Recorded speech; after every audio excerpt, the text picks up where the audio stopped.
Hi, I'm muted. Thank you for the unmute. Hello, everyone. Hi, Hannah. Hi, Zelda. Hi, Z. Good to see you all. It must be a different day than normal because I forgot to unmute because I'm out of my normal routine. So that's what happens.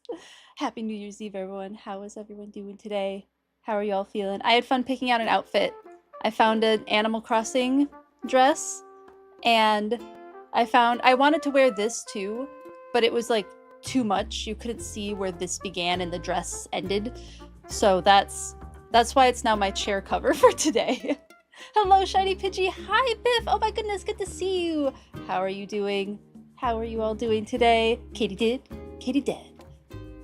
Blathers is gonna hate that. Blathers will hate that. It'll just have to be okay.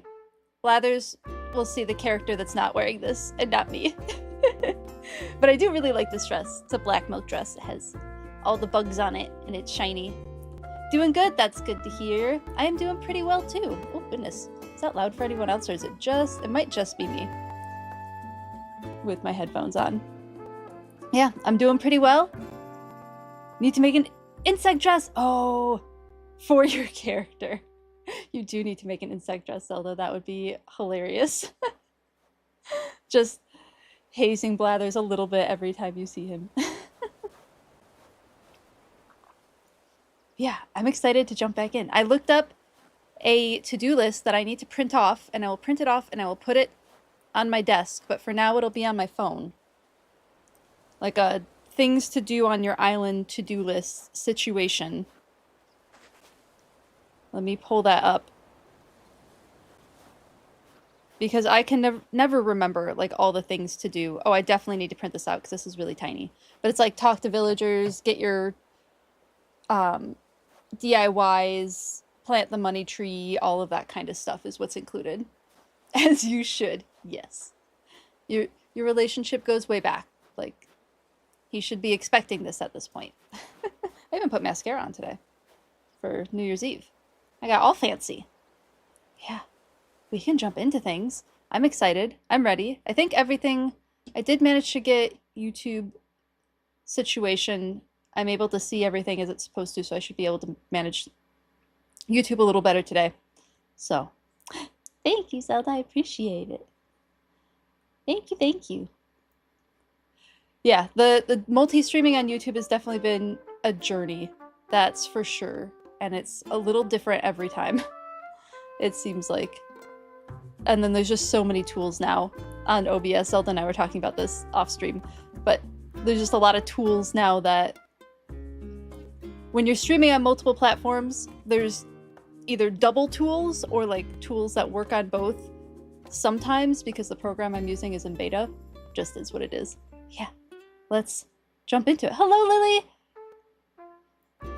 We love feeling under the weather. Oh no! I'm sorry that you're feeling under the weather, but I hope that you're getting some like rest time and relaxing time while you're feeling under the weather. I hope it's like a moment of pause and rest for you. But how are you doing otherwise? Let's go into the game. Do from a different dimension. Oh, hi, Biff, you're on YouTube. Zeldaception continues. Thank you for chatting on YouTube. I appreciate it. Good to see you all there as well. Yeah, the thing with YouTube is there's no like interactions there besides chatting. It just is what it is. Hey, Lucario, good to see you. So there's still, it's like, it is what it is. I'd like to grow the YouTube channel. It's great to have people on both platforms. And it's also, I don't have the tools to do the interactions on YouTube that I do on Twitch. It's just kind of how the platforms are set up. You're on your 15. I hope that it is a good 15 minutes for you, and I hope that your workday is going as easy and smooth as possible. You're managing, hopefully getting your Switch rails fixed today. Fingers crossed for you that those get fixed and that you have your Switch back and you can keep playing. I'm holding out hope for you and I'm manifesting that for you. Let's go into Animal Crossing, where we still have just the two. I'm hoping to get more villagers today. Like, my goal, what I would like to have happen, is to get into villager hunting. Like, that's what I've been thinking about the most, and that's what I want to do, like, the most right now. We'll keep YouTube lurking while chatting on Twitch. It's more fun. Yeah, I agreed. It is definitely more fun on Twitch.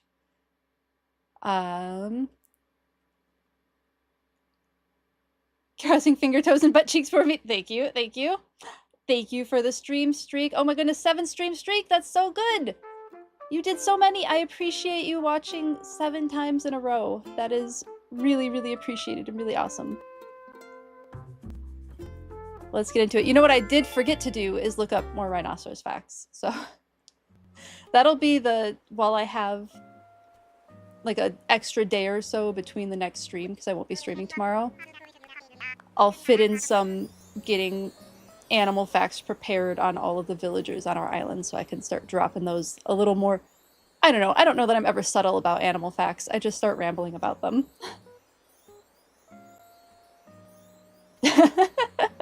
Oh, headaches are the worst too, Lily. Hopefully that goes and moves through your system quickly, because headaches really stink. You're not here for me to be subtle. I'll keep that in mind. We don't have to be subtle. Good day, everyone. I'd like to wish you all a Happy New Year. May it be a joyous one for us all. Ooh, they do acknowledge New Year in the still kind of tutorial area. What? I've never heard you talk about animals. What are animals?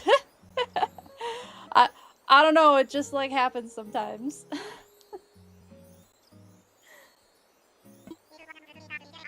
It's 1:09 p.m. this happy Thursday, January 1st. Oh, it looks like... Oh! We're on the wrong day. One second. I wanted to... Do we care that much about what day it is in Animal Crossing? I guess maybe not. Maybe we'll be able to do some like New Year's-y things. We'll just keep it. We'll probably end up jumping around anyway, because that's just kind of how it's gonna go while streaming, because I only stream the 2 days a week. So that'll just be how we have to take care of that. Can't say I have much in the way of news to report. I was wondering, like, is it the 1st? I confused myself. Not much in the way of news to report today. Today's another one of those cold days that chill you right through and through. But it is perfect weather for building a friendly island snowboy. I suppose I should try a snowboy. I won't be good at it. When snow's piled up outside, you can sometimes find rolled up balls of snow while you're out and about. Keep rolling them up to make them bigger, stick one on top of another, and you'll have made a snowboy. Hello, Firefly. How are you doing? Good to see you.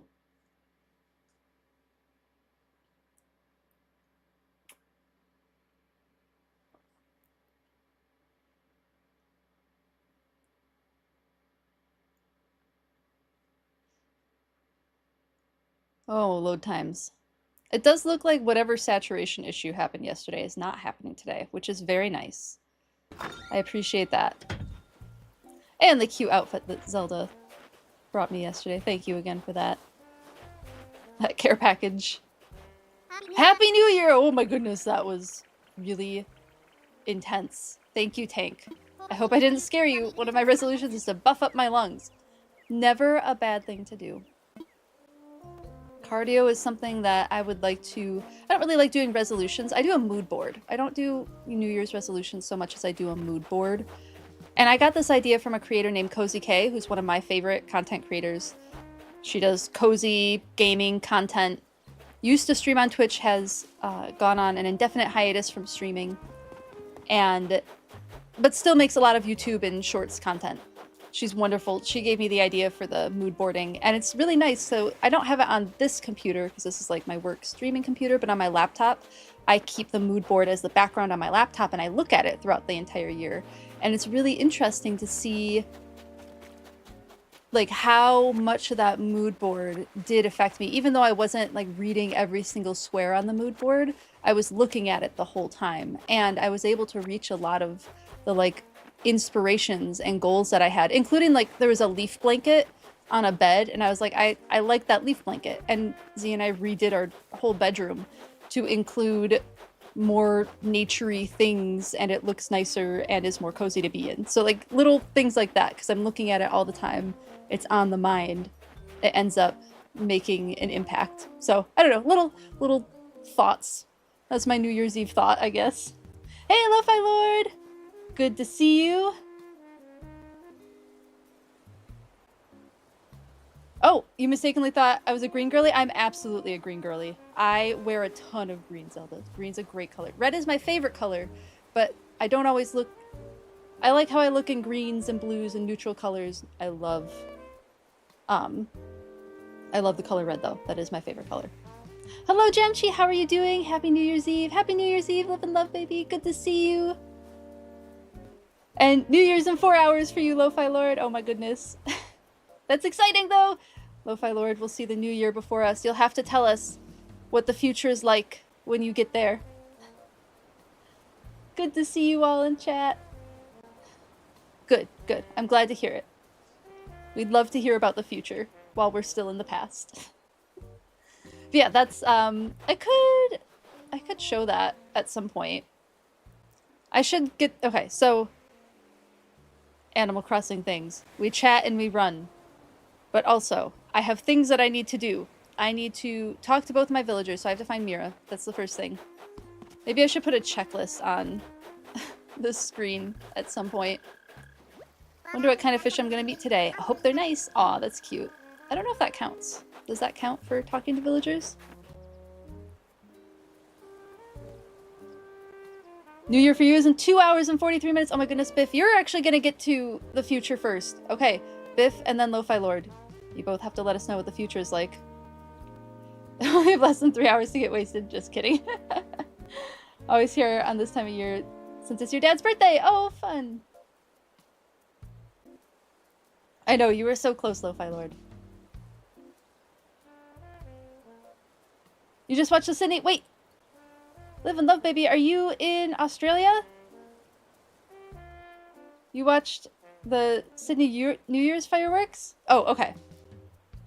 That still sounds very fun. Any interaction counts. Good, good to know. On TikTok. Okay, okay. So Australia has already reached it. 2026 has reached Australia. It's happened already. It would be kind of fun at some point, just like maybe next year. I'll write this down as an idea for next year. Maybe it would be fun to... Where did my little notebook go? That's right next to me. Fun to like have like a globe showing what areas reached the new year at some point. Just like a fun little geography exercise. I don't know, maybe I'll write that down really quick before I forget it. Look at me immediately getting distracted from everything I said I would do.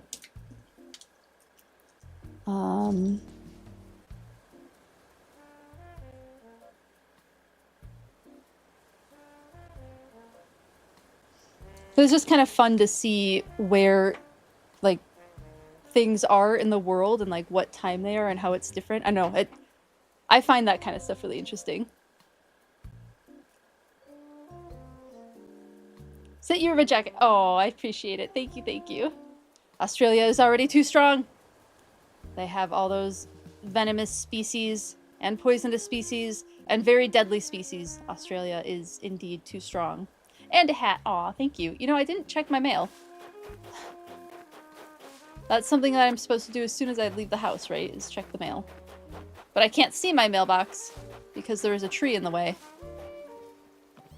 Oh. Hold on just a sec. I received mail. Oh, thank you. Once a message card is received. Okay. Okay.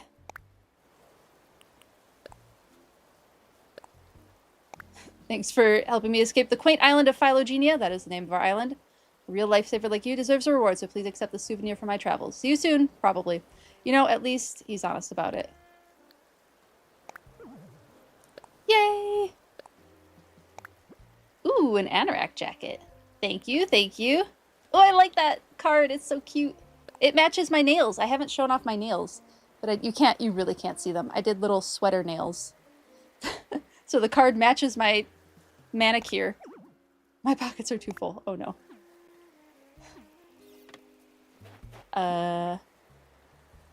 Yep. Pockets are indeed too full. Where's my thing?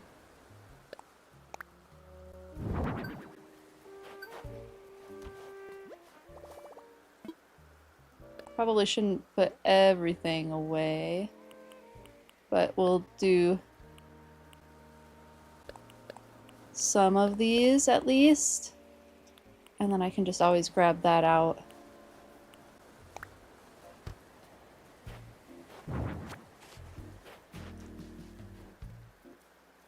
Wait. The inland taipan. Live and love, baby. I don't remember what I said that prompted that. Draw a Pokebiology card. Thank you for the redeem, Shiny Pidgey. I appreciate it. Back in the future. Oh, back to the future. Gotcha. Okay. Go to just chatting while we redeem the card. What did we get? I like this one. We got Crustle. That's our Pokebiology card of the day, is Crustle. Crustle is based off of a hermit crab. Hermit crabs are super neat. I really like them. I would really like to own hermit crabs. I've been chatting with Z for probably over a year now about whether or not it's feasible for us to get hermit crabs. One of the most common species you see in the pet trade is the purple pincher hermit crab. They are harvested from the wild, which is kind of a problem for the population. So there is a network of hermit crab. Like I said, I want to own a hermit crab, so I'm aware of all of the pet keeping stuff about them. There's a whole network of hermit crab owners that have ethical sourcing of hermit crabs, whether it is they are looking to get out of owning hermit crabs and want to find a good home for their crabs, or they're a rescue organization, or whatever it is. There are people who are figuring out how to breed hermit crabs to have a different, more ethical source for them. It's a very difficult process, but they've had success with that, and they will rehome their hermit crabs in this way. And to be able to adopt a hermit crab from this network, you have to show your setup and show that you have appropriate accommodations for these hermit crabs to go into. But purple pinchers can get quite large. They can get almost larger than softball size, larger than fist size, and they're decently docile for a crab, right? But there's other species too: the Ecuadorian hermit crab, blueberry hermit crab, strawberry hermit crab, ruggy hermit crab. There's a lot of different hermit crabs that are in the pet trade, and I would at some point very much like to have a hermit crab. Good Pokebiology card draw. Good draw.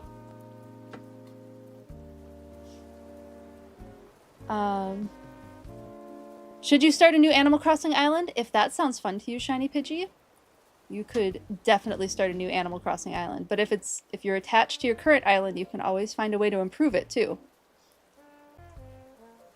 Oh, venomous snakes, the inland taipan. Yes, that is a venomous snake in Australia. Thank you, I appreciate that.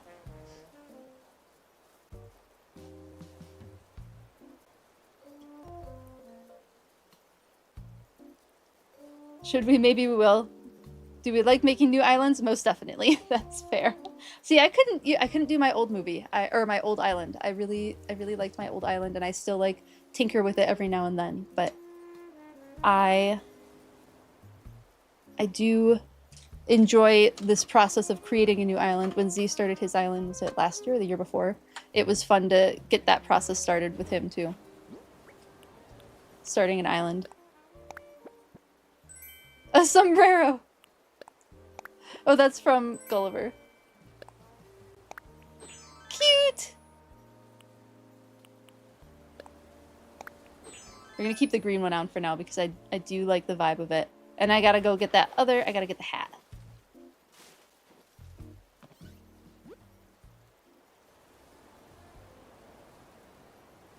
Think it's the most venomous snake in the world. Fact check you. The inland taipan? Or inland taipan? There's also the gaboon viper. They might both be pretty close.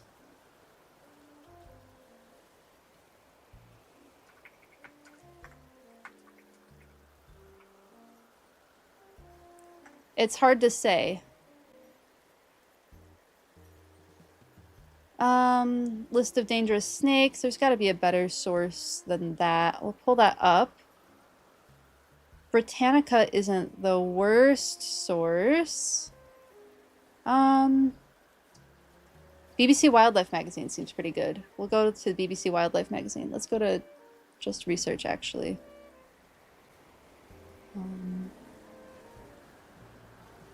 13 most deadliest snakes.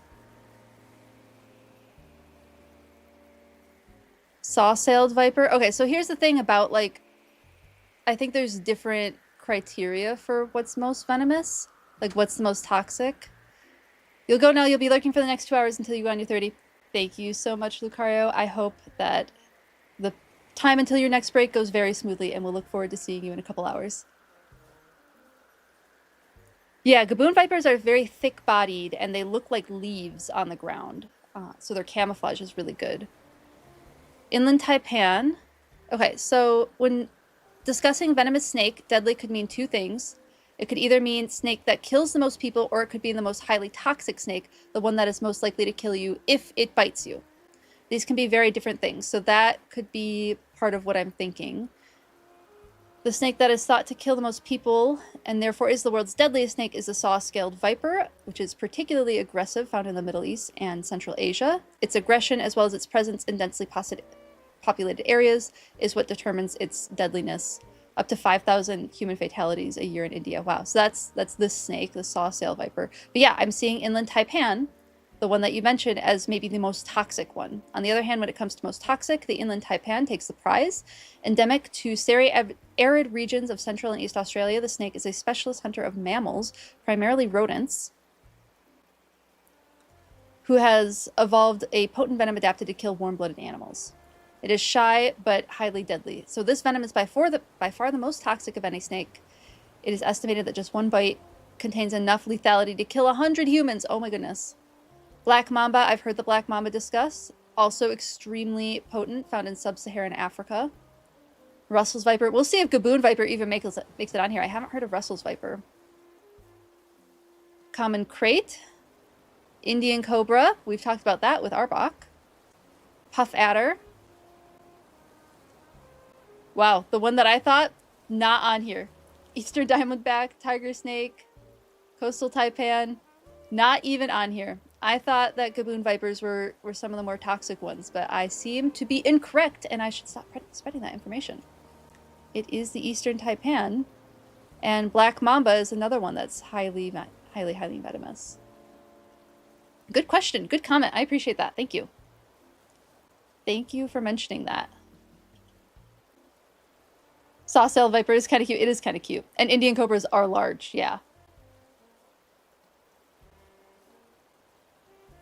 Let's grab this present with the cute letters. Open that up.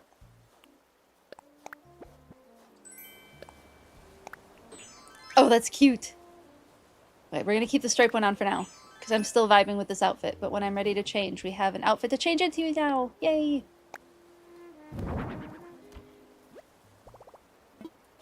Let's put some stuff away so that I have inventory space.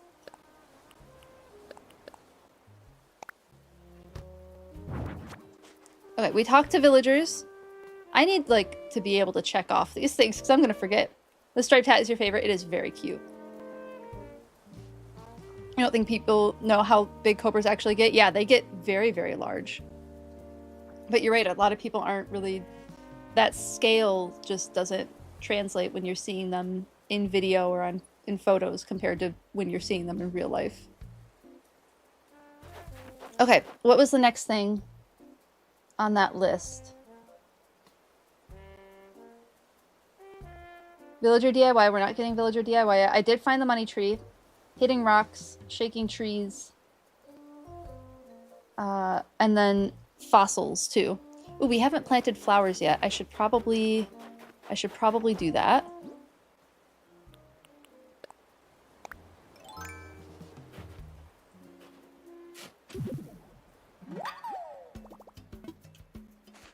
And I should plant all of the fruit trees that we have. Okay. I have an Animal Crossing notebook that I've been wanting to use for playing this game. Let me grab it, because then it'll have all of my to-dos in one place. Alright, after I get off stream, I'll write all the to-dos down, because I'm pretty sure I can use this plastic as a dry erase board, so I can use like markers on this for all of my daily to-dos. This feels like I could use it as a dry erase board too. But as for what tasks I need to do today, before I forget them all, we want to get to villager hunting.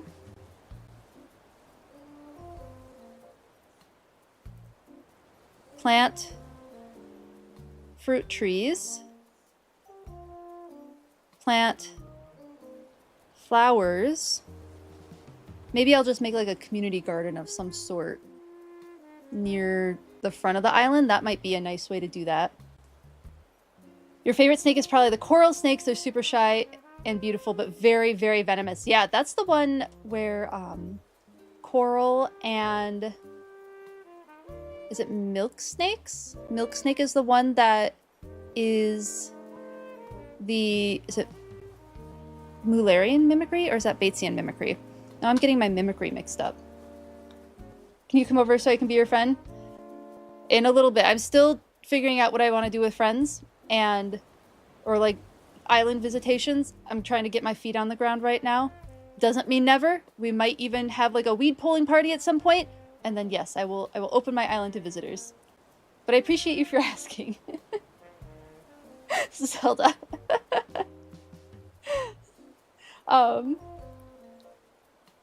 What was I saying? I don't even remember anymore. Mimicry. That's what I was saying.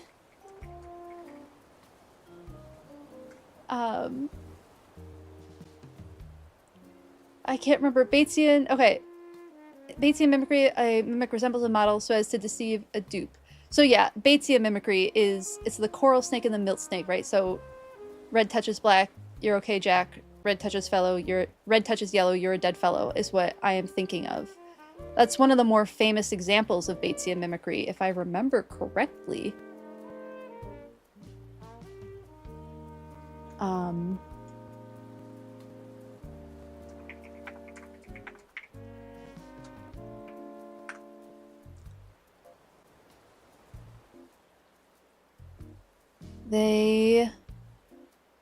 Yeah. With coral snakes. Yeah, it is with coral snakes. I was correct.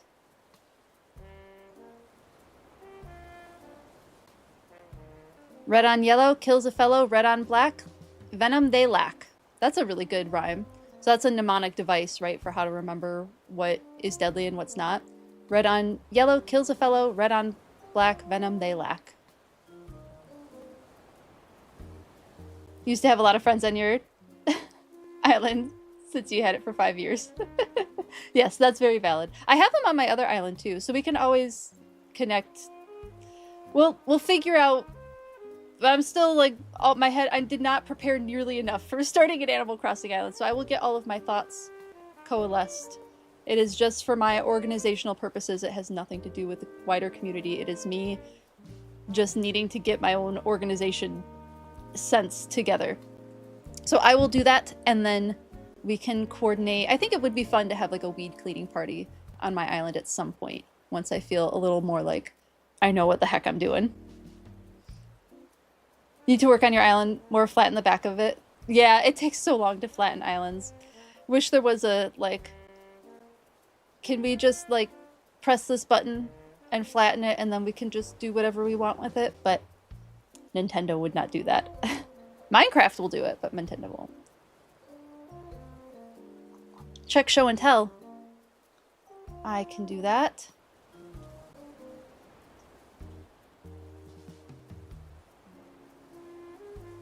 Ooh, a flower guide. Thank you, thank you, thank you. Thank you for the flower guide. I appreciate it. That is helpful. I got a, I got windflowers on my island. The bottom row. Thank you for that. Flatten the whole thing in one hit. Yep. Can Rossetti be used for that? Can we get Rossetti's help for flattening the island? Okay. I dug up some fossils. We were doing some fossils. Hello, Dewfeather. It's good to see you. How are you enjoying island life? Oh, hey, I heard you're helping us out by gathering materials. That's what I need to do. Materials for building the shop.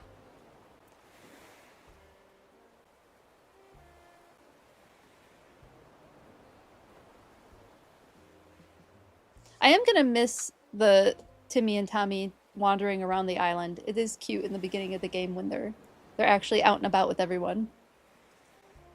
I'm sorry to place such a burden on you, but we really do appreciate you helping us to improve the island. That's just part of the game. We knew this going in. Does it show? It doesn't show my monies in this screen, right?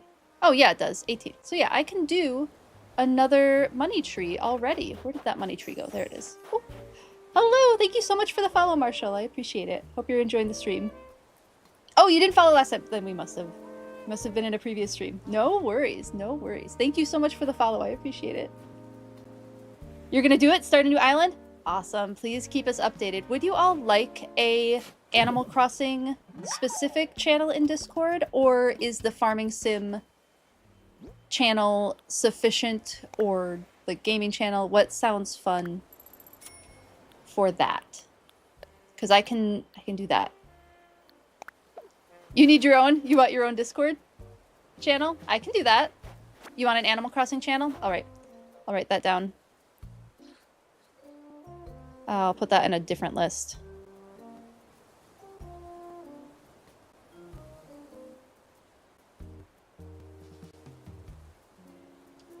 I can do that.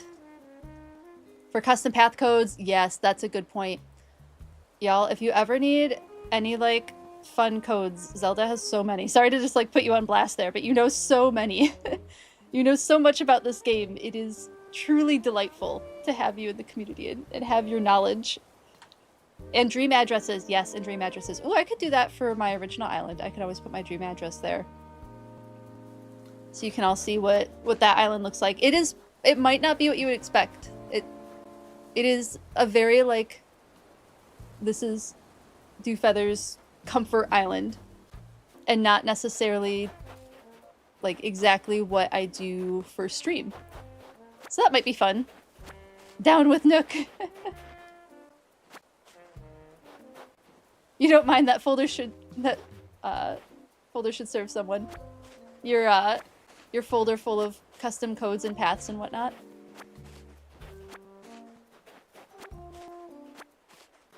Okay, I am truly just ramble wandering. Okay, I did the money tree. Money tree is done. I found some fossils. We haven't checked the beach yet. We haven't planted flowers yet. Okay, I think my next focus should be shop materials. And I have absolutely no recollection of what's needed for that.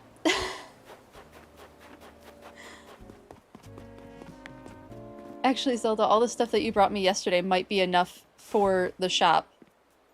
That might just bump us along.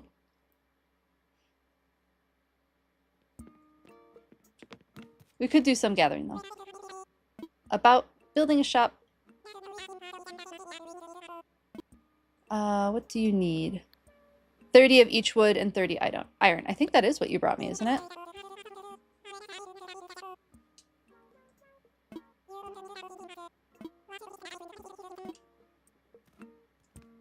Let's go check. Because that could just keep us moving and grooving.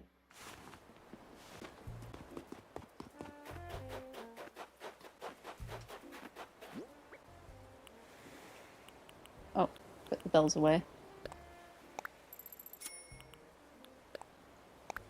Oh my goodness, having the storage right away. Oh, this is so helpful.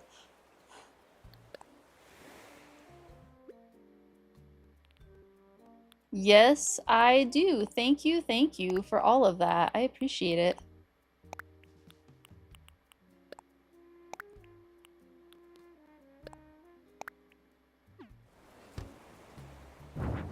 Let's give that to, is it Tommy that's in there?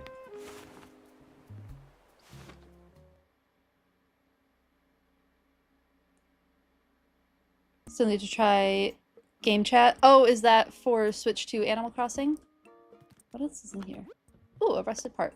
Oh, that's right. Those are for, like, if you want to make that big, what is it? The, like, Gundam type statue, right? About building a shop. I'd like to donate.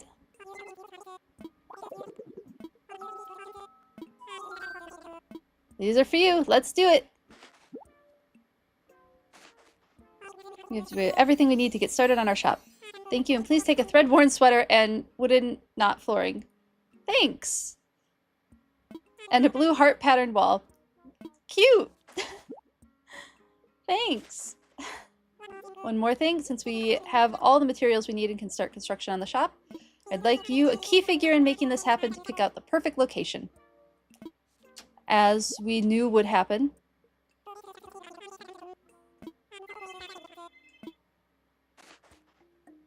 Alright.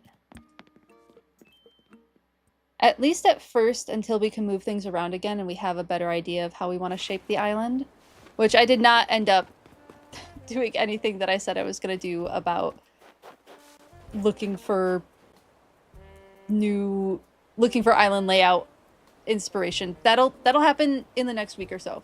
I'll do island inspiration stuff. But at least at the very first instance, I want to keep everything kind of close together, so I'll probably make like a little main street right here. Like we'll have the museum, and then we'll have the other two shops. And then maybe right behind the museum is where we can put the little orchard. We can put a little orchard right here. Okay, we have some ideas for like beginning island situations. Let's get these cherries, because I know we're going to end up moving this tree, and I want to get the resources from this tree before it moves.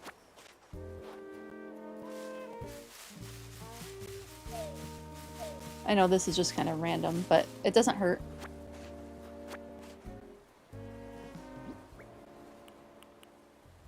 Yeah.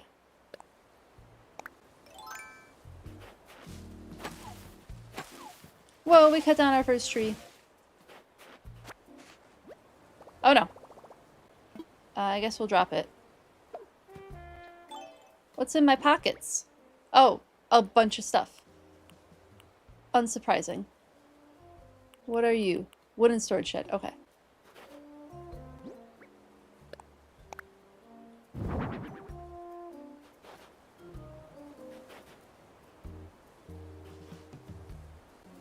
Instead of them rodents doing it themselves, they ask you to do it. They're tanuki. They aren't rodents at all. Maybe like varmint, if you're thinking like pest animal. They might be considered pest animals. But I think they're kind of... I don't know if they're beloved in Japan, actually. I know that they are very commonly used as like characters and talked a lot about in folklore.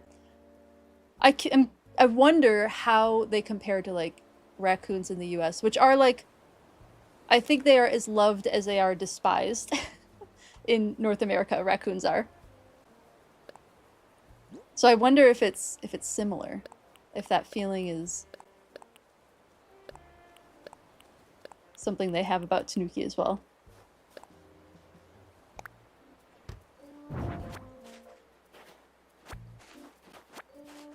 Good thing items left on the ground won't despawn. It is very nice. That is a handy thing. I think the shop being right here would be cute.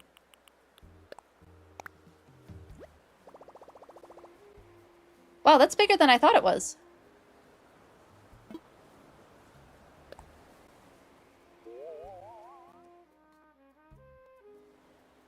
Yeah, that's pretty cute. And then we'll have the orchard right next to it. And then we'll have the Sable Sisters next to that. Everything will be really compact at first, but it'll eventually spread out. Island's about to become a whole lot livelier. Yes, it is. And then this is where we can put the little orchard.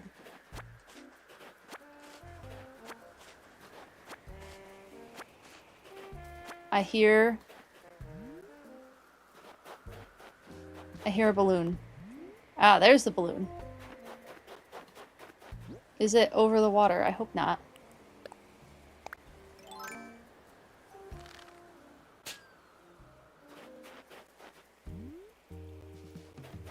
Where is it? Oh, there it is.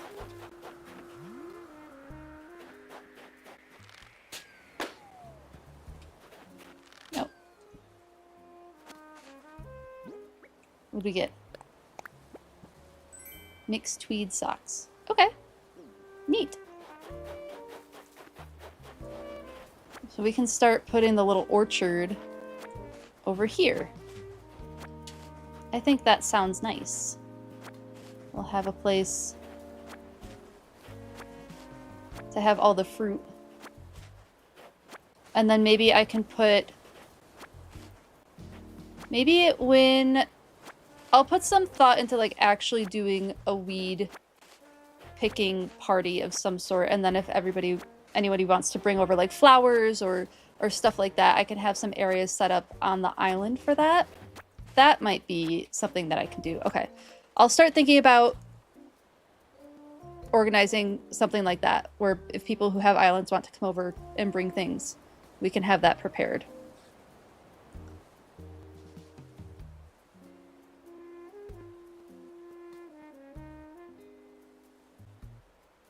I'm writing that down.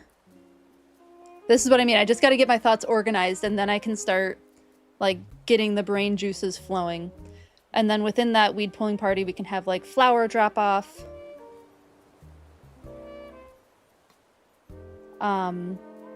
We could maybe do like item swapping. So like we'll have an area for like if you want to donate items, or area if you want to like keep your items. So it's just like a pick up and put down situation. Maybe we'll just do donate or something, just so that nobody's like sad if they lose something. Maybe we'll just do like an item donate area. And that's for like everybody who wants to grab something.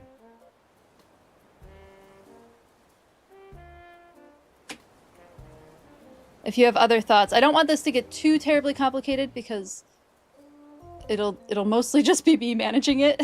Maybe I'll be able to get some help with that, but otherwise, that might be a fun thing to do.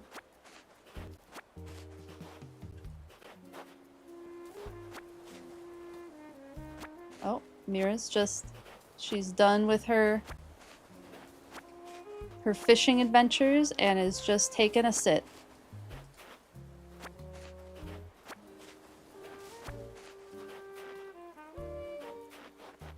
Okay, and then I have some fences that I could put up as well, because we'll have how many trees? Probably just a couple trees to start. Maybe just a few trees to get us started. Good thing... Oh, yeah. Rereading something.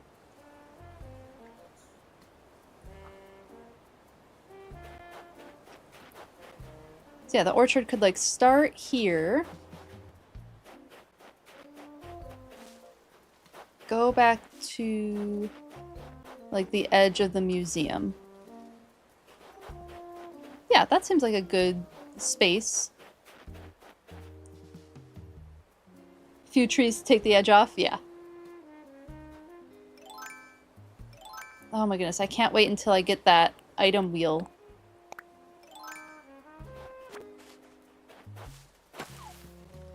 Oh, we are already making changes to the island. How about that?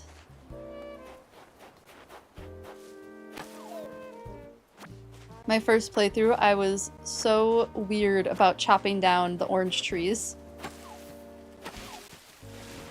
I like didn't want to chop any of them down, so there's trees that I like built my town around in that game that are from their original location when I spawned the island.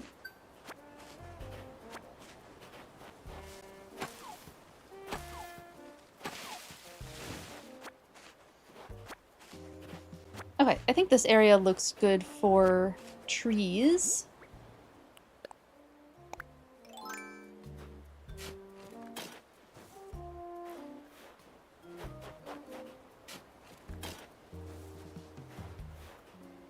And then I will start thinking about where I want to place these trees. In like a little decorative fencing situation. Where's my storage shed?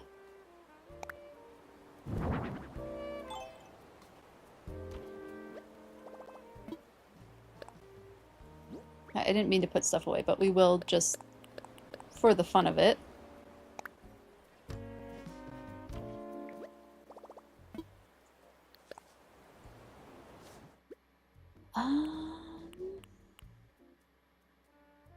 Yes.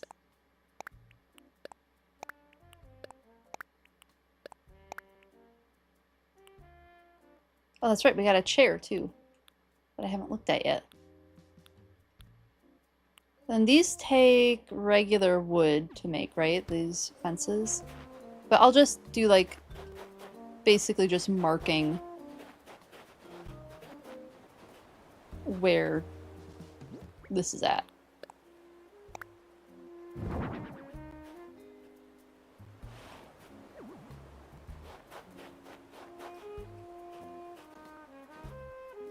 Put that down. I'm kind of feeling like, I know I want to say it's Seattle, they have these like community like food gardens, and that's kind of the vibe I'm interested in a little bit with this. It's like a community food garden.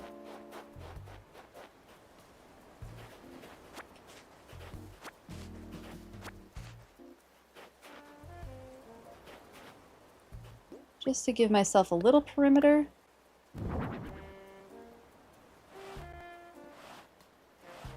Yeah.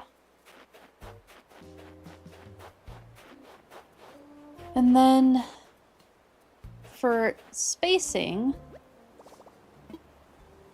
we'll have cherries will be everywhere, so we don't necessarily have to put cherries in this one, but we have apples, coconuts, oranges, peaches, and pears. Coconuts, I think I want on the beach.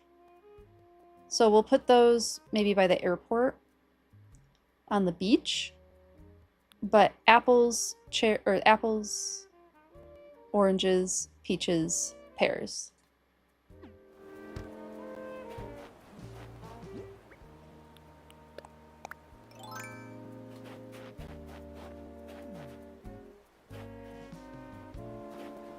Maybe start it. We might still have to move that tree.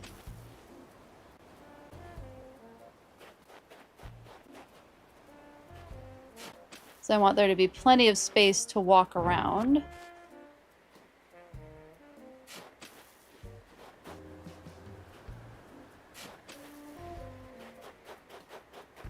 Yeah, that's pretty good.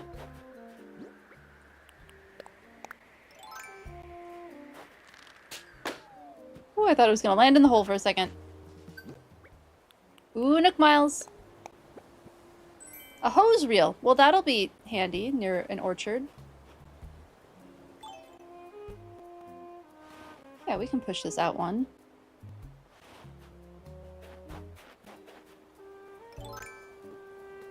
Shovel? Shovel.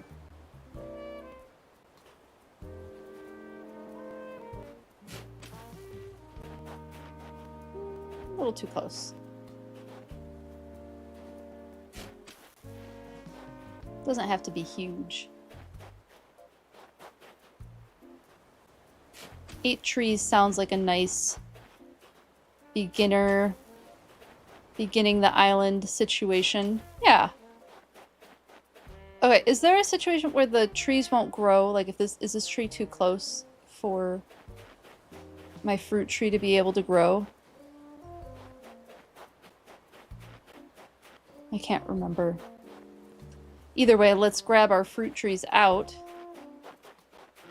and start planting those.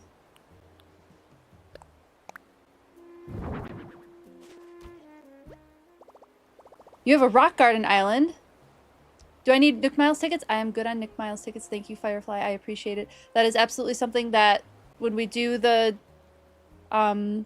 weed picking party, that we can add to that. If you would like to join the Discord, I can add the Discord link to YouTube. One moment, please. While I grab that.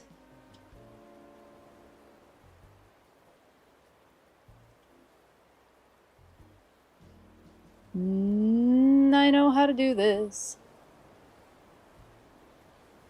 if you are interested. I'll throw that in here as well on Twitch. And then one of these days I will get that combined chat on the screen. That'll probably be a over the week thing as well. Nope, not those.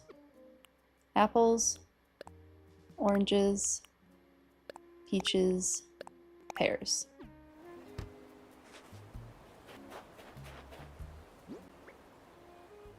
Plant an apple.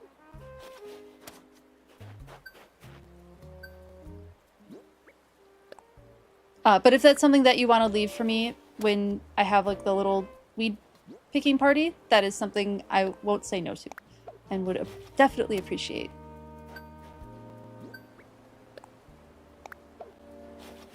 Okay, we got oranges, peaches.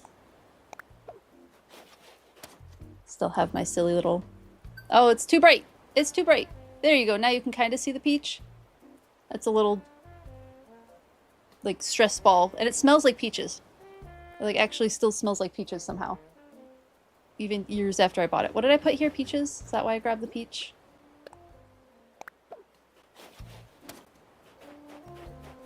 There used to be a peach orchard near my family's farm. And actually there was a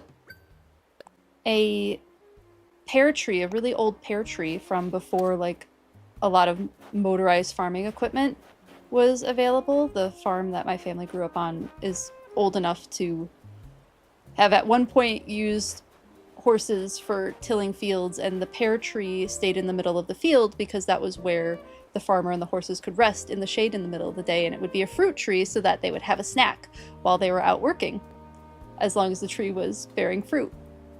And that's what, there was a giant old pear tree that still produced fruit even when I would go play out on the farm property so many years later.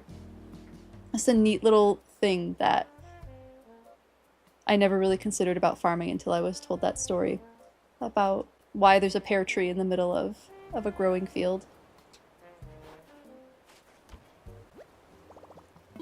Let's get something out. Oh no, I wanted to put stuff away.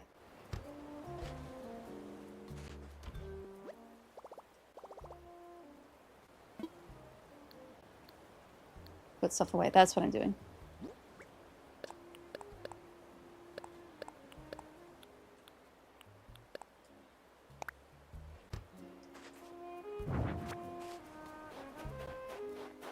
Maybe we can put the hose reel like here.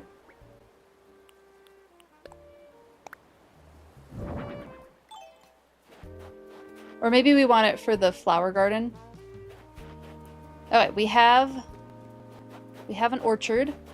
That was something I had wanted to do. Yeah, maybe the flower garden needs that. Where do we want to put the flower garden? We could put it here, like right in front. The Mabel's area is going to be over here. So we could put the garden over here. It's keeping everything compact for now. We will expand eventually, but it's easier for me managing the situation if it's compact at first.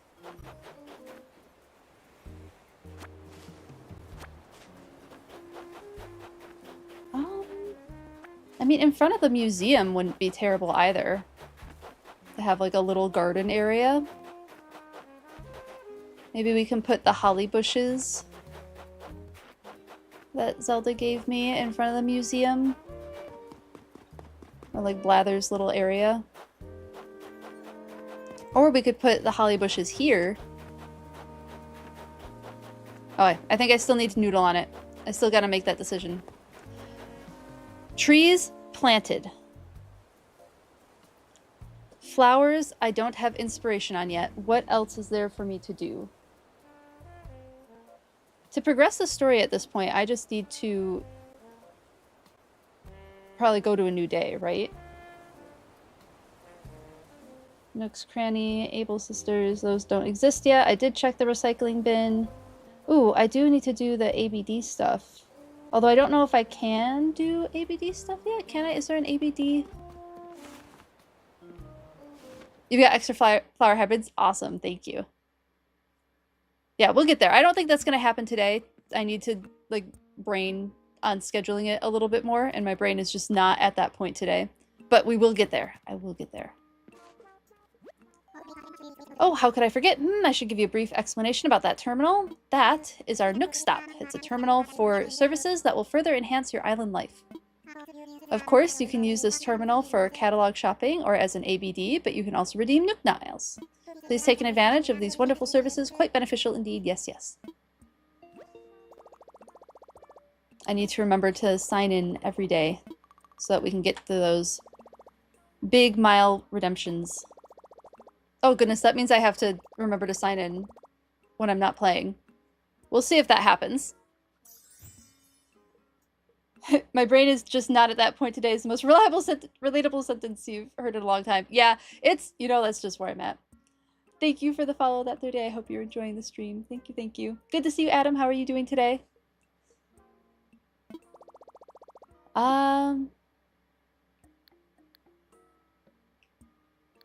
I guess we can do Nook shopping. Flamingo. You can get a Switch. Oh, we can actually buy all of these. Ooh, Cafe KK. I do think I will spend too much money on KK slider stuff. Ooh, and all the New Year's things. That's all kind of a lot of money, so we'll work on getting more monies. Oh, that's right, and this is all. I don't think any of. Oh, all of my Pocket Camp stuff is here too. So cool. We have some more decorating opportunities with all of this stuff. Neat. Doing well, just woke up. How's stream? Stream's going well. Thank you for asking. We're just getting started with the activities and trying to go off a checklist, and the checklist is there.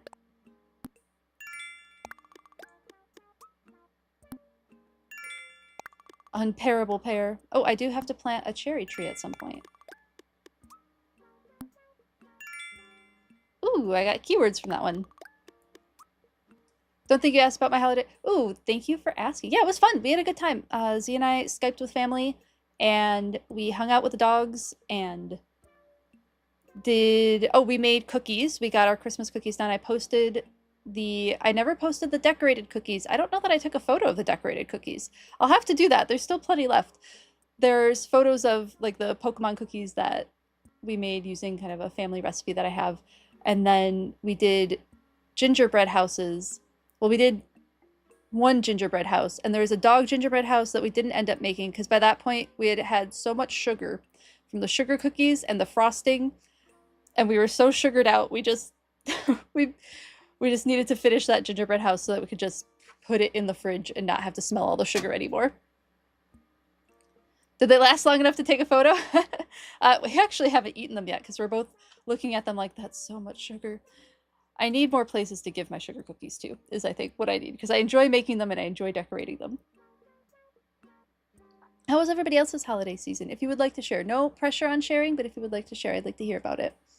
You're at a Publix and they had a Cheez-It house? Oh my goodness. That's hilarious. That sounds so fun. And delicious.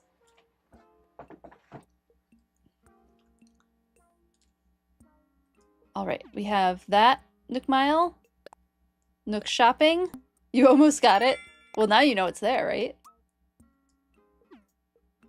I love making, like, decorating things.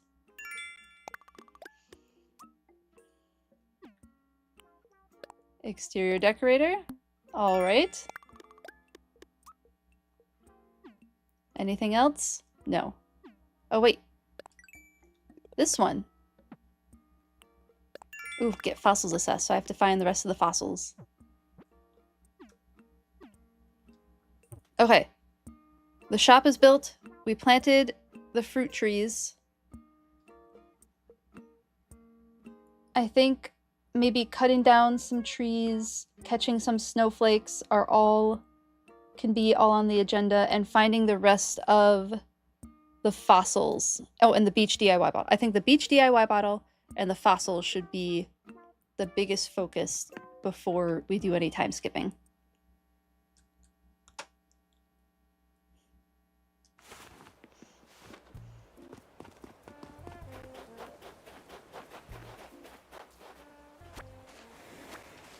I will have so many fossils to do, or not fossils, grass. I will have so many weeds to do all of the weed crafting with.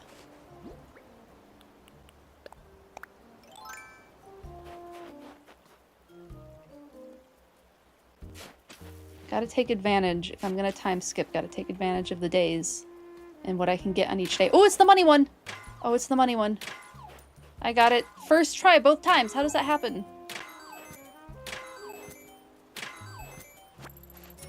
Nope, that's all of it. Yay, money! We love some monies. Especially this early in the game. I think I explored all of this area.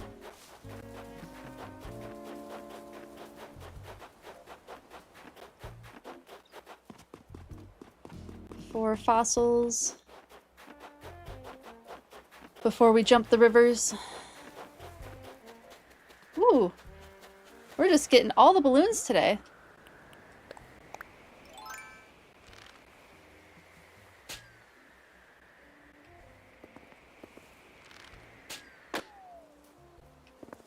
Nope.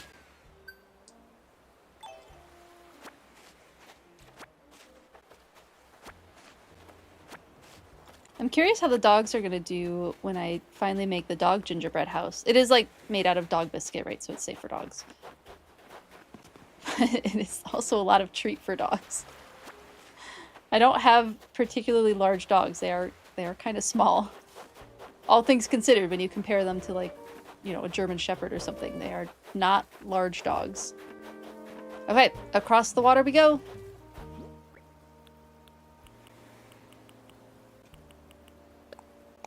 Eventually I'll be allowed to build a bridge. Oh, and I see...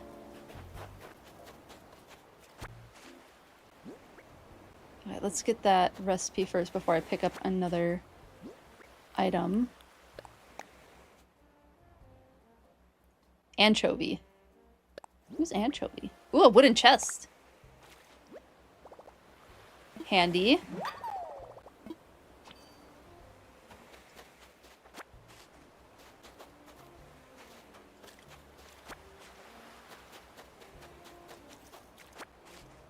I'm eventually gonna run out of pocket space.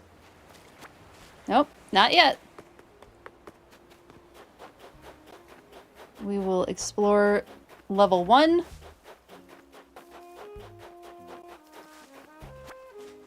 Of our area. Your neighbor made 3-ingredient dog treats for your dog last night. Oh no! This is a bummer your dog's not a fan of them. My dogs are very food motivated, so when I've made... I don't know that I've done 3-ingredient, but I've done like 3 or 4 ingredient treats. I tend to have to freeze them because I make so many that I can't use them all before they go bad.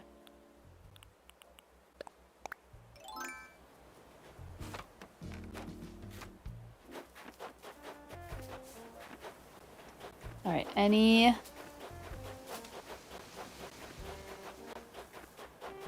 fossils? Oh, here's a rock.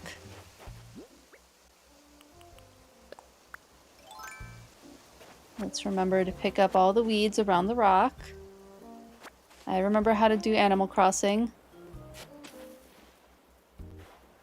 Pumpkin, egg, and oats. Ooh, I haven't done one like that. I usually do peanut butter and banana. Oat. I think sometimes I do oats. Peanut butter for sure. Banana for sure. Oats sometimes. I don't remember my recipe very well. Oh. Not drop it.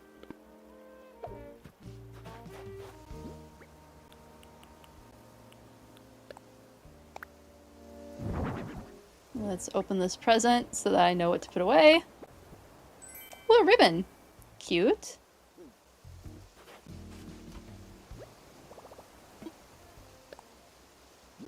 $60 out of 80. Oh, I'm gonna have to start selling stuff. 70 out of 80. Oh no. Oh no.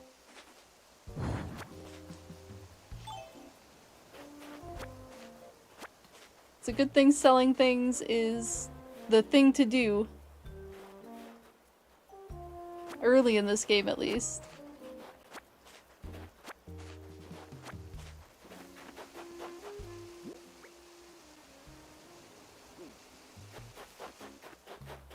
We will cross the river. See what's on the other side. Scare the butterfly.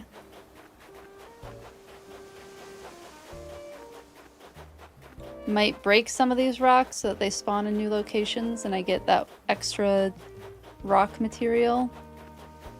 But maybe I'll do that on the next few. Have I gone up here yet? I don't think I've gone up here yet. Up we go. My dogs did experience egg for the first time on Thanksgiving, and it was a hit. They really liked egg. And they were very silly. Like, they licked... There was no egg left, but they licked those treat bowls for a good hour after the egg was gone. There's no way they were tasting egg anymore, but that is how much they enjoyed the egg.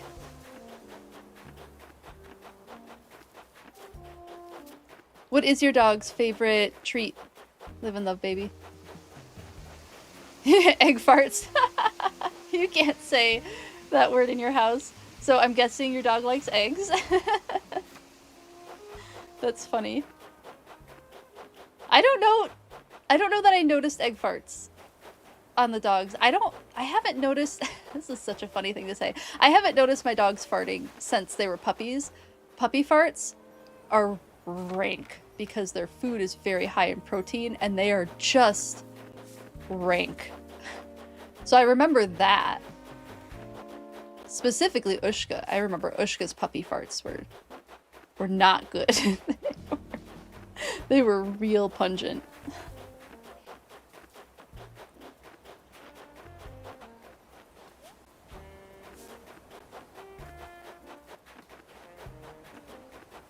Anything over here? Oh, where are these fossils? I was up there already, right? I must have been. Up we go! You're adding... You add quoting this to your stream and you're tagging you. What about puppy farts? I need to add... That's the other thing. I need to add quoting to my stream because I do want to have that because it's very fun. It is already in... Yeah, stream elements add quote command. It is in here. That is on my to-do list. I have a whole sticky note to-do list situation set up now, including a dry erase to-do list for daily things in a corgi notebook, of course. Please tag me when you add that. I am very amused by that. But yes, I do want to add quoting. That is something I want to add. I just haven't gotten around to it yet. It will happen. I've been playing catch up from like still November, honestly. Alright, so do I only get 2 fossils today? Is that all I'm allowed?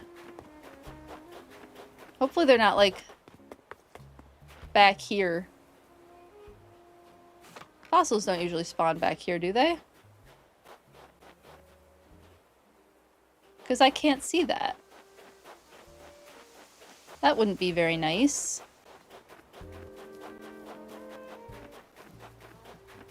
Unless I missed them. Thought I did a pretty thorough investigation. Perhaps not. Totally possible that I did not. Got interrupted mid-response about the holiday. Oh, yes. Quotes are easy to set up. Yeah. I have that module turned on. But I can't, there's not like, the quote command doesn't work. Like there isn't a command for it. So I have to go looking for it. She loves cheese and freeze-dried beef treats. Yeah. Have you ever done beef hearts? I've done those with my dogs and they really like the freeze-dried beef hearts.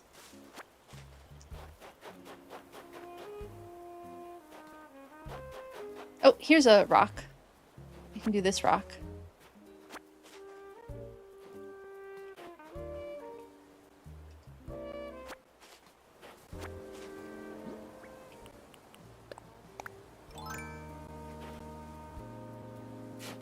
Because I went through like turning on and off ones that I want to have and which ones I don't want to have. And that was one I wanted to have turned on, but I could not find it. Thank you for taking a look.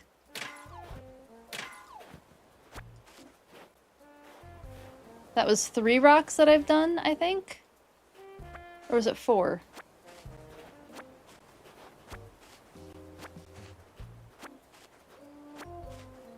I should break them so that I know which ones I've done. Oh, here's a fossil. Found one.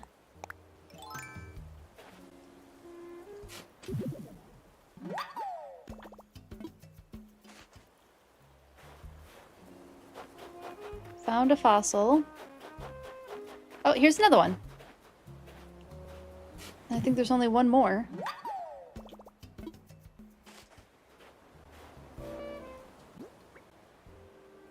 I don't know, because I've apparently put them all away. Oh wait, so that, like, when you're... That sound? When I first started playing the game, it scared the crap out of my cat. She was sitting on me and just, like, snoozing away, enjoying snuggling while I was gaming. And that happened while I was playing, and she launched directly up. Launched right out of my lap and into the next dimension. I know, I felt bad. Ooh, this might be an interesting fish.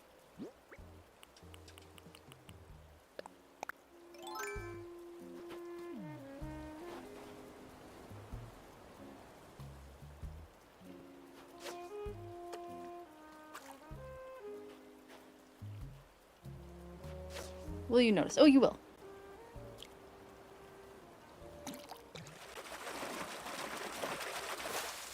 And a carp. You got Chihuahua cuddles yesterday. Ooh, fun! You were holding him and he was shoving his body into you to try and get closer, trying to meld with you just to get that extra warmth.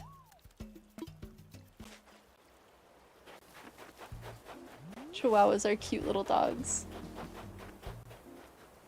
I have a friend who has Chihuahuas. She's gone through 3 since I've known her.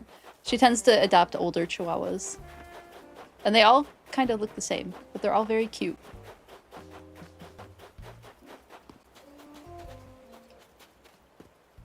Oh, cool. Nice details in the water. I don't know that I noticed that before. Like little rocks in the water. Okay, I don't know. Did I get that rock? I might not have gotten that rock.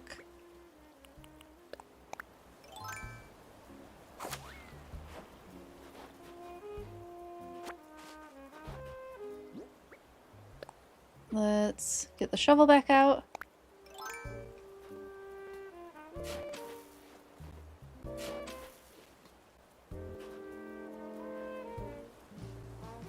Line it up. And away we rock.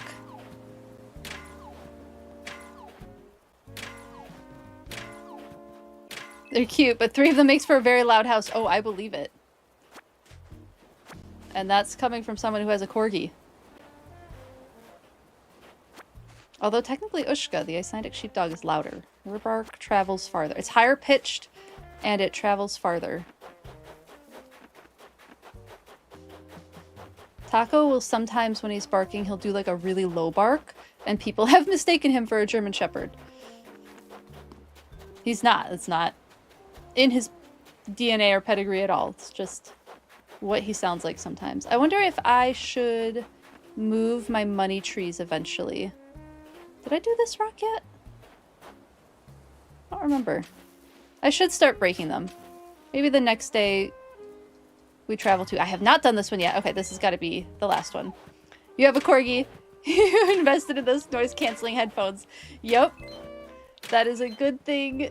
Good thing to invest in with Borky dogs. Ushka's pretty quiet in the house. Taco's more quiet in the house than he is outside. He's quieter outside than inside for whatever reason. Ushka's the opposite. She is louder outside than inside, and I'm always like, I am so sorry to all neighbors who have to deal with listening. This has got to be the last rock. Have to deal with listening to this very loud dog. Thankfully, our neighbors all like the dogs. And they're very kind about how loud they are. We've even had someone say, no, we like that your dogs bark. It's good, like, security. We always know when someone's coming up to either of our houses. You're gonna say your dogs seem really chill when you're streaming, but baby, that's just post-groomer sleepies. That was a little bit post-groomer sleepies, and also the time of day. So if they're down here, if I ever do another stream where I stream until like 9 o'clock at night, it will be a different story, because that is their borking hour. That is their... Taco gets really cranky. When he's tired, he gets really cranky. And will bark a lot more before going to sleep. Which is pretty... It's as hilarious as it is obnoxious. Yay, bells! We got a bell balloon. Okay, let's see how many fossils I've gotten. If I've gotten all 6. We'll put stuff away first. And we gotta sell all this, but we can put it away for now just to look and see if we got fossils. All 6 of them. I don't know if we got all 6 of them.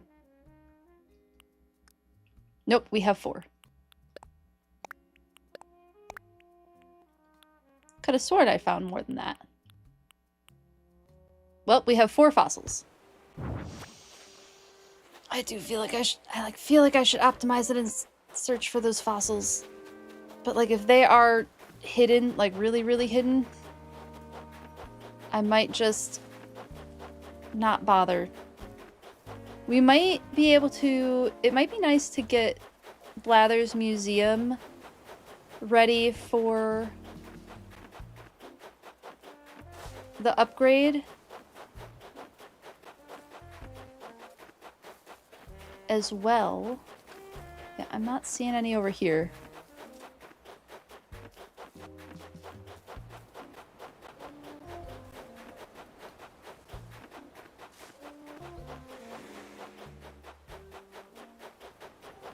And we'll start getting fossils when we can eventually start island hopping. Because we can do Nook Mile tickets now. That's gotta move. Did I search this area? I have no idea. He is a grumpy man, yeah. I mean, post-grooming sleepies definitely helped the one day that they were down here a really long time. And then... when I've had to have them down for a full stream, I tend to not go long on those streams. There was one stream where I had to have them for the full stream, and we went late. We ended up going until like 7, and at 6, Taco was barking. He was like, no, you're done. I want you to be done. And we had to stretch it out because we were in the middle of a cutscene, and that cutscene wasn't ending anytime soon. And I wanted to get through the cutscene, so it was treats and treats and treats. And then eventually I pulled Taco up onto my lap to cuddle with me, because sometimes that can keep the borking at bay for a little bit. But by the time that I let them out, took a photo of it, and I think I posted it in the Discord, of them sprinting out the door because they were both so done with being in the basement. Could it be hiding back here? I will never know.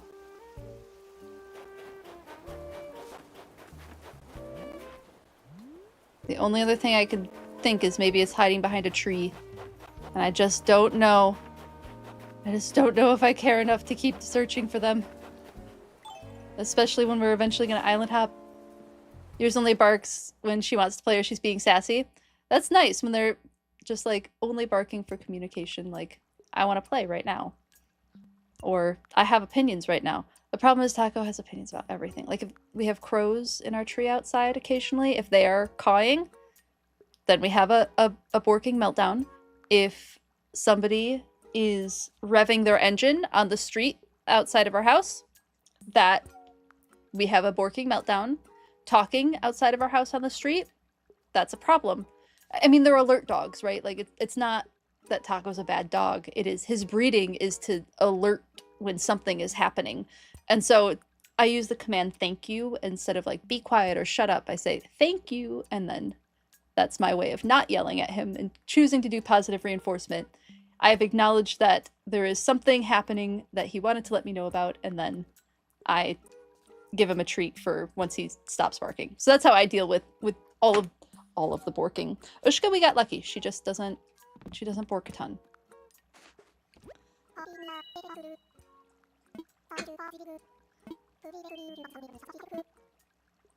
Assess fossils. That's not a fossil.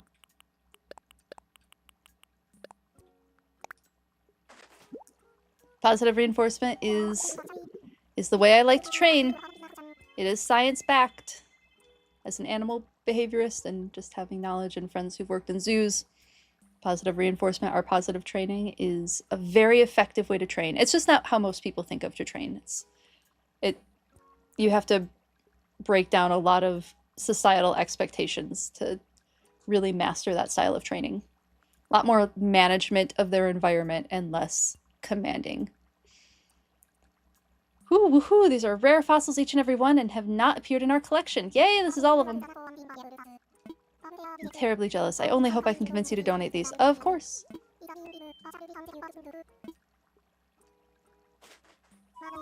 We shall be donating.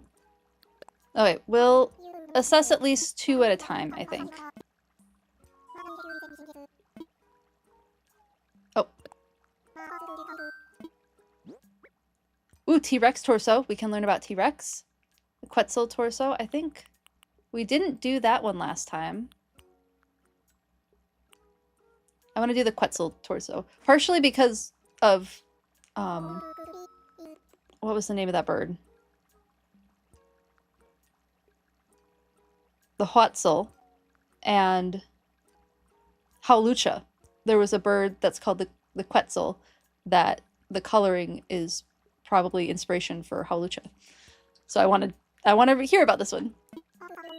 Hello, Ambroxer, how are you doing? Welcome in. Yay for donating fossils. Currently working on Camarasaurus tooth ERL. Oh, IRL, that's really cool. What kind of fossil is that? And welcome in. I hope you're enjoying the stream. What is a Camarasaurus tooth? I want to know.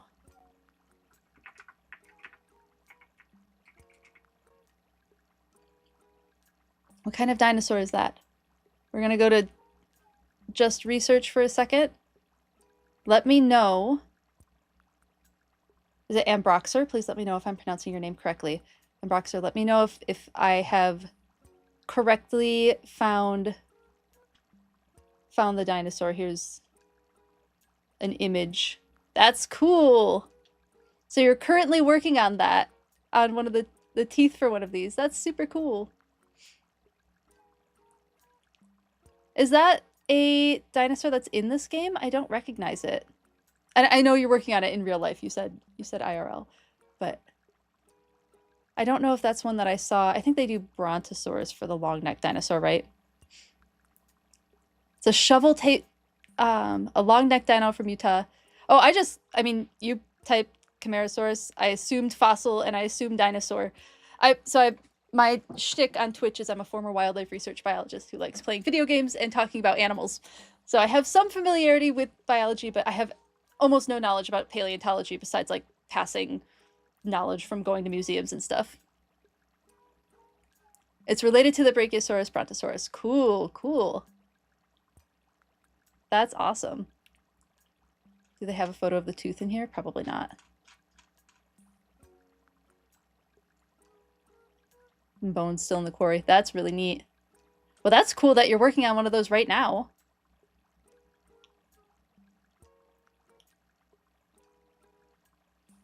Is it like cleaning it off and preparing it for exhibition or storage? You're a paleo person. Oh, absolutely. I will definitely ask. And like, if I forget because I'm rambling about something and you have something that you want to share, you are absolutely welcome to share. And I would love to hear about any of your paleo knowledge because I have so little of it. My knowledge is mostly animal behavior based and like wildlife biology based. So absolutely love hearing from people who know about things. You're piecing it together to put on display. That's super cool. That's really, really cool. Yeah, feel free to hop in with dino facts. I'm all about that. I will not say no. A Quetzal torso. I never thought I'd lay eyes on such a well-preserved Quetzal torso. Dear me, I might give you a short presentation. Yes, I would love to know about this one. Wonderful, 'tis fascinating stuff, I assure you. Now, where to begin? The Quetzal... Quetzalcoatlus? Quetzalcoatlus? Did I get that right? Or Quetzalcoatlus? The undisputed ruler of the skies, at least during the late Cretaceous period. It had a magnificent wingspan of roughly 36 feet, making it one of the largest flying animals ever. Well, it no doubt soared magnificently. We now know that it also crawled on all fours. Ooh, how cool. Oh, thank you so much for gifting the sub. I appreciate it so much. Thank you, Live and Love Baby. That was very sweet of you. Let's see. Oh yeah, the Jurassic Park Lego games was hilarious to watch. It really, really was. Thank you so much for the gift sub. Well, as no doubt soared, we all know it also crawled on all fours. It's a bit disappointing, really. This illustrious sky god scrambling on the ground like a common beetle. There's nothing wrong with that. They say you should never meet your heroes. Oh, that's right. Blathers is a bird. And that is what I have to say about that.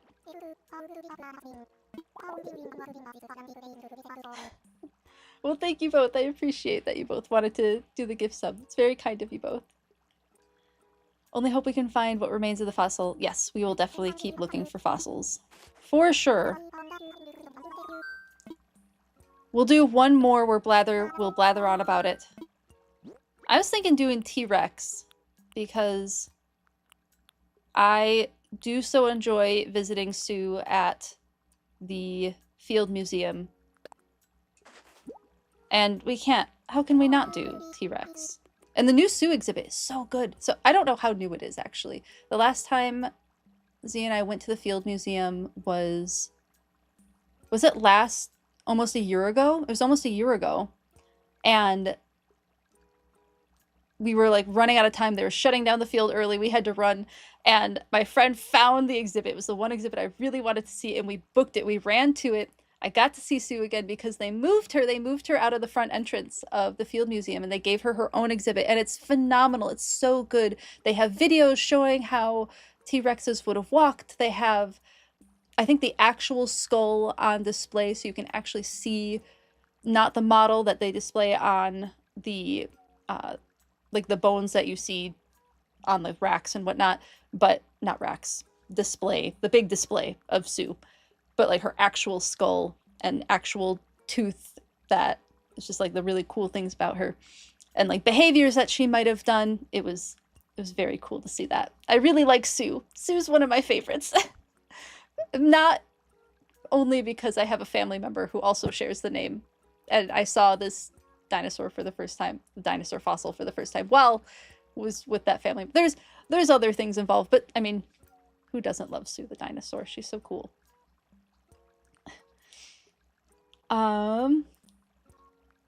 Not tried any of the Jurassic Park franchises. You're funny enough a big fan of Monster Hunter on the Horizon games. That is so understandable because they have like the behaviors of what those animals would have been, right? Like it's just really cool getting to see them like alive and running around. I have friends who are big Monster Hunter fans too, so I do also enjoy the franchise. Usually find partials. It's very rare to find all of the bones or a complete fossil. Yeah, that makes sense.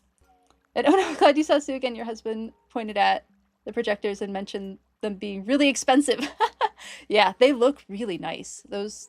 They did a great job with the exhibit. It looked, I don't want to say it like looked expensive, but it looked really well put together and like it was very thoughtfully done. And they invested in the pieces that would make the biggest impact. It was a good museum. Maybe we should eventually do 2-Point Museum on here at some point. That would be a fun game. But it'll be a bit. Anatomists are really freaking cool. Being able to take a small piece of fossil and tell us so many things about it. Yeah, I agree. I absolutely agree. Thank you for the lurk and work, Xenia. I appreciate it. Good to see you. Yeah, I love the Field Museum. I also love the Shed Aquarium. The Shed Aquarium is also a favorite of mine because grew up going to Chicago and seeing the shed. And then when I was in my first zoology club before I even went to university, when I was in community college, transferred to university, I got my biology club behind the scenes at the Shed Aquarium, and we got to see all of their saltwater tanks, and we got to see like the critters that they don't have on display. They had some of their interactive animals that were coming off of a show, and they were willing to let us meet those animals too. Got to see some really cool rare lobsters and just like other stuff we don't usually get to see on display, and get behind the scenes like info about the animals. That was such a cool tour. You have to have, I don't know how much it is now. It was only $12 a person when I did it. And I don't know if we got like a student discount or something like that, but we had to have a certain amount of people. And then we also got access to the shed after it was done. It was a great deal. It was a really, really cool experience. Definitely recommend it. The purchase of Sue was funded by McDonald's and Disney, so you'd imagine they put a bit of funding into the display. That's an amazing amount of funding for that. That's really cool. Thank you for the insider knowledge. That's awesome. I appreciate it. Yeah, going behind the scenes at Shed was fun. Definitely, if you ever get the chance to do it, because it's really cool. Their equipment is awesome. T-Rex torso. Never thought I'd lay eyes on such a well-preserved T-Rex torso. Dear me, I might give you a short presentation. Yes, this will be the last presentation, and then I'll just donate the rest. Because Blathers does talk a lot. I'd say that T-Rex is the 800-pound gorilla of the dinosaur world. Maybe I'll take note of which ones I have already listened to. So we've done T-Rex, Quetzal, and I think Stegosaurus. If anyone remembers what the other one I did yesterday was, that would be helpful. Otherwise, we can just listen to it again at some point. But then that way I know, and we won't re-listen to them again since we've done it at least once, and there should be 2 to 3 fossils per critter. I'd say that T-Rex is the 800-pound gorilla of the dinosaur world, but it likely weighed well over 9 tons. This fearsome chap is practically synonymous with the word dinosaur, and for good reason. At up to 42 feet long with banana-sized teeth, it was one of the largest carnivores to ever walk the earth. It's unclear how fast T-Rex was, since estimates vary widely. I'm just relieved I will never have to escape one. Same. And that is what I have to say about that.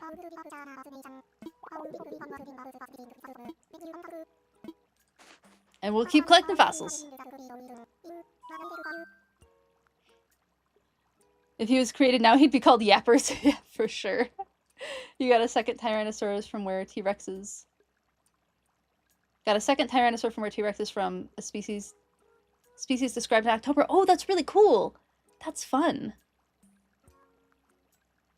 So is it a different species from T-Rex? And it's a new one that was just described? That's amazing. That's so cool. That's such a cool thing.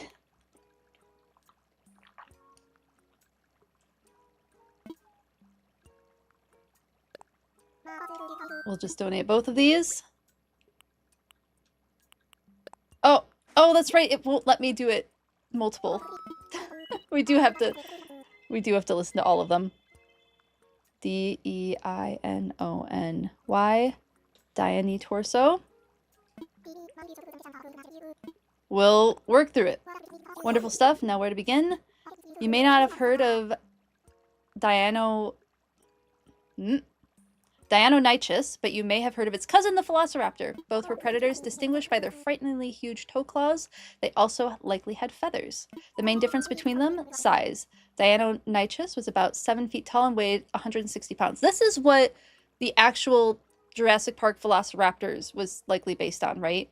Because they called them velociraptors because it sounded cooler, but they actually used the blueprint of Deinonychus, right? Is that correct? You were just typing that. Deinonychus. Oh, thank you. Deinonychus. I appreciate that, Ambroxer. Deinonychus. So Deinonychus was about 7 feet tall and weighed 160 pounds. Little Velociraptor on the other wing was a compact 2 feet tall and weighed only 33 pounds. That's about what Taco weighs. Taco weighs as much as a little velociraptor. That is my dog, for those who missed that conversation. I've heard that people meeting celebrities are often surprised at how short they are in person. And that is what I have to say about that. Alright, we'll get through another one. I think once we get the main museum, that'll let us donate multiple things at a time.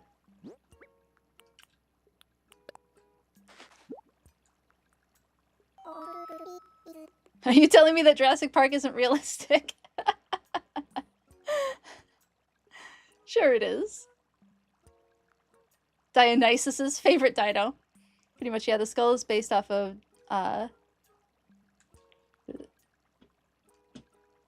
Deinonychus. Velociraptor has a very elongated skull in reality.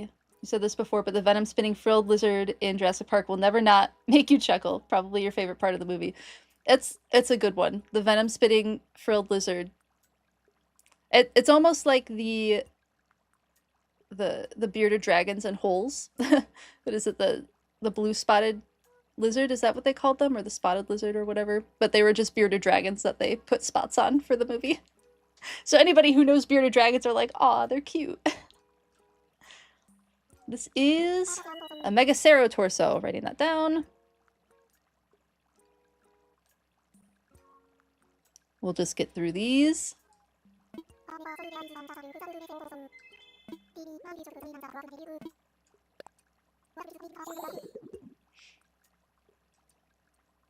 Kiki asked to leave again? No, not again!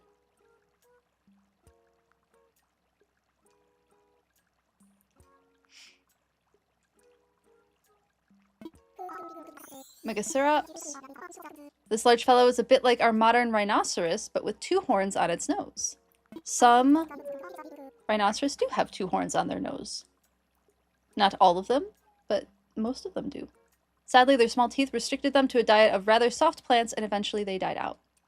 I feel there's a valuable lesson to be had there about learning to enjoy a variety of foods, and that is what I have to say about that. Anyhoot, I will gladly accept your generous donation.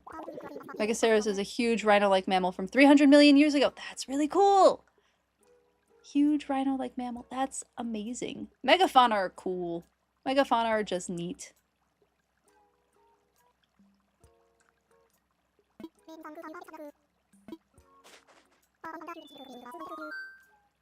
I think sometimes my master's degree was on elk, and I think sometimes they consider elk megafauna, but sometimes they don't. Moose definitely count as megafauna. I didn't work with moose, but the people I worked with on my thesis project did work with moose. So I was moose adjacent. Your villagers are mad at you. Oh no! You're almost certain this was a pet, but you saw a YouTube video where a frilled lizard chased after a guy and climbed his leg. Yeah, that can happen. I mean, they're wild in Australia, but they're arboreal. I don't know if they're like bearded dragons, where they managed to get them into the pet trade by smuggling them out of Australia, which is the only way to get any of those animals in the pet trade. Hopefully you can go digging this year in an area that yields Megaceros. That's super cool. I'm manifesting that for you. I hope that you are able to do that as well, because that sounds super fun.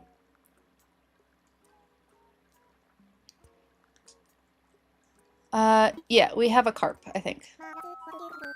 that we'll probably have to listen through the carp stuff too. A carp! Might interest you in a few fascinating facts about your carp. Let's listen to some carp facts. I would love nothing more. This carp, have you ever seen their teeth? For your sake, I hope you have not. Carp have teeth in their throat strong enough to crunch on hard things like shells and fingers. Ah! A good rule of thumb when dealing with other species is to keep your fingers out of their mouths. A good rule of thumb indeed, I agree. Although having neither thumbs nor fingers, I am quite safe from this little fellow. And there you have it. Fascinating stuff, no? Bravo, and thank you. Once the museum is complete, it shall be displayed with utmost dignity. Carp, I mean, there's a lot of different species of carp out there. I mean, goldfish and koi are varieties of carp that have been bred to be ornamental and basically domesticated.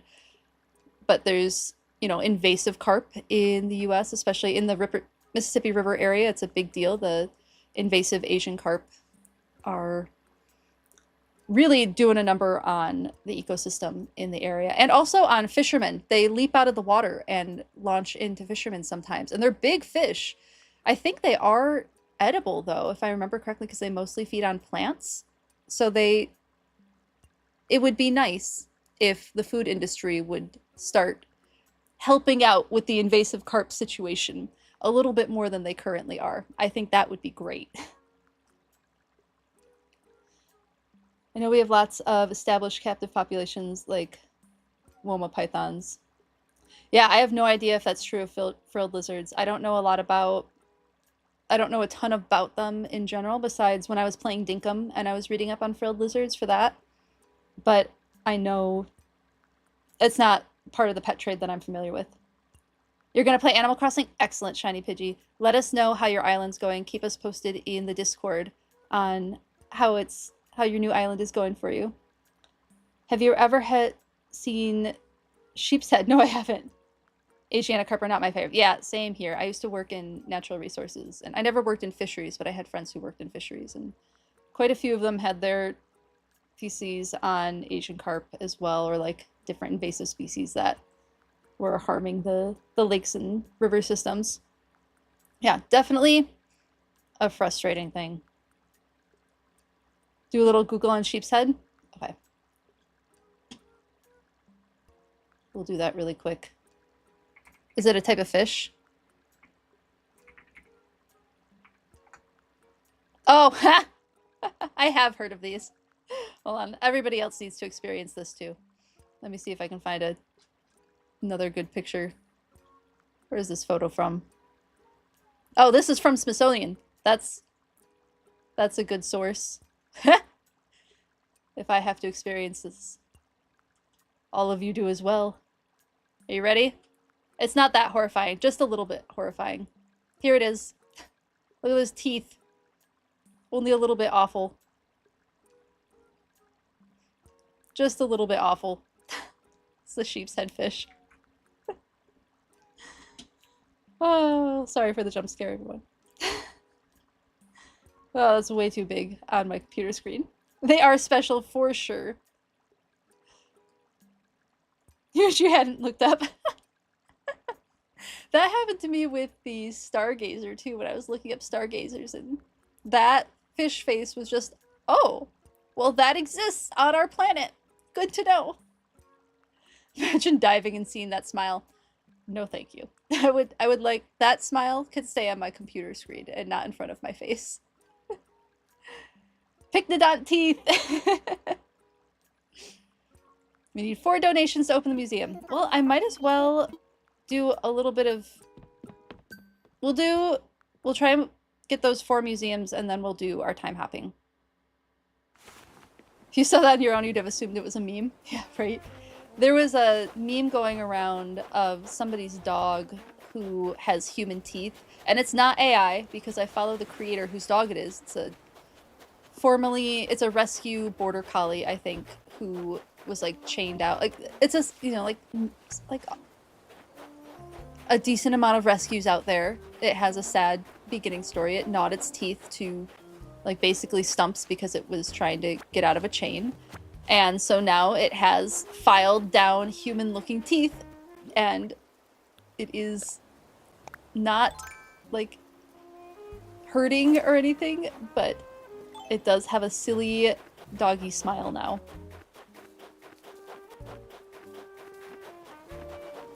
Can confirm that photo of the rescue border collie with human-looking teeth is not AI. That is a real poor dog. All right, we did a lot of our fishing at night. Let's see what we can find during the day. Sad story, but sounds like a cute smile. It's a little freaky. It is, the dog is cute, but it is a little freaky. This creator also has a horse named Chicken Elizabeth Nugget. He is a Vanner Cobb. Looks a little silly still. This horse's sire is a horse model, like actually. But Chicken Nugget is becoming a very fine-looking horse now that he's growing into adulthood. Very silly-looking foal, though. You know her? Yeah, I really like following her. Caught a dab? Is that a new one? It must not be, because it didn't have the yes. But it might be something I can donate.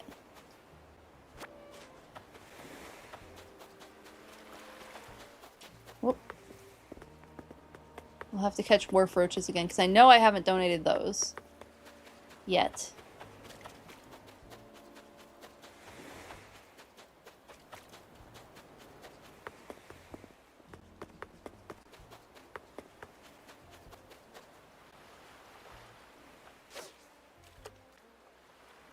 You going to notice me? Nope. Does not notice me. There we go. Oh! Okay. Wasn't expecting it to bite right away. Is Chicken Nugget's owner? Yes, it is Chicken Nugget's owner. Yeah, those horses are so cute. And Squidward the horse lies in the field feigning death. Yep. My horse is not dead. It is just laying down. Yeah, she's hilarious.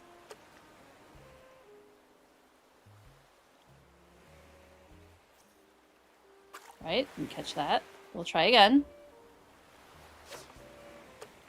There we go. Oh, shoot. Ah! Okay. I'll get my streak back.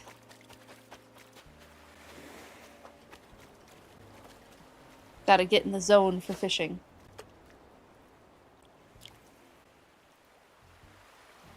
Alright.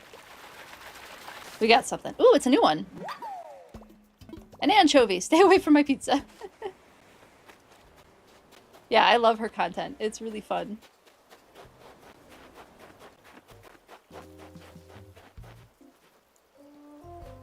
She actually talked recently about how she got bit by a tick and developed that awful red meat allergy from a tick bite. It can happen. And like how she's dealing with that. She can't have any red meat anymore. No, nothing from pork or cow. I think she can have chicken. I think bird meat is okay.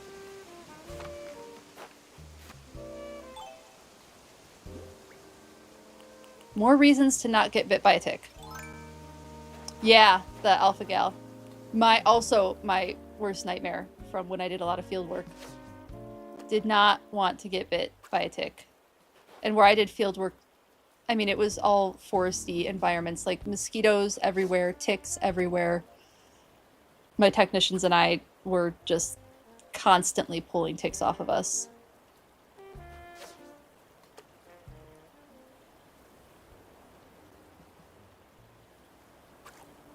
Okay, maybe if we go down and hop the river, we can catch it.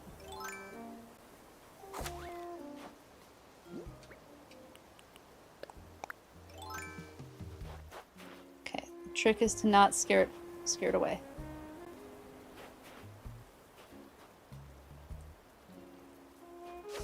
Oh, are you kidding me? Ah, fish. Okay, maybe this fish. Just decided to be right in front of a waterfall.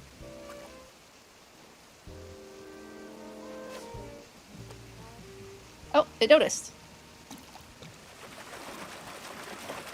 That's awful. Know anything about the mechanism? I don't, unfortunately.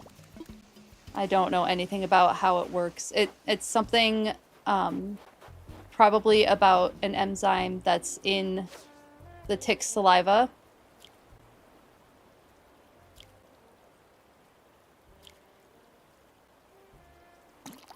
Is my guess of how that works. Oh, we gotta swap something. What are we swapping? Might have to be maybe the tree branches, because I can pick those up again. Let's plop this down. Access in here.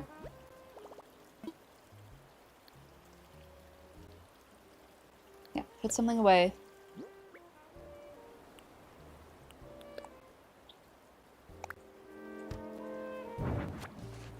There we go. And then I think we have 4 things that we can bring to Blathers. I think we have succeeded on that quest.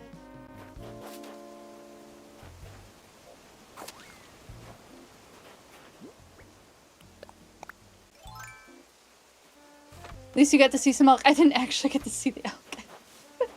It was a collar study and I wasn't allowed to go up in the...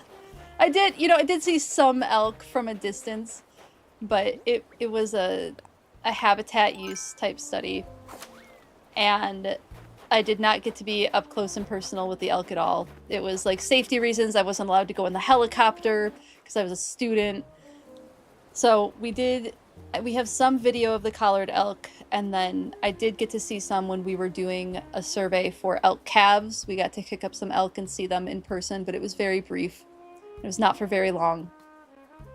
And yeah, I got to see their movements a lot, but I really didn't get to see my elk that much. Even the couple of mortality signals that we got, which was, a bummer, especially because I only had 20 elk collared, so every mortality was just like, there's less data. And also very sad that one died. But I didn't even get to see the elk then either. They took them right into the lab for the necropsy, and then I really didn't get to interact with my elk all that much. Get to see some elk. We've never seen one in person this summer. Was your first bison? Bison are really cool. I have seen bison.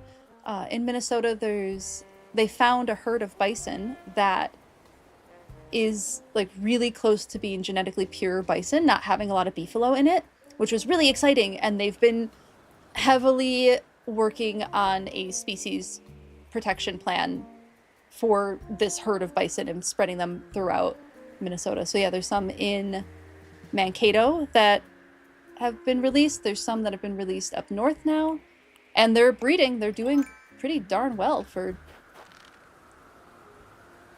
being such a kind of newish project.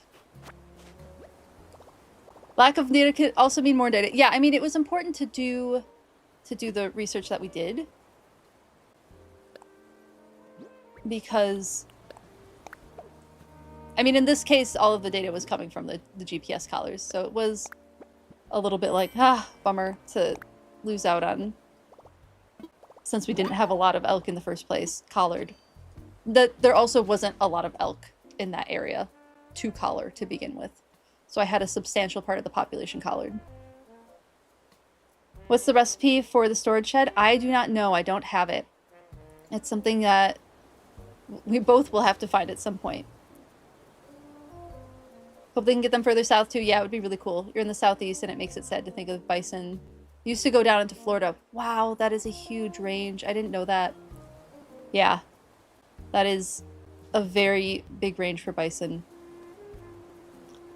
Yeah, we have a specific program in Minnesota, but hopefully areas around the other parts of the country too will start focusing on that. I know maybe not in Florida, but other areas close to the southeast. I don't know why I assumed Florida. Oh, because you said Florida used to be where bison get down to. Elk also have a similar range, and there has been some pretty intensive reintroduction effort in like kind of the eastern area of the United States where that subspecies of elk was eradicated. So they've been moving Rocky Mountain elk over to try to fit back into that niche and bring elk back to that part of the United States. Obviously, I know a lot about elk because I studied elk. So that is where one of my kind of expertise. Yeah, I have a master's degree, so I can kind of call it an expertise there. On that, I had to read a lot about elk reintroduction when I was studying for my degree. Yeah, I know in like Kentucky area there was a really successful reintroduction, and it was so successful that they have begun pulling from that herd to reintroduce elsewhere. The biggest thing is finding herds that are healthy and aren't going to be moving diseases around, like chronic wasting disease or brain worm or something like that. That's like the biggest difficulty with reintroduction. I mean, besides getting the funding and local acceptance and acceptance of the management, like it's such a huge process to get animals reintroduced to an area. Diseases is just another factor that has to be brought in. High hopes from red wolves making a comeback. Yeah, there's been intense, super intense SSP for red wolves. I remember years ago going to the Lincoln Park Zoo, and seeing a red wolf species survival plan. And just, this happens sometimes. I end up talking with people who work at the zoos and work on these projects because I get interested in it and they happen to be walking by. It is a fun type of interaction to have. I love talking with experts about what they're interested in. And they told me all about the wolf reintroduction and how they had pups that were being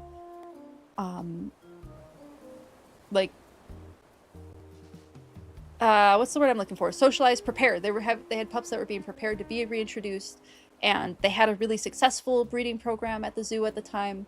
So yeah, it is really exciting when an SSP is coming together for a species like that that is so endangered. Prion diseases are terrifying. Yeah, I agree. I so agree, Embroxer. Prion diseases are absolutely terrifying. Okay, I posted it before, but I don't think you were in the chat. But if you are interested, this is the Discord link for my Discord server. Absolutely no pressure, but if you would like to join, we'd love to have you in the server so that we can chat when I'm not streaming. I don't usually stream on Wednesdays. I'm usually a Tuesday and Thursday streamer, but today is New Year's Eve and I thought it would be fun. And I wanted to go to my friend's 1-year-old's birthday party tomorrow. Both reasons. Yeah, prion diseases are terrifying. Chronic wasting disease, like I worked in DNR, so chronic wasting diseases are, it's one of the hot topics in all natural resources communities is chronic wasting disease. No, they took a hit when North Carolina reintroduced coyote hunting. Red wolves have such a bad case of mistaken identity. Yeah, yes they do. And also interbreeding with coyotes, right?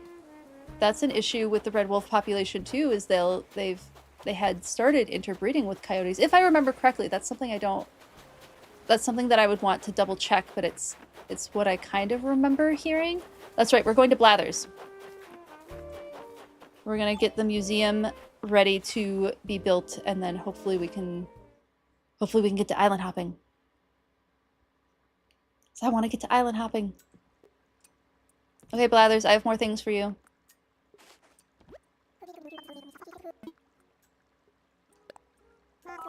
What do I have to donate? I have a bitterling.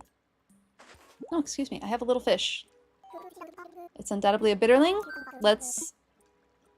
We'll learn a couple things about a bitterling. They hide their eggs inside large bivalves like clams. Ooh, that's cool. Where the young can stay safe until grown. That's really cool. The bitterling isn't being sneaky. No, their young help keep the bivalve healthy by eating invading parasites. We love a mutually beneficial relationship. It's a wonderful bit of evolutionary deal-making, don't you think? Each one keeping the other safe.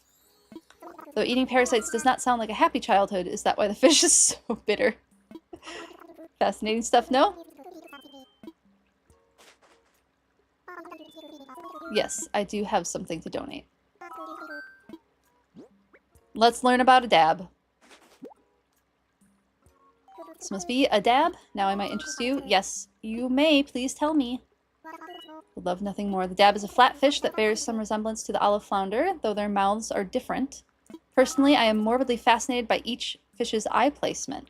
The dab's eyes are both on its right side, while the olive flounders are on the left. That is very interesting.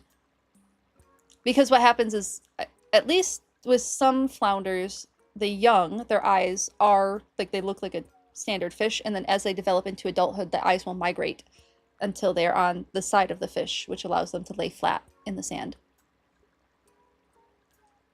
These fish spend lots of time lying on their sides in the sand, like I just said, so the odd eye placement makes some sense. But it's, how can I put this? Creepy? Viscerally disturbing? Profoundly upsetting to fans of symmetry? I adore blathers. And there you have it.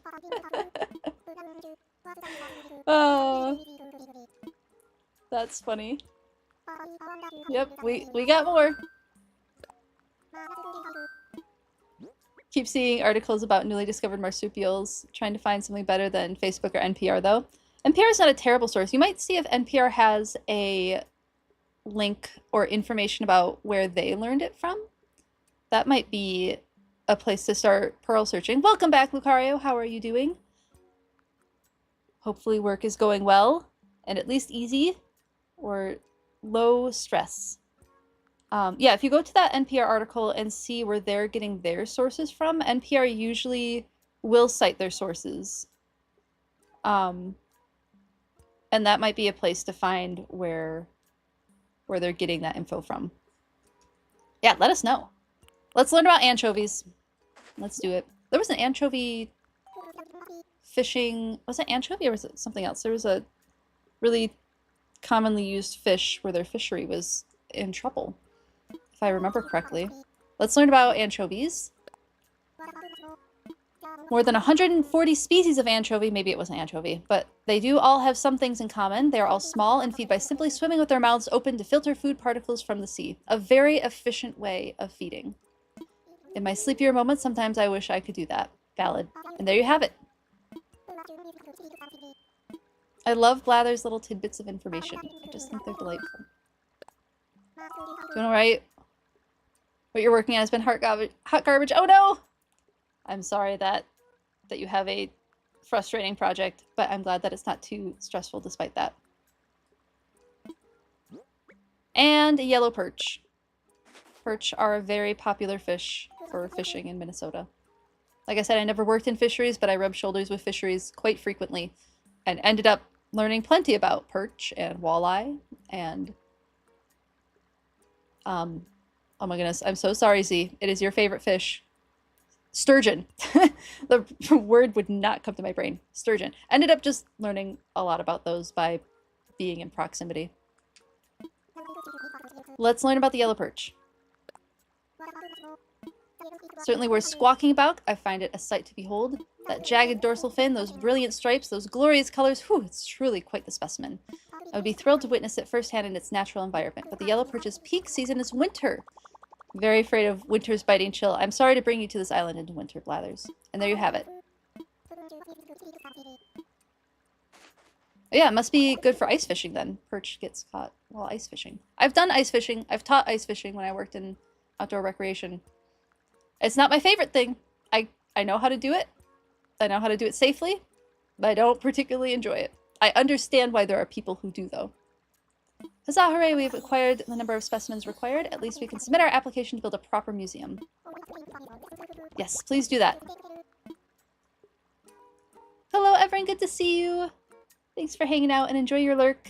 You got a yellow airport! We started with Buck and Agnes. Agnes is one of my favorites. I love Agnes. And Buck. I don't remember who Buck is. Let's just pop that open really quick.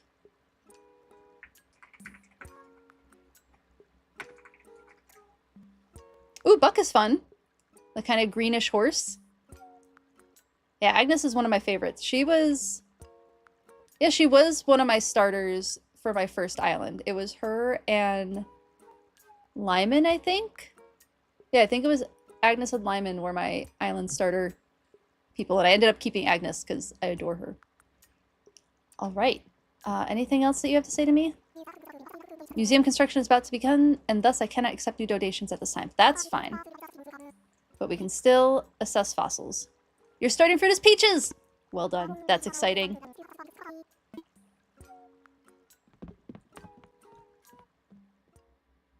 Very good starting fruit. I know that's a very popular one. You posted the tooth you're working on in the chat. Ooh, thank you. Oh, I'm excited. Whoops, that's not the right window. It's in stream chat. Oh, that's so cool. You're right, it is very shovel taste. Or shovel shaped. That's really cool. Thank you so much for sharing that in the Discord. There is a fossil in the Discord if anybody is interested. It is very neat. And thank you for joining the Discord. I really appreciate it. That's super cool.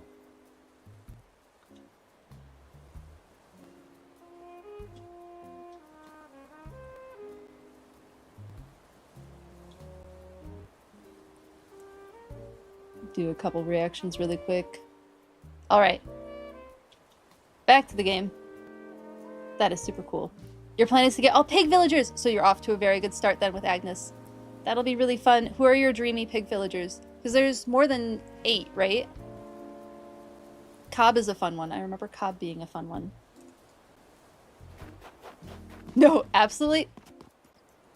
And Broxer, I love distractions like that. It's why I do these streams. I have all of my redeems are distraction redeems where like I can draw a Pokemon card and talk about the animal it's based on. There's a textbook tangent because I have textbooks back and like not necessarily textbooks, but fun informational books back here. It's all fun for me. Random animal fact where I just kind of think of the first thing on the top of my head. That is my joy and what I love doing the most. So none of those distractions are a bad thing. I appreciate them. That is why they are there.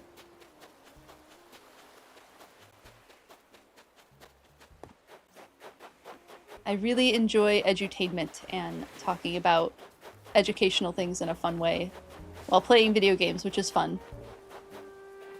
Where did that... I know I heard a balloon. Maybe I'm going crazy? Could be. There's 15. Nice. Most of the redeems are biology related. It's true. I really want to get some sound redeems on here. I'll get around to it. It's just a matter of I need a day where I'm not editing to take the time to make all of the sound redeems. Okay, I thought I heard a balloon, and I must not have. Okay. I think that was like the big things I wanted to do. We got the building shop materials. We have both of those ready. I don't think there's much more for me to do in this particular day. So we can do some time hopping and see if we can get the next like things on the island set up. Yeah, definitely. And like I need to make the time for it and get it set up, and I definitely plan to. It's just with all of the holidays being all packed on top of each other this time of year, there just hasn't been the time. But yes, it is in the agenda. It is on the list of things to do. So like I'd love to do the Bill Nye the Science Guy.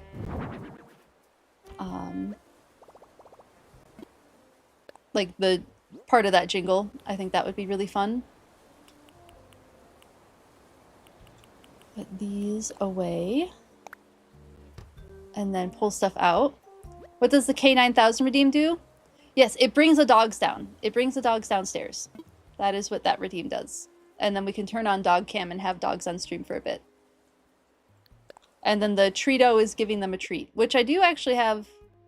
And just so that you don't use all 9,000 of your points right now, because I don't remember how to give them back at the moment. I'm pretty sure the dogs will be coming down at some point today.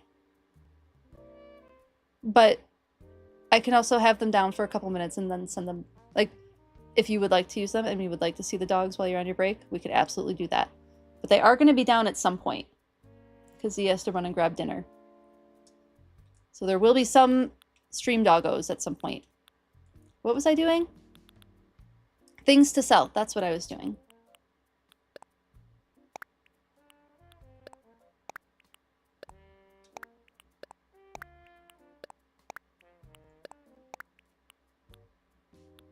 Yeah, we'll just sell all of these shells. Oh, not the manila clams, though. I think I moved a... Manila clams don't stack, right? Yeah. Let's go sell this stuff, and then maybe time hop backwards so we're on the correct day.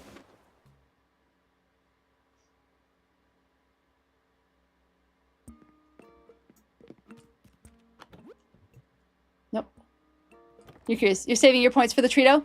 Very valid. Very valid. And I have some good Tritos right now, too. We have their advent calendar that we never finished because anyone who has dogs knows that doing an advent calendar sounds like a great idea until they start expecting the treat every single day for the rest of time because now you've put them on a schedule.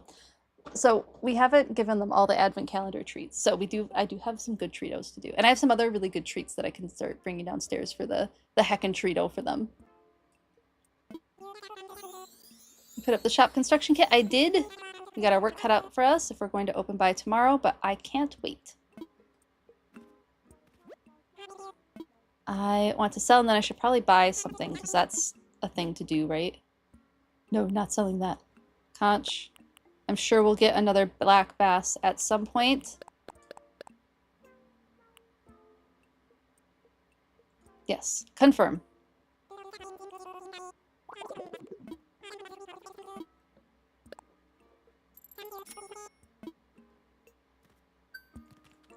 Yep, let's get those Nook Miles.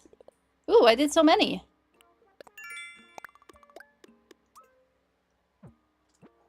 It's a weird temperature today. I still need the space heater, but then it gets too warm. And I need to turn it off, but then it gets too cold and I have to turn it back on again. Just basement problems. Rock splitting champ. Shellfish. Hor. Picking up seashells on the seashore. We're doing pretty good on Nook Miles now. Okay, I don't think there's anything else that's like really pressing for me to do. Because then we'll have the museum open the next day. And we can start filling museums. I did the rocks. I didn't shake any of the trees. But, I mean, we can shake trees other times, too. And I didn't see any island visitors. So I think I'm probably good to do a little time hoppy. We'll just go back to yesterday, basically. Or today, because we're at tomorrow. Get everything all organized.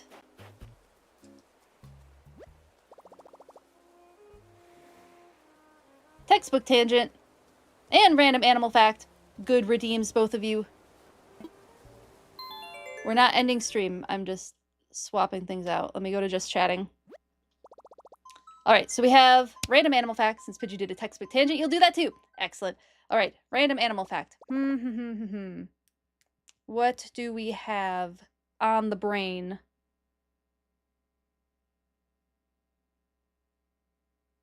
I'm like desperately trying to look for a source of inspiration at the moment. Because we've talked about so many animals already. Oh my goodness. My brain is just not giving it to me. Let me do this while I'm thinking about it. Random animal fact. Elk teeth, ivory. That's a cool one. Yes, elk have ivory. I could think of another elk fact, maybe. Nope. My brain is just not giving it to me. Give me 1 second. I think it's because I'm in the middle of too many things. And by too many things, I mean like something at all beyond focusing on just that. Let me do the date thing. Nope, don't want that.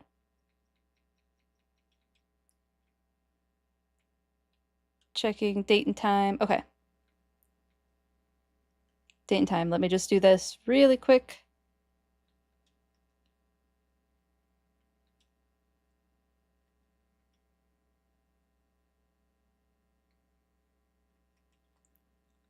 Get that set back up again.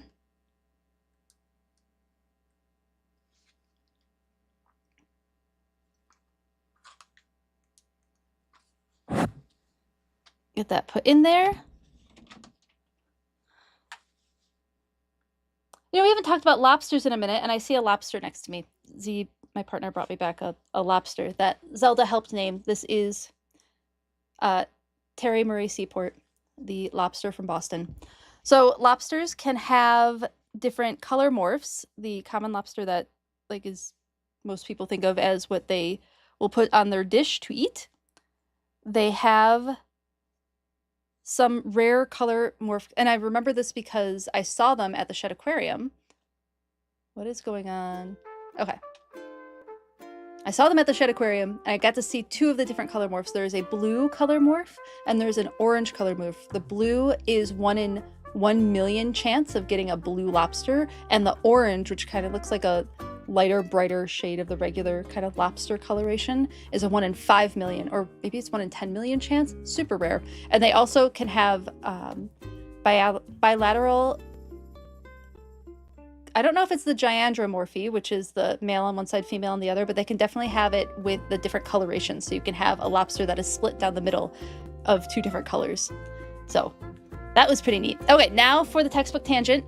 While we're still here, let's do a Consider the Platypus, because we haven't done one from that in a minute. And I really like this book. It's very cute. It has a lot of like strange information about things, different creatures. Oh, here you go. Great Barrier Reef Demo Sponge is what we got for the textbook tangent. Great Barrier Reef Demo Sponge. Let's see what it has to say about that. Demo sponges are pretty simple, and to put it way too simply, their bodies consist of far fewer tissues, structures, and general genetic going-ons than the human body. As such, the amount of our DNA that has direct parallels in the demo sponge accounts for around 60% of our genome. But get this, a whopping 70% of the demo sponge's genome has parallels in our genome. They're us like we used to be. So they have they have exhalant pores, which are used for expelling waste and offspring. You know, sometimes holes are good for more than one thing in the animal kingdom. Inhalant pores, which are used for sucking in food and reproductive tissue. So like if you look at a sponge, so think about like a kitchen sponge, and there's lots of like openings on the surface of that kind of creature.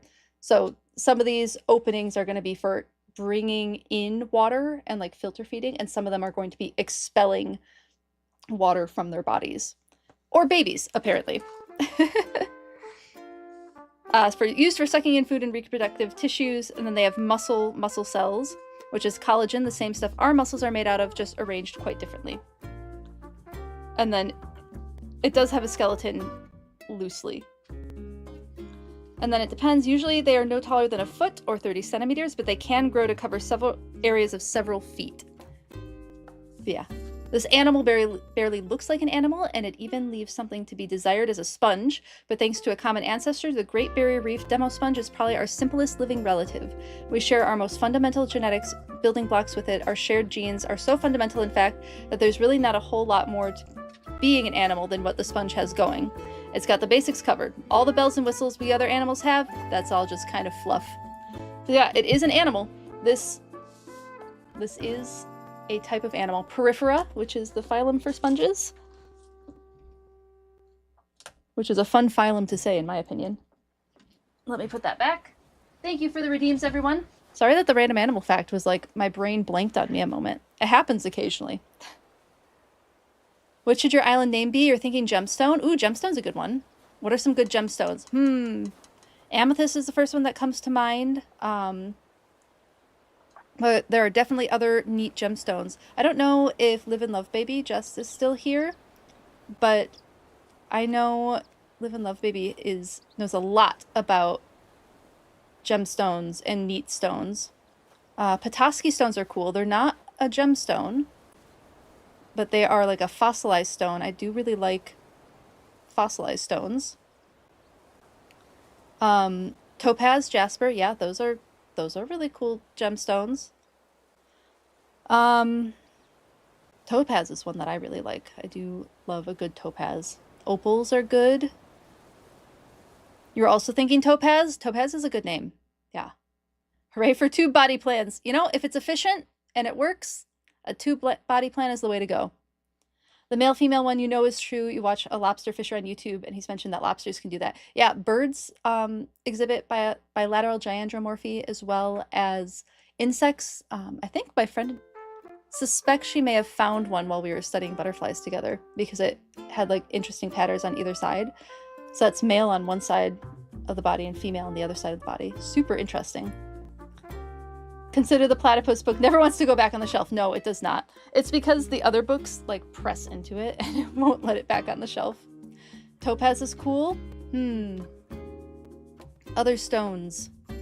Geode. Geode is a cool name too. Not very many letters, but it is a cool name.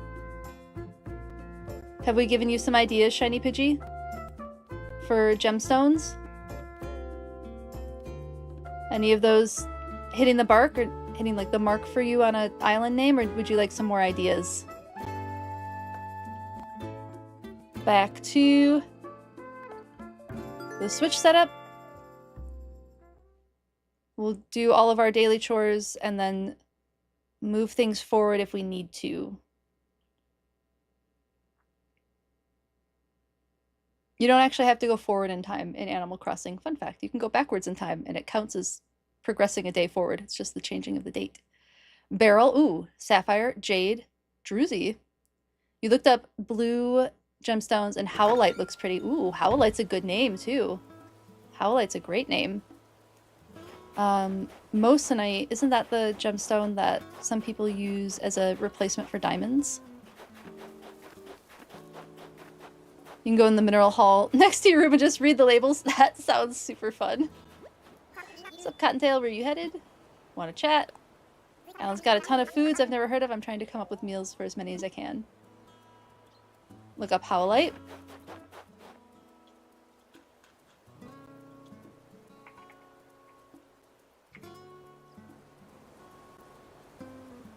That's kind of a neat looking stone. A calcium borosilicate hydroxide. A borate mineral. Ooh, oh my goodness. What is it called? Bismuth. Bismuth's a really cool thing. Okay, I'm going to show you all this one because it's neat. This is the stone that Shiny Pidgey mentioned. And then I want to show you bismuth because it's really cool. I used to have, I might still have, I'd have to go looking for it. Bismuth is a really cool looking stone too. Look at those like fractally patterns.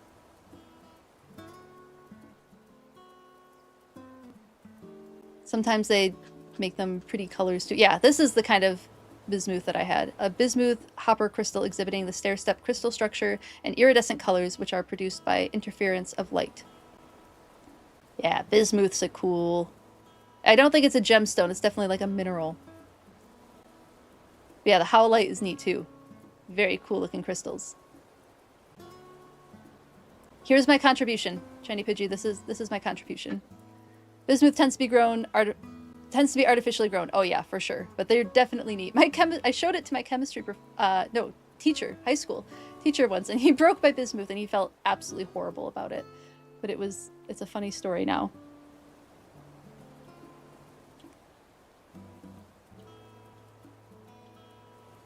Okay, what are my daily tasks? It is... We've talked to one villager. Let's go find Tank and talk to the other villager. It looks like Nook Inc. is not being done yet. Oh, do I actually have to go forward in time? It looks like I might have to go forward in time. Since your airport is yellow, you should go for a yellow gemstone. Okay, we can think about yellow gemstones. What's a yellow gemstone? Bismuth is actually even simpler. It's an element. Yes, that's right. It is an element. Thank you for that. Thank you for the correction. Yellow crystals. Why can't I think of like anything off the top of my head? Probably because geology is not like my strong suit. Not something that I'm super familiar with.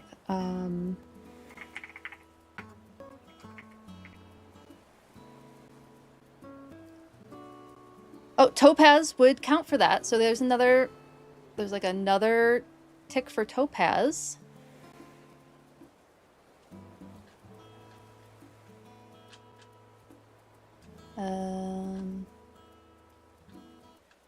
There's yellow sapphires, golden beryl, heliodor are cousins to the emerald. Chrysoberyl, garnet, yellow garnet. Tourmaline, tourmaline's a good name. Is citrine yellow? Great question. I have no idea. Yes, it is. Thank you, Embroxer. I appreciate that. Citrine is also yellow. Citrine's a good name. Tourmaline, I think, is a good name. Danburite. And then, of course, yellow topaz. Zircon, I guess. There's yellow zircon. Sometimes gemstones can have yellow varieties, like the sapphire I mentioned, or yellow diamond. Amber. Amber's a good one. You're gonna find amber on your island. It's yellowish. Scrapolite. I have not heard of that one.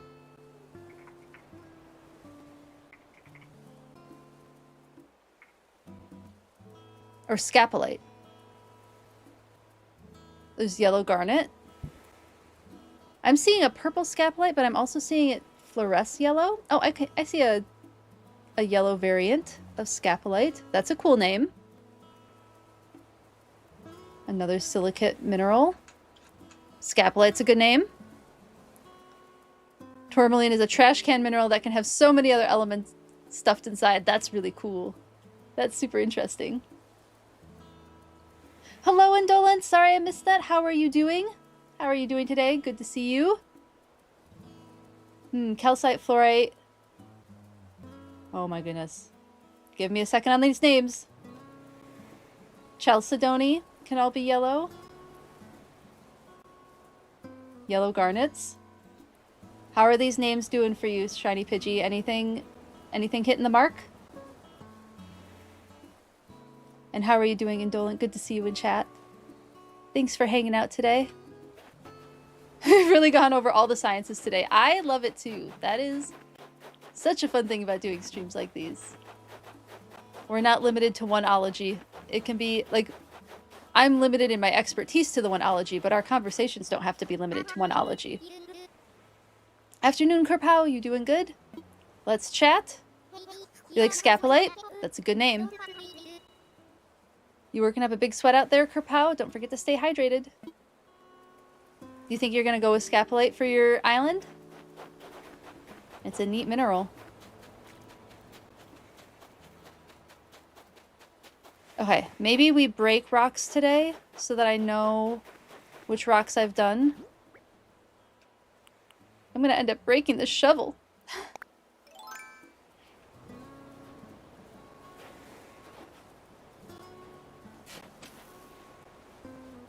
Such is the way of Animal Crossing. Oh! Did it not count? Did my time skip not count? Okay. Let's try that again.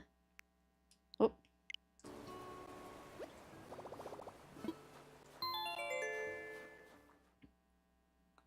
That means you need all the yellow flowers. Ooh, and golden roses too.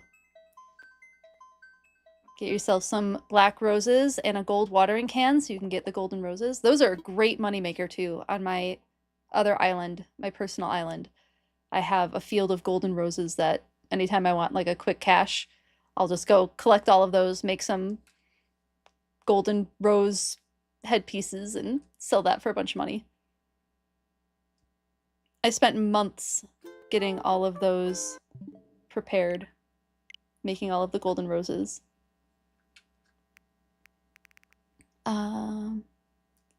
Yes, I don't think there's anything that I need to worry too much about. System.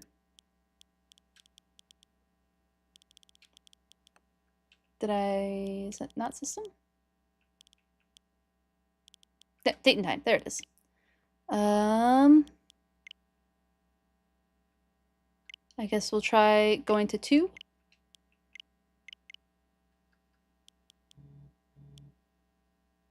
All right. Let's try that.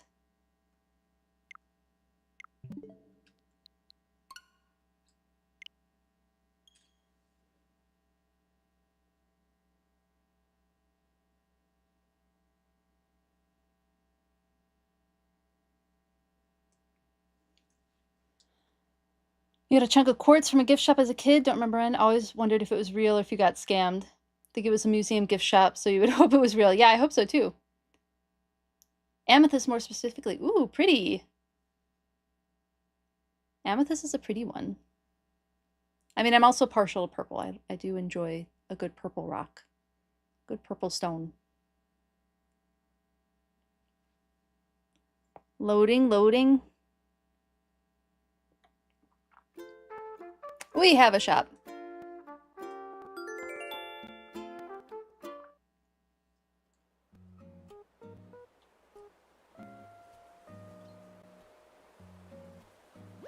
Hello everyone, this is Tom Nook.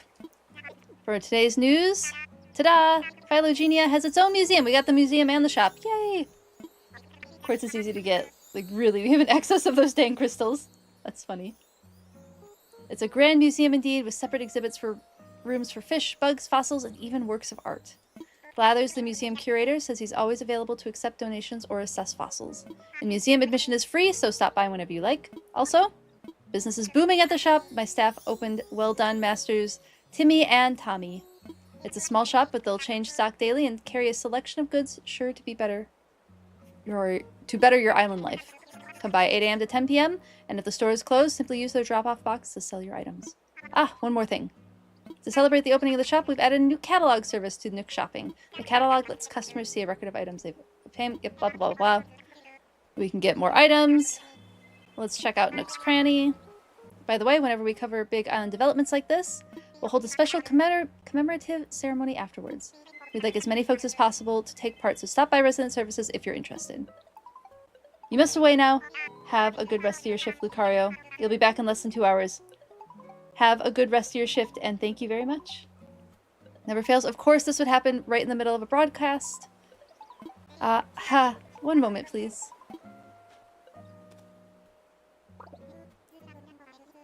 Hello, this is Tom Nook from Nook Inc. Yes, what? The getaway package? Why, yes, of course! And that's all for today's island-wide broadcast. So sorry to put you on hold. Allow me to give you a full overview of the... Ooh! Who's coming to visit the island? Who are we getting?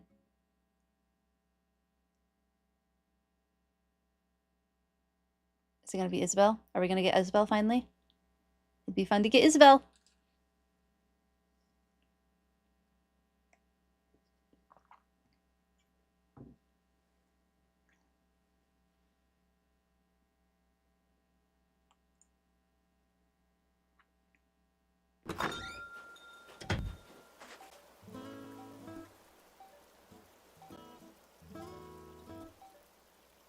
One moment.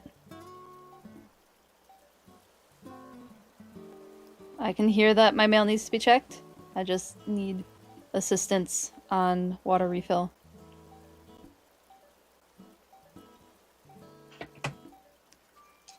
Alright, what's in the mail today? Oh.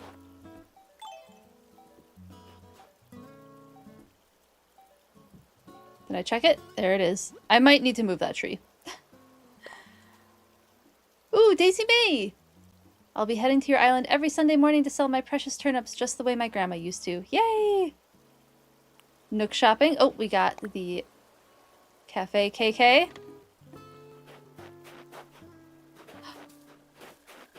What's this? We have houses!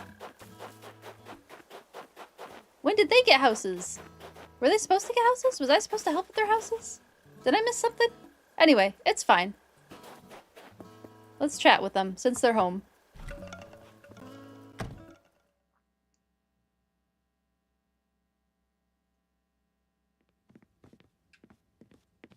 Yo, welcome. Relax and make yourself at home, Kerpow.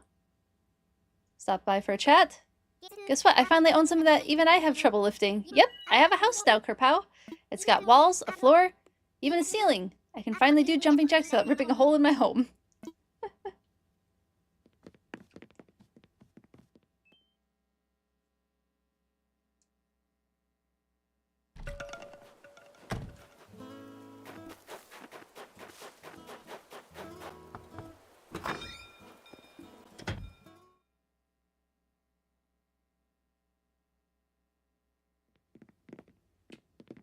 And Mira has a house now too. Cool of you to drop in, Cottontail. My digs aren't fancy, but you can stay as long as you want.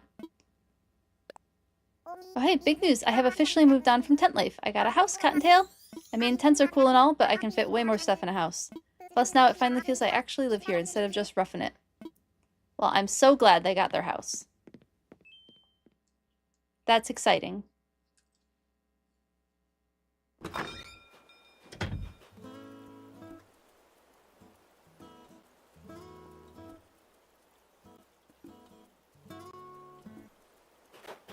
Okay, we've talked to the villagers. Thank you, Z.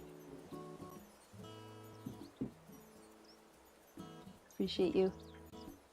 Thank you, thank you.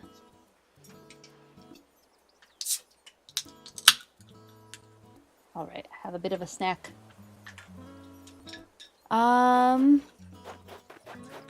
What is the to-do list again? I need to get this printed out.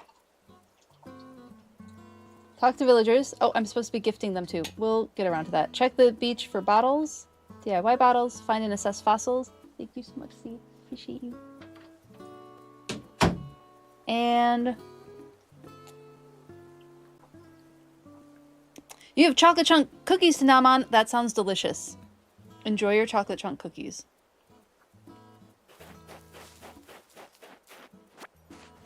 What else? Okay, fossils, rocks. Fossils and rocks. Okay, now that Z opened the basement door. It's chilly in here again. I'm gonna take a bite of apple while I do this rock.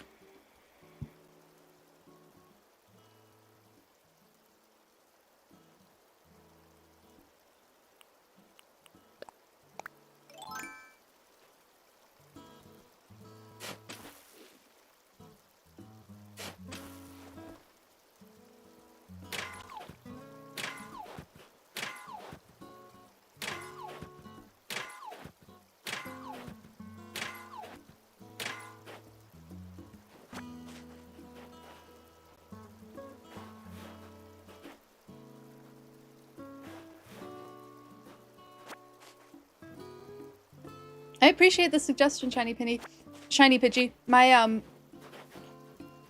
don't really play The Sims that much. That's not something that I've ever, like, really gotten into. Definitely a fun game. Just not something that I've ever really enjoyed playing all that much. I think it's because, I don't know, this is so silly and so cliche, but I like animals a lot. And human-centric games are like, they're fun, but they're not... they don't hold my interest for very long, so Sims ends up not holding my interest for very long. But I appreciate the suggestion.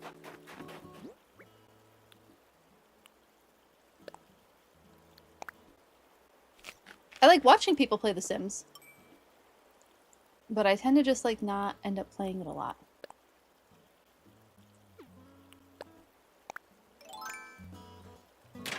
The constant building, yeah. You're addicted to building in The Sims, but you don't play it that often. Just constant building. Totally fair. How is your preparations going, Zelda? My villagers have houses. That wasn't something I was supposed to help them with, right? It just happens one day that your villagers get houses. Would be fun if Sims had a zoology pack. It would be fun if Sims had a zoology pack. That would get me playing it. We just did a time skip so that we could get more fossils, and the museum is built now, so we'll go check that out.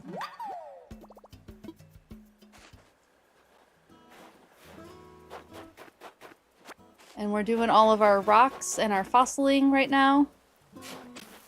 The horses and llamas are cool in Sims. You can have pet horses. Yeah, you can have, like, a bunch of different pets, right? Like cats and dogs, too. Time to grind for Blathers.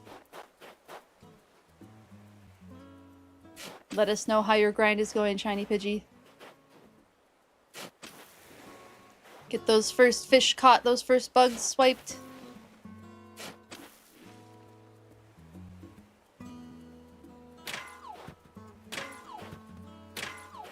Oh, that's right, I was muting.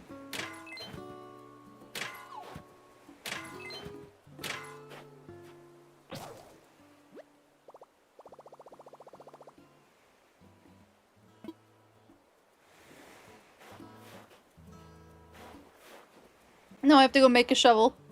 Saddest day. You believe you remember snakes, but that might be... Oh, the community stuff? Yeah, I could definitely see that being a community thing.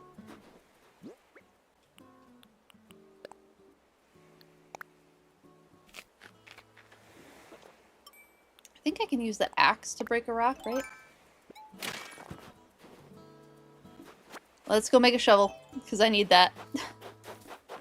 Although Nook's Cranny might have shovels now. Let's see what's going on in Nook's Cranny.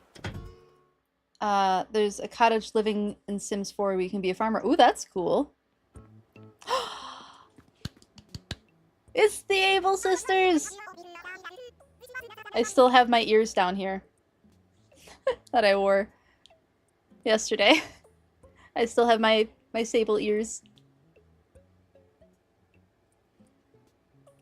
I was worried when I heard you were all moving to a deserted island, but this is much nicer than I imagined. It's so nice! So nice! Even though we haven't been here all that long.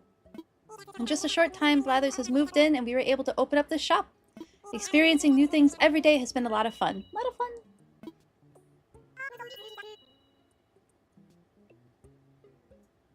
That's the cottagecore world is your favorite world? Stranger Things ends tonight. Oh my goodness, yeah, the season or the whole finale to the whole show, right?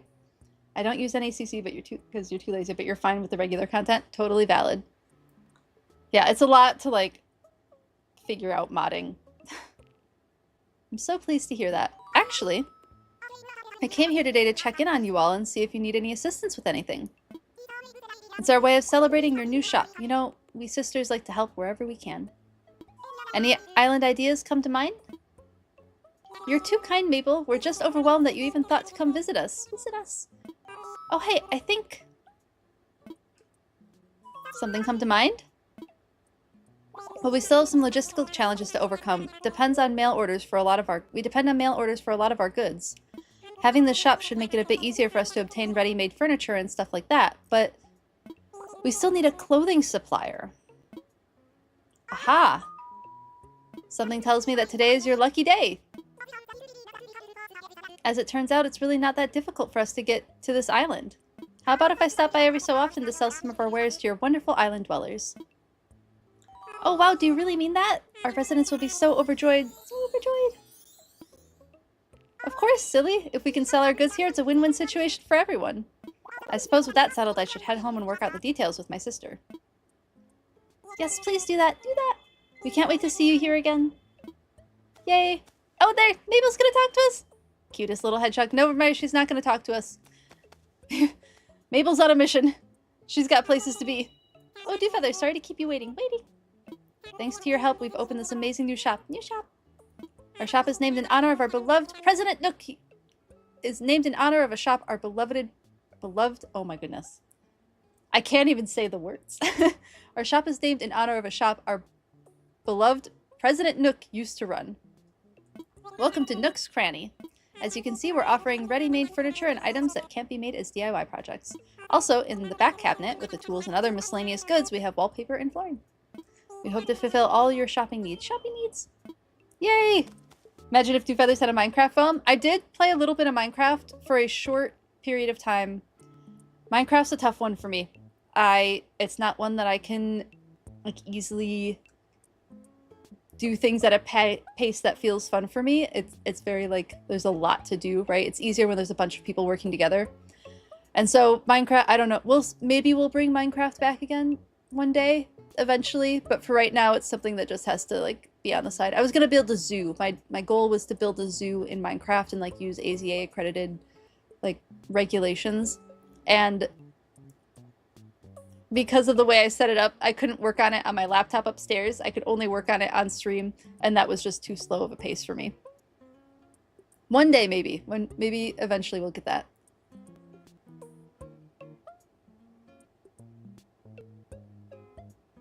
Okay. I'm gonna quickly eat this last...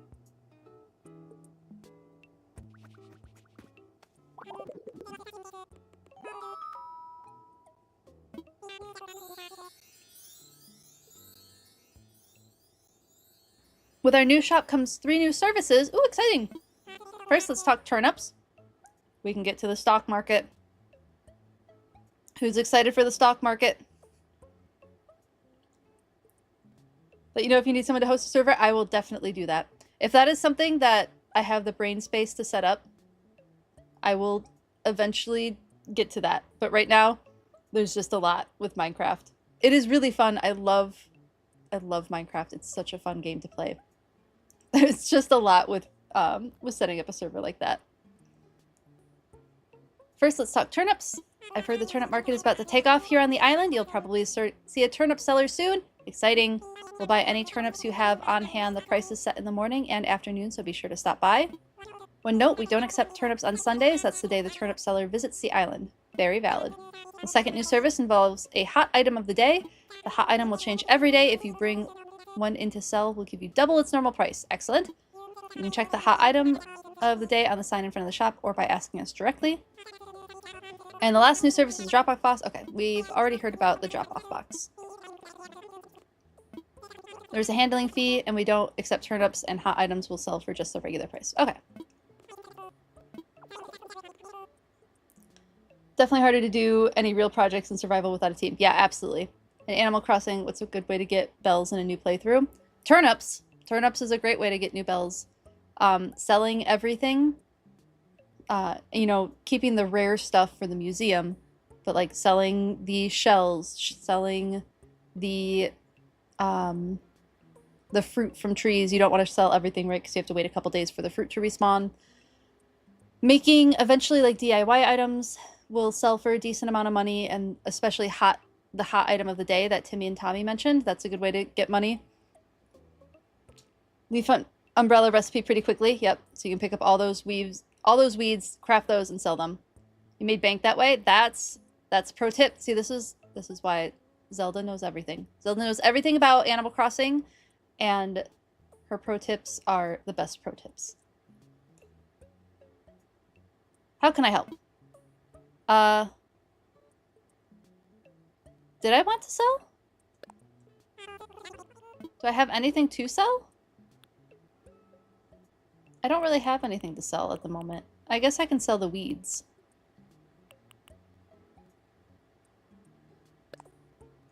We'll just sell the weeds for now. Yeah, I wasn't gonna sell any of that.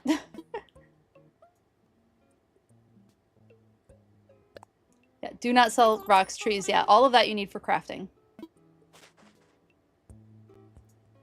Let's see, can we buy...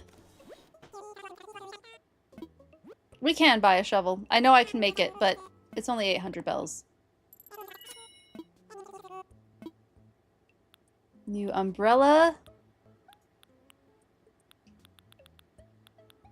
I think I'm good. Heading out. It was so good hanging out with you today, Imbroxer. Thanks so much for joining the stream and showing us dinosaur teeth and telling us about all this stuff. It was really fun hanging out with you. Hope to see you again at some point. Enjoy the rest of your evening, and Happy New Year's Eve. Thank you, thank you. We have a welcome sign, we have a globe. We did buy something already. I know I should be buying, like, more stuff. I'm just not interested in that stuff right now. I want to spend money on the stuff I'm interested in. Alright, we did the store stuff. Oh, I'm doing...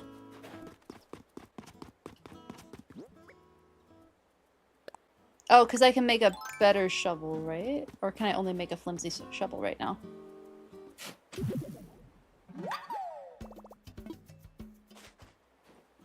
Let me...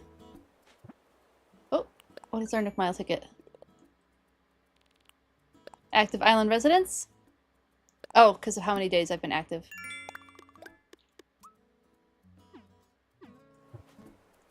I want my DIY book. Okay. Yep, I know how this works.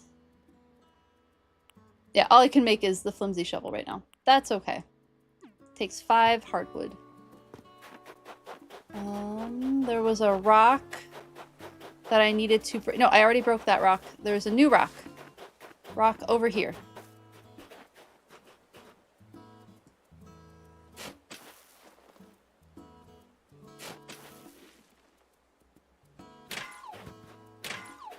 Hopefully there's not any weeds. Have a good evening, and thank you for joining. It was so much fun chatting with you. All right.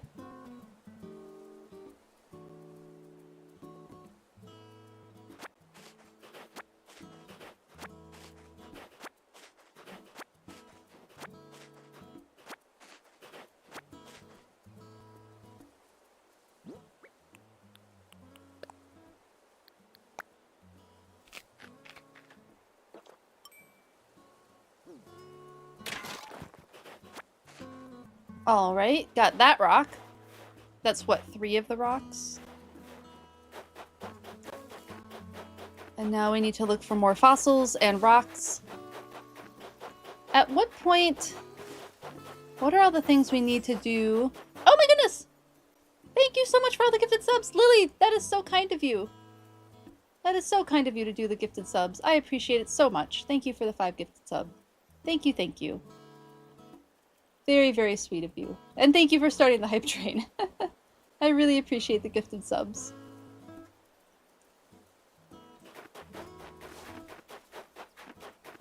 I was thinking about different kind of rewards because I have the reward for getting hitting sub goals. And thank you so much for the bits. Thank you so much, Zelda. I appreciate the bits. Thank you, thank you. Thank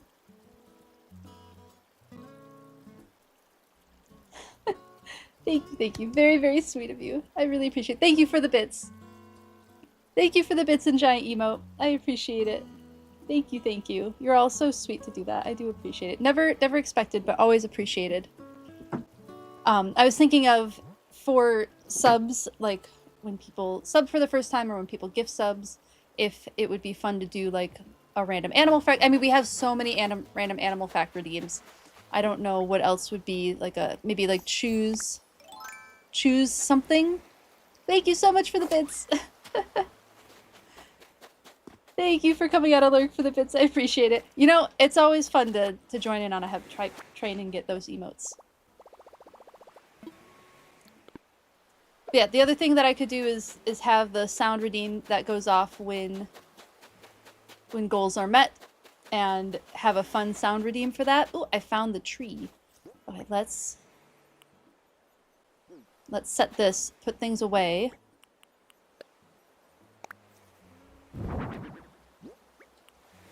Open the cafe cake. Uh-oh, I have stuff. Right? Is my storage full yet? No. Okay, we're still doing okay on storage. No, we need that. We need those. Okay. Flick time! Oh! Did we meet a sub goal? Or bit goal met? Ooh! Did we meet the bit goal? That's really exciting. Yes, we did meet the bit goal! Thank you all so much for doing the bit goal. Alright. I'll write down that we have to do Flick cosplay. It is time for another cosplay stream. When goals are met, you should have the Animal Crossing crafting sound when you craft it. That would be really fun. Winter Edition Flick. I will see maybe what I can do. The thing that might be missing with Flick is the really iconic, like, the bug on his shirt. Because I did mine on a sports bra. I did it on a crop top. And that's just not winter friendly. So I could either put that on a new top, or if you all are cool with it not being like perfectly accurate, right? Like missing some details, I could do like a closet cosplay Flick instead. Those are all options for that. Thank you for the other gigantic emote bits. I really appreciate it. We'll snooze this ad since we're in the hype train still. Flick time indeed. Yeah, some of the other cosplays that I have written down is I can do Julian from Animal Crossing. I have all the stuff to do the unicorn. Not that we'll have Julian on the island, but I do have all the pieces to put together a Julian cosplay. I was thinking Labelle. I could probably do a Labelle cosplay. Flick is another one. And then if we end up going back to Pokemon, I have a Galar Pokemon Trainer cosplay and an Alolan Marowak cosplay that are all possibilities. So there are cosplay possibilities. Celeste cosplay, I would have to make that one. That would be, I do want to make a Celeste cosplay, but it's not something that I could do on short notice. That's in the plans. I would love to make one. I don't have it on hand currently. All the ones I mentioned are ones that I have, like, available currently. Twitch is supposed to auto-snooze ads when major things happen, but it never does. Yeah, it never does. They're like, we'll force you to use one of your ad snoozes. Shovel. That's what we're doing.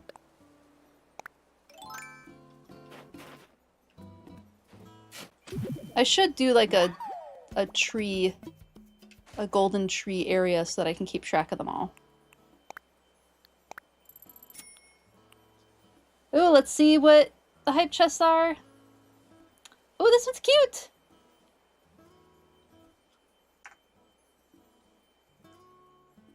We will bury the bells. Get another 30 grand in bells that way. Oh, that's the other way, Shiny Pidgey, to get bells pretty quickly, is to bury 10,000 gold in the tree when you get the... Find the treasure in the ground, the money in the ground. If you bury 10,000 gold, that's the max that you can do. You'll get 30,000 gold.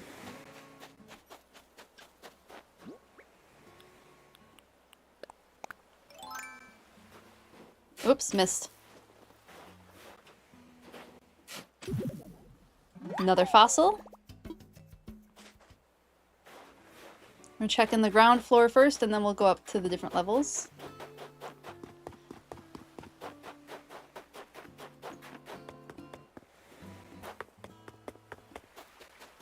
Go to the middle area.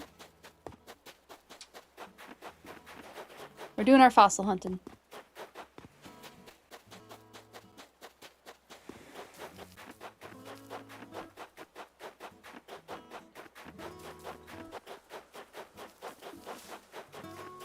Oh, do I hear a balloon.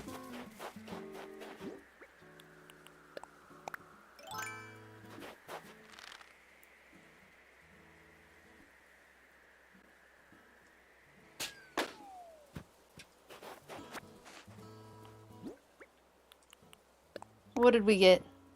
A mummy mask. Lovely. Just what I wanted.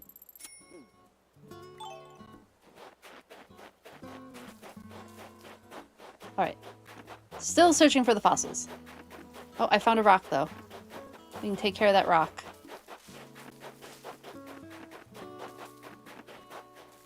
Oh, I'm just, like, so excited to get to villager hunting. And we are not there yet. Oh my goodness, is that your hype train emo? Is it a cat with glasses? That is incredibly cute. And thank you so much for continuing the sub. I really appreciate it. Thank you for the sub. Oh, is that the one? Did we reach the sub goal too? No. No, we haven't reached the sub goal yet. That's fine. I'm gonna have cosplay backlog. Excited to see the Animal Crossing channel on Discord? Yeah, me too. I will get that set up after stream tonight. That's on my list to set up the Discord channel. And then we can all be sharing things. Feel free to share it in the Farming Sim one for now. And then we can move things over to the Animal Crossing one once I make it.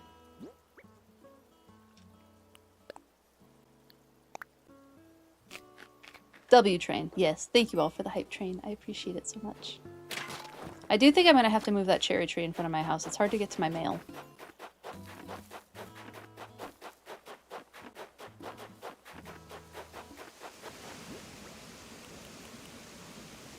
I should put stuff away because now my inventory's full. When do I get new inventory space? Oh, Shiny Pidgey. There are some folks who are very excited for the update in Animal Crossing, myself included. I am also... That's part of why I started the island, is because of the update. That was part of my reasoning.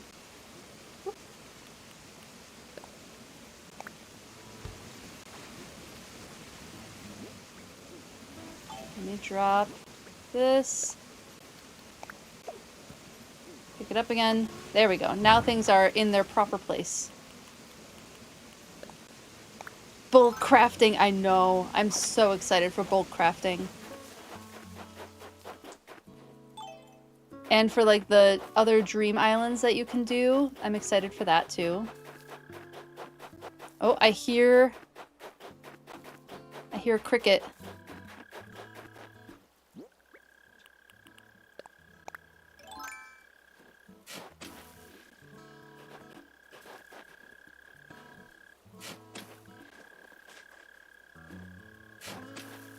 I'm gonna lose the shovel before I find this cricket.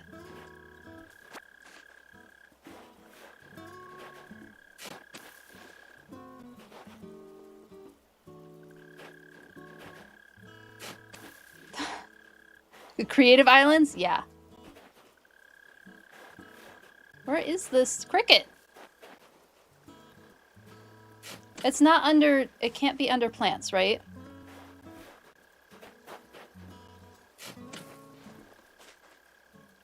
I feel like I'm farther away from it now.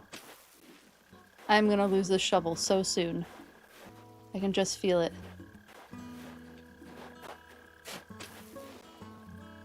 "12 players? That's... 12 players is just for Switch 2, right?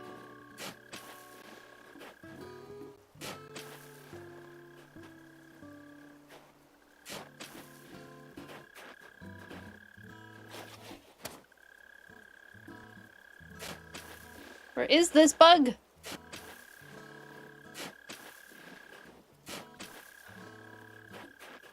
Have I just been, like, standing on it?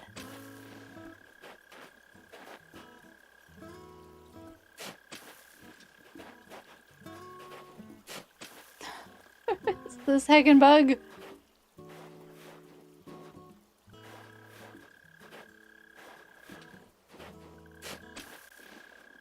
Alright, is there a trick to finding these bugs? There it is! Nope. I'm gonna lose it. I'm gonna lose it. I got it. Another good moneymaker is Tarantula Island. Yes, and you can make Tarantula Islands. I have friends who have... We figured it out in 2020. I'm sure it's like common knowledge now, but at Bamboo Islands, you dig up all the mole crickets, like what we see here. I'm pretty sure this is a mole cricket, right? Yeah, mole cricket. I really dug it. And you cut down all the bamboo and make it like a fully flat island and scare off all the other bugs that can spawn, and then tarantulas spawn like crazy at the evening. So you can make your own Tarantula Island too. There it is. I found the mole cricket. We're turning that in, so I don't have to do that again.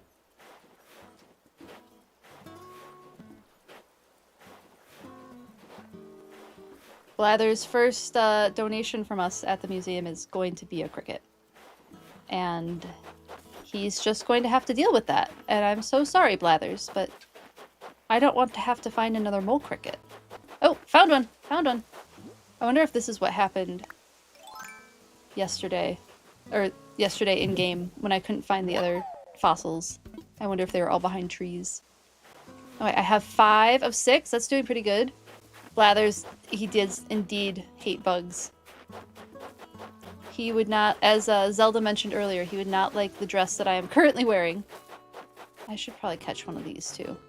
He's just gonna get a whole host of bugs from us.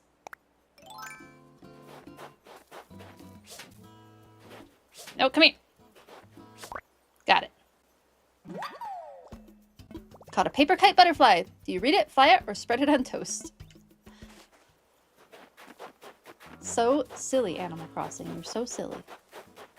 Okay, I think I've gotten everything at this level. Besides over here, up we go to the next level. We have one last fossil to find. And a couple more rocks. I don't remember how many rocks we have left. I think 3. I think I broke 3 rocks.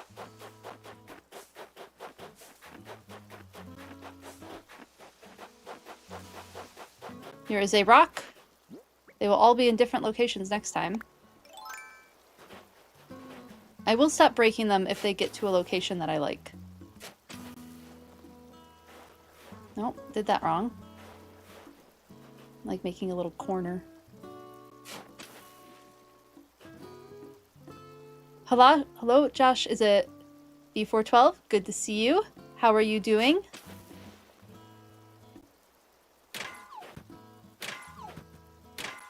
Please let me know how to address you. I hope your island gets better. Yeah, I mean it will. Eventually. That is kind of how the game goes. It's rough when it starts, and it gets better the more you keep playing. Only about... What did I play? 6 hours yesterday? So I'm only about 9 hours into the game.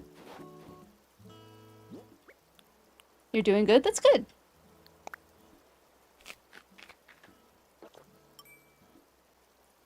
You also play Animal Crossing? That's fun. We have a lot of Animal Crossing players in the Twitch chat over on Twitch.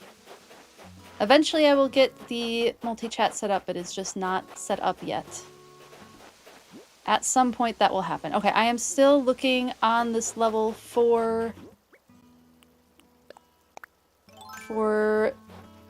the fossils. That is the plan. We're still fossil hunting. How long have you been playing on your island for? Actually, that's for everybody. How long has everybody been playing on their islands for? I started my first one in 2020. This one is 9 hours old. This is a brand new island.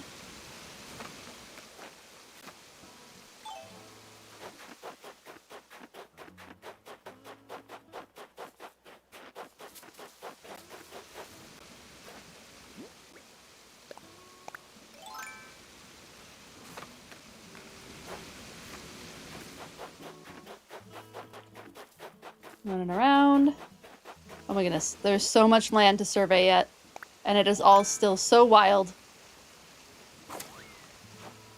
Boy, your current island is like 3 years, but 90% of playing in the last 2 months. That's funny. It's still a 3-year-old island, that still counts. And then you've been playing on your island for 6 months? That's awesome. Did you go with a theme for your island?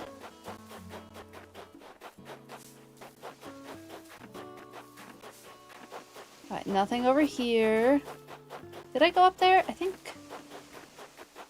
I did go up there. I need to go up this one.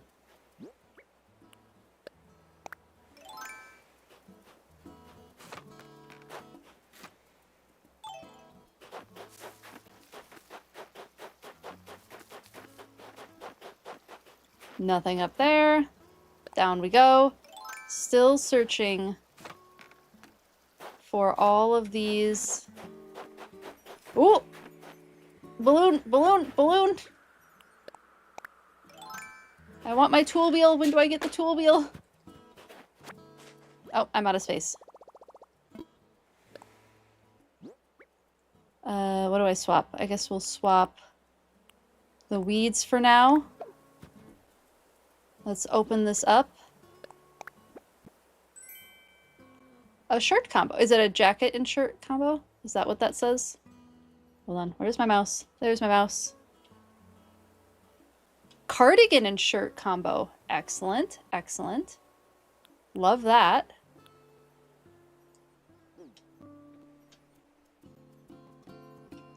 Let me throw some stuff in the storage shed.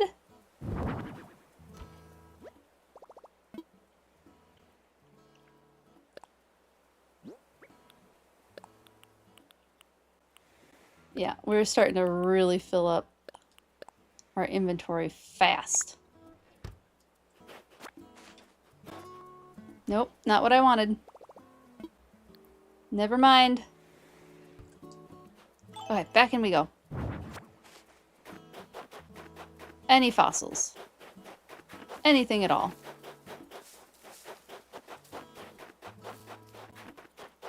Can they spawn, like, behind the mountain area? Like, on the ground back there? Because if they can spawn back there, once I search the main area, I am not digging up all of those spaces. We're gonna be island hopping. We'll be digging up fossils while island hopping. Oh, there it is! Cool. I found it. There's the last one.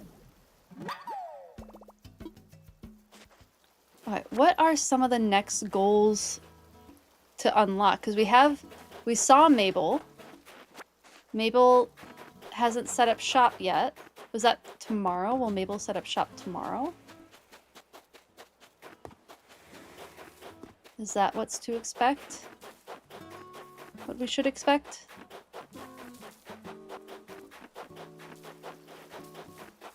Oh yeah, and when do we get our camper? I guess maybe I should look up some of this stuff.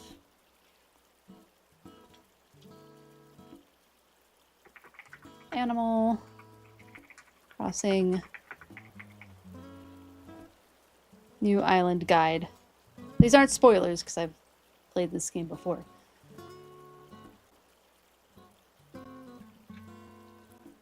Let's see. Pay off Tom Nook. Did that.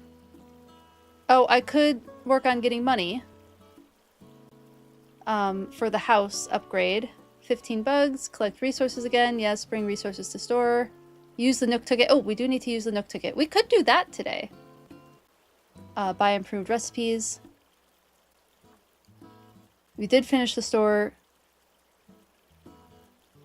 Okay, so the next day I think we'll be able to build a bridge. I don't know. We'll have to talk to Tom Nook, I think. I think that is something that we need to do. For now, we have to go turn in these two blathers. Because we haven't even looked in our museum yet. Will I be going for the rare oarfish? We're going to be filling this museum. At least that's the goal at some point, is to fill this museum. So yes, I will absolutely be going for the rare oarfish. But that's only in the rain, right? The oarfish only spawns in the rain a certain time of year. I'll have to look up when that spawns. Because I can't remember when it is off the top of my head. In the museum we go! Look at it! New museum. It's open, it's open! Aw, and he's sleeping. Let's check it out. We have the art exhibits back here. We haven't even seen Red yet.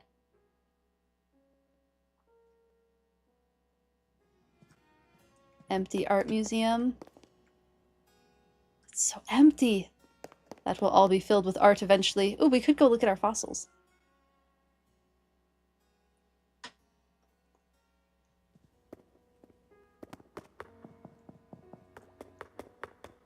See what fossils we have.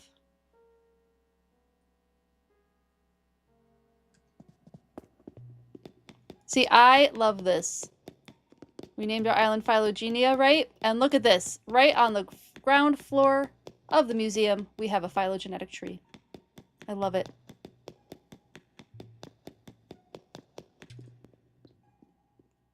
Right away. That's one of my favorite details on this in this game, is that phylogenetic tree that goes throughout the whole museum. It's such good museum design. It's so cool. The Stegosaurus tail. Beginnings of some raptors. Look at all of these. Oh, I can't wait to see this all filled in. Yeah, we still need pieces for the pterosaur. Ah, it's exciting.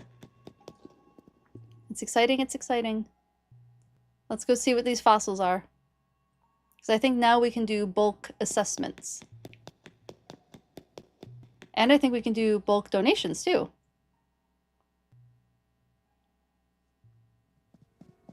Let's bother the blathers. Whew. Oh, I beg your pardon. I'm a bit of a night owl, don't you know? Drowsy in the daytime. Ah, but more importantly, if it isn't Dewfeather, at long last the Phylogenia Museum has opened! Oh my goodness, that's such a good name, Phylogenia Museum. This very day, no less. An impressive feat of engineering, craftsmanship, and good old island ingenuity, is it not? Of course, it was your very own donations that made it possible, so to you I say thank you. Now, allow me to give you a quick overview of our fine institution's floor plan.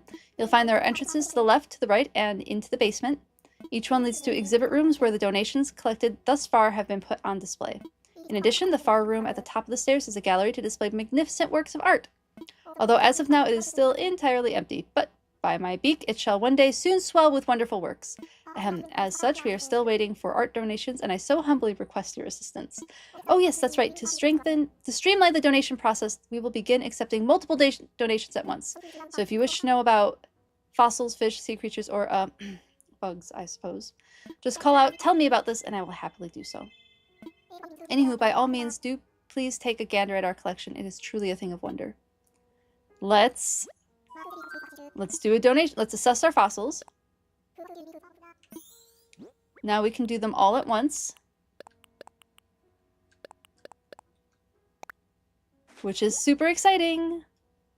More than what I see. Let us take a closer look, shall we? Ooh, hooray, I found something that is not yet part of our esteemed collection. It is magnificent indeed. You have a talent for finding the finest of fossils. Okay, let's decide which fossils we want to hear about.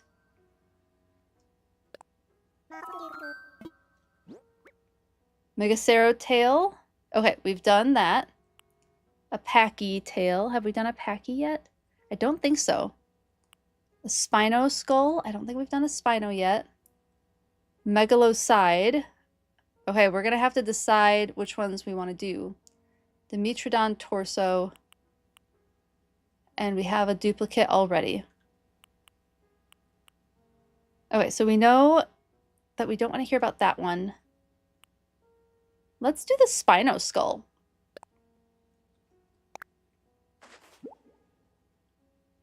Happy New Year's Eve! Good to see you, Havarti. How are you doing? Thank you for joining chat. Who could it be? It is a spino skull. I've never thought I'd lay eyes. Blah, I never thought I'd lay eyes on such a well-preserved specimen, spino skull. Dear me, I must give you a short presentation on the topic. We're only gonna do 2 of them. You just caught a shiny New Year's Eve Charmander in Pokemon Go. That's exciting. Do they have little top hats? Is that something that I should open up Pokemon Go for? I haven't opened it on my new phone yet. Are they cute? Are the New Year's Eve Charmanders cute? You got 5 fish species. Well done, shiny Pidgey. You're gonna get that Blathers. They have party hats. That's so cute. Well done on getting a shiny. They have the cutest. Hello, Tossin J. How are you doing? They have the cutest party hats. That sounds really fun. Unlike its more famous cousin, however, Spinosaurus seems to have spent a great deal of time in the water. Similar to modern crocodiles, this creature lived on a diet of fish and land-dwelling animals. Ooh, similar to modern crocodiles. That's cool. The Wurmples are the best ones. Hopefully you can get a shiny. Get that purple Wurmple. They have the Wurmples have hats too? Oh my goodness, that's so cute. Uh-oh. Uh-oh, somebody was timed out and I don't know who or why. Why, Stream Elements, do you do this? I can't undo it. Why are there too many symbols? Oh, is it the exclamation points? I'm so sorry, Tossing J. One moment. Let me find... Well, Blathers is all... You got timed out. I'm sorry about that. It was only 15 seconds at least. Okay, I still have to...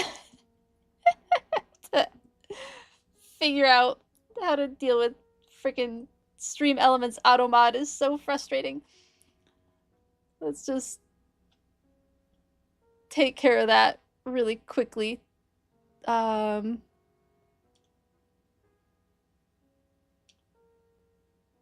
Where are...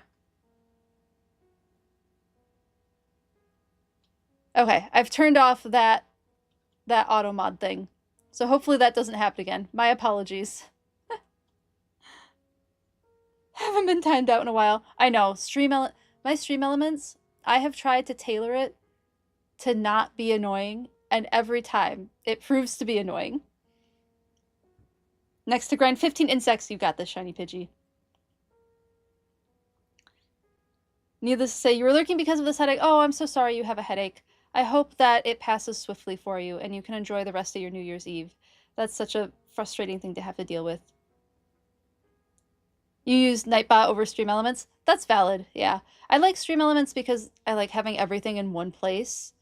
And then there's less websites that I have to go to fix things. If it's all on Stream Elements, I can just go to Stream Elements to do it. But I don't know, maybe I'll branch out eventually. I know Nightbot is really popular. Probably take a shower and see if that helps. Yeah, Z is also very prone to headaches, and a shower and going for a run usually helps, but not a great time of year for running, at least where I'm at. So hopefully that helps. And Tyler Fair, you've been on Twitch for 10 years. Oh my goodness, that's a long time. So Nightbot's what you're used to. That's really cool. Yeah, I know Nightbot is, a lot of people use Nightbot. I mostly just went with something that it had a bunch of things in one place, and it's working. I don't know, I don't dislike it, I don't love it, but it's definitely working so far. And I'm using it for the multi-streaming too, because they have a multi-streaming tool.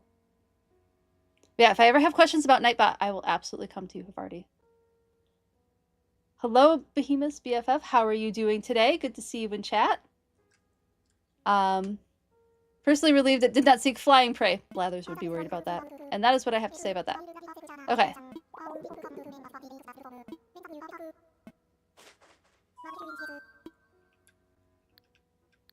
Do we want to hear about anything else in our collection? The Pachy, the Megalo, or the Dimetrodon? Interest on any of that? Writing down Spinoskull.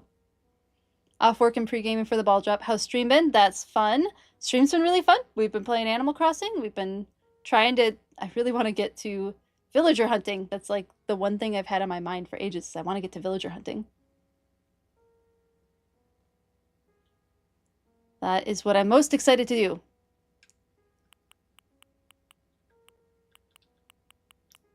All right, which does anybody have a preference? If you don't, absolutely no worries. The Dimetrodon interests me.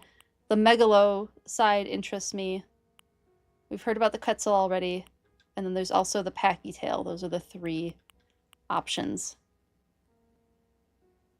Dew Feathers is going. I am going for Megalo. Okay, we'll do the Megalo. I mean, probably. I don't see why not. We might as well go for the 5-star island at some point. I don't think it'll happen quickly. But that's absolutely something that we can go for. And I was talking earlier on stream that it might be fun to do like a little community get-together on Animal Crossing at some point. I have to set it up. I'm not ready to do it yet. But maybe like a help me clean all of my weeds off the island, and then maybe we can exchange flowers, and if there's any items people want to donate, they can leave it on the island, that kind of thing. That might be fun to do. I will work on setting that up. I have to choose a date to do it. Megaloceros was a relative of the deer, ooh, that lived during the Ice Age long after the dinosaurs. That's not the one that Xerneas is based on, is it?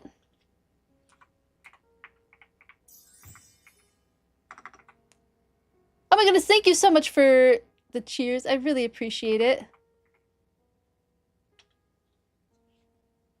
No, this is... Is this the...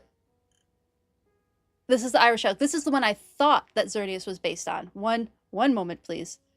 One moment. One moment. Let me check something. Thank you so much for the lurk and for the bits. I really appreciate it. Thanks for hanging out. Behemoth BFF. I really appreciate it. Thought it was Megalodon. No, this one isn't Megalodon, unfortunately. Let me show you this. This is Megaloceros. We were just talking about elk and how I studied elk. This is really exciting. I got to see one of these fossils in person. Go to just chatting. Here is Megaloceros. Here is an actual Irish elk. I have a selfie with one from a while ago. I should find it sometime. Yeah, here's Megaloceros. Very neat creature. Been suggested they're closely related to other genre of giant deer, so big old megafauna type thing. In service, in Cervidae, which is what elk are in, and also Nara, the Sika deer in Japan, the Nara deer, are also in Cervidae. Yeah, really big. Look at those like giant, beautifully giant antlers. See if it'll let me kind of like moose-like, but way bigger. These things were huge. So yeah, that's the Megaloceros. You have the tent for Blathers. Well done, Shiny Pidgey. You are zooming through this. You can just call me bee or moth if you want. Okay, thank you for letting me know. I appreciate that. I will do so. Well done on getting the tent for Blathers. I love Blathers' tent. It's Xerneas. So Xerneas is actually based on a different one. This is what I thought Xerneas was based on. But Xerneas is based on a different giant deer species. Hold on, let me find that now. Let me find that. I have to go back to Bulbapedia.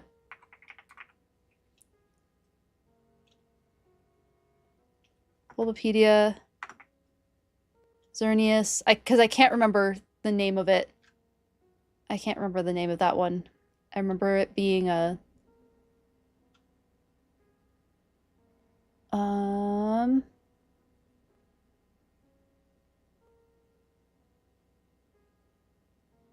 Wait, where is it? Oh, here it is. Eucalidoceros. There it is. Back to just research.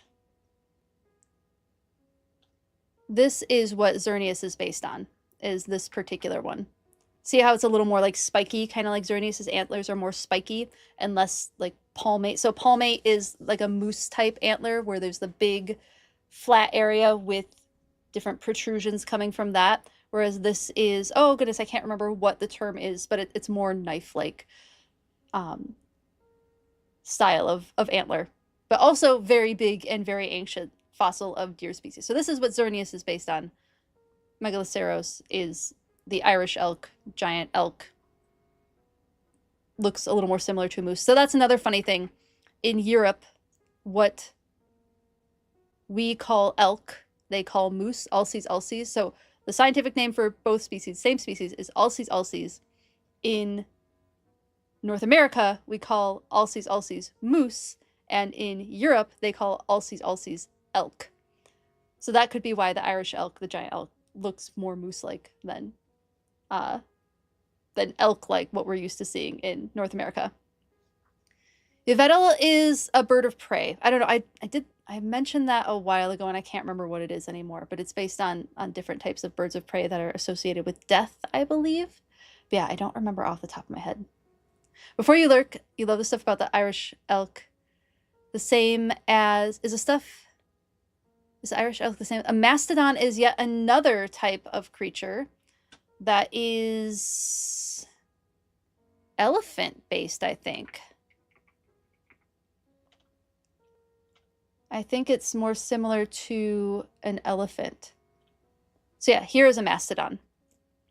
And I believe it is skulls like this skull here that has the giant hole in the center of it, where people thought cyclopses, why they thought cyclopses existed. There are orbital pits for mastodons. I'm not familiar enough with the species or with the skulls of this type of species to know where those orbital sockets sit, but it is not here. It is not a cyclops. It does have two eyes. Yeah, so this is the mastodon. Mastodon, and then nope, that's the Animal Crossing thing. Xerneas is based on where did it go? A giant deer. Here's another one. Big old spiky areas, and then Megaloceros is the Irish elk. Another big old deer species. Good questions. Those are good questions. I love fossils like that. Okay, let's hear what Blathers has to say about Megaloceros and see how much it overlaps with what I had to say. Yeah, mastodons are cool. Mastodons are super cool. It was known as Megaloceros giganteus, which just means deer with large horns. Don't you love when Latin works that way? Is there fossils for the woolly mammoth? We have better than fossils for the woolly mammoth, Shiny Pidgey. They have found DNA for the woolly mammoth, and similar to like the direwolf stuff and like bringing back extinct species, there has been talk about using the woolly mammoth DNA that they got to bring back woolly mammoths. But yeah, they have preserved bodies of woolly mammoths because even though they lived 10,000 years ago, they were frozen in permafrost in ice, and they were able to extract those bodies. So I believe there are fossils for woolly mammoths, but there are also actual bodies that they were able to recover, which is super interesting. Super neat stuff. True to their name, they were deer with antlers spanning roughly 10 feet across. Yeah, like I said, giant deer, big deer, 10-foot antlers. Could you imagine 10-foot antlers? That is, so 10 feet across, so that's both antlers. That is two of me. I'm a little over 5 feet tall. That is two of me. A single antler is a single me. Giant. Didn't they just find a super good baby mammoth? Yeah, I remember hearing about that moth as well. Yes, I heard about the baby mammoth. Yep, they found that. They found humans preserved too. And they were able to figure out what the tattoos were on the humans that they found. They found I want to say they found, is it a prehistoric lion cub that was found, or was it a wolf? I don't remember anymore off the top of my head. Had some sort of predator, but yeah. Would the saber-toothed tiger make a return? I don't know that the saber-toothed tiger would do very well. We chatted about this a little bit when we were talking about the direwolf situation, where we have enough predators right now that we are struggling to make room for in our society. So bringing a saber-toothed tiger back, one, I don't think it would do as well in this climate because the climate was much colder in that time frame. We would need to have, we're a much warmer climate. The world is much warmer now. So it wouldn't survive as well. And then also the prey that it hunted wouldn't really be around anymore. It would really struggle. Oh no, you're in ad hell. I'm so sorry. They will be done soon. You think it was a lion? Yes. Welcome back, Moth. I appreciate it. Thank you for sitting through the ads. I appreciate it. But yeah, I think you are right, Havarti. I remember it being a lion too. I just couldn't remember if there was also a wolf cub or if it was just the lion. But yeah, I remember hearing about there's other species that they have found preserved in ice. It's really, really cool, really interesting stuff. Yeah, welcome back from ads. How big can a caribou get? I don't remember off the top of my head. Let's get through Blather's thing and then we can keep chatting about that. Caribou, they're not actually that big. Caribou are kind of small.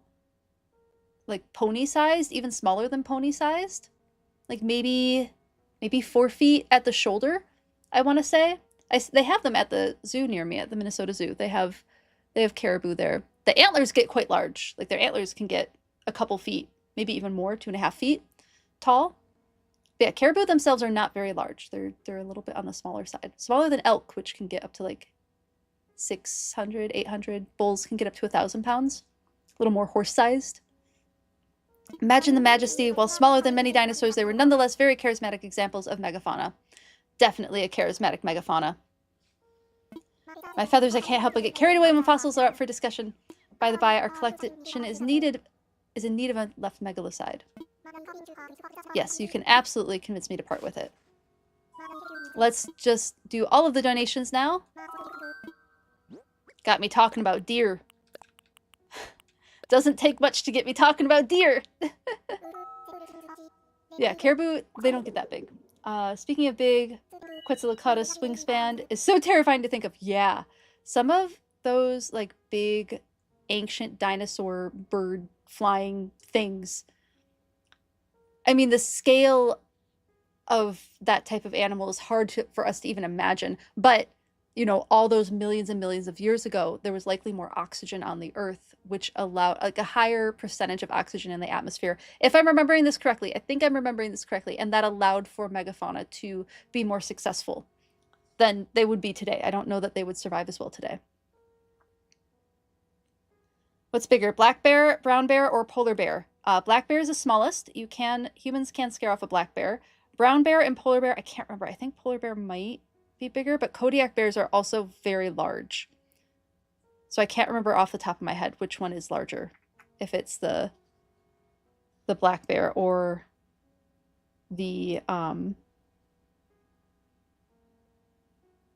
polar bear. Where did my chat go? There it is. Polar bears are bigger than black bears? Yeah, polar bears are definitely bigger than black bears, but are they bigger than Kodiak bears? That's what I can't remember. Because Kodiaks are a subspecies of brown bear, and I can't remember which one of those is larger. They do interbreed, however. There is hybridization between polar bears and grizzly bears, and it's terrifying. They call them growler bears or pisleys. And that's just because polar bear ranges are overlapping with grizzly bear ranges. I don't know if the young are viable or not. A massive dragonfly? Yeah, they were massive dragon. Weren't they like 5 feet long? The massive dragonflies were. Also, definitely terrifying.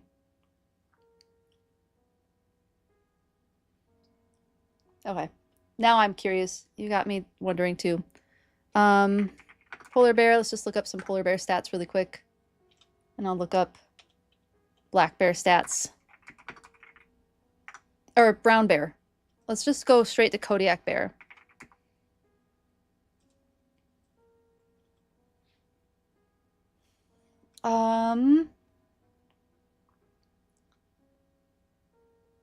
So the average adult male Kodiak bear, will go with that, is 8 feet in length and stands 4 foot 4 inches tall at the shoulder. The largest recorded wild male weighed 751 kilograms or 1,656 pounds. So 1,656 pounds.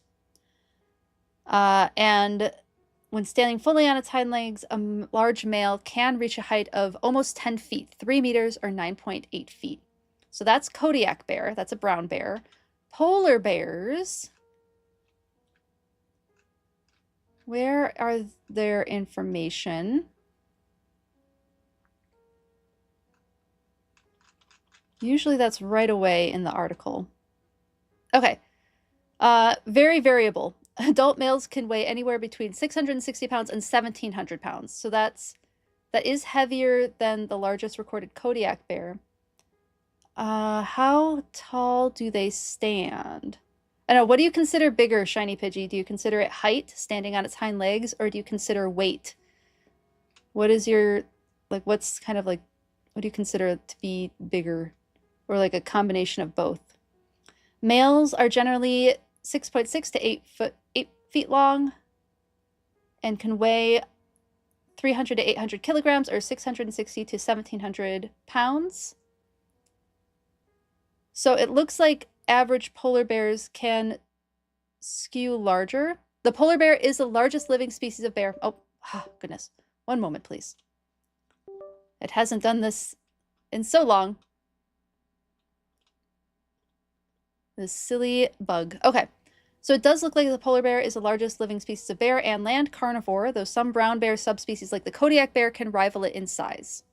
So I think that is the answer there, that polar bears technically, on average, are larger, but certain subspecies of brown bears can get very close or could even surpass it. Standing on its hind legs, in that case, I think it is still...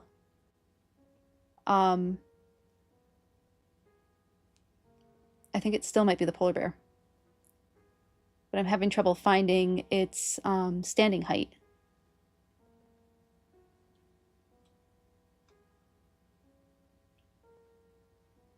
Looking.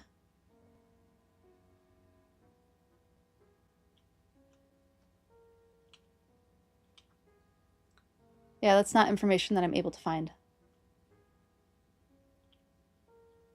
It does seem like Kodiak bears can get, in general, polar bears are bigger than brown bears.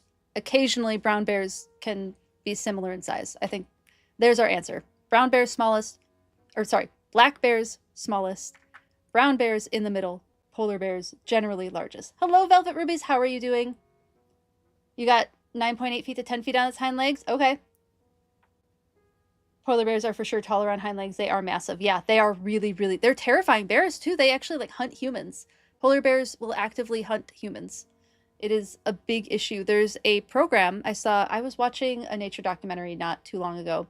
Just was bored and happened to put it on, and there were talking... No, was it the nature documentary? No, I saw an article about it.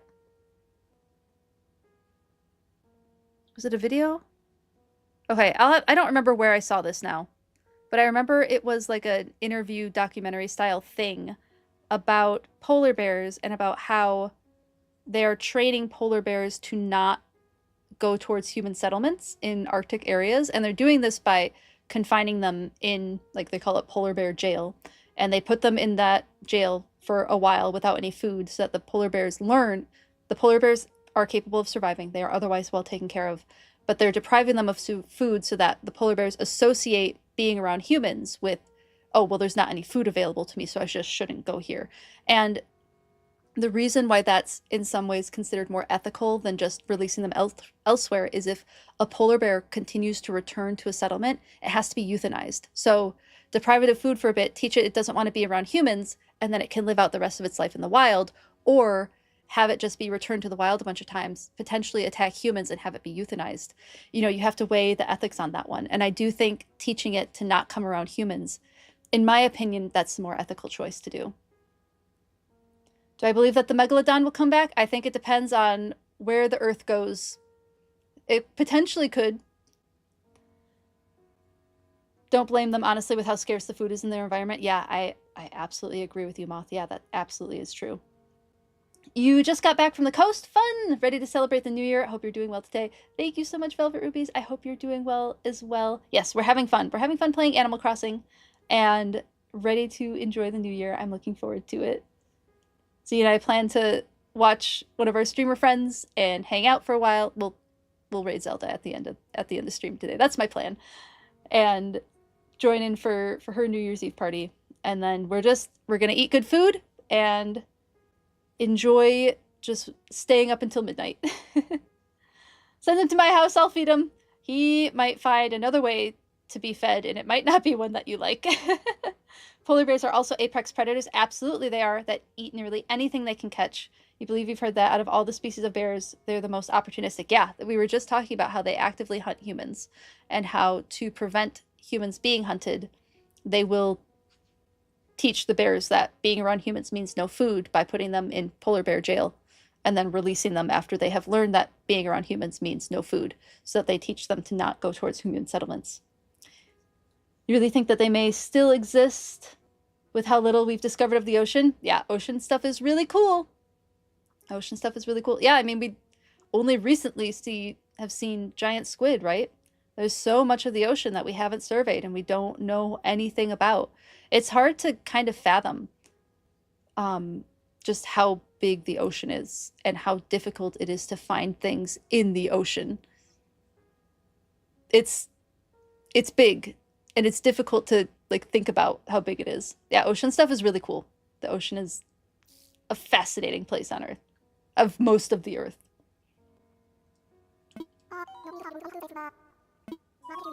I think we got everything. Oh, yeah, we have to sell that one. We'll sell that one. We'll sell some stuff. What else do I need to do on the island? I need to remember.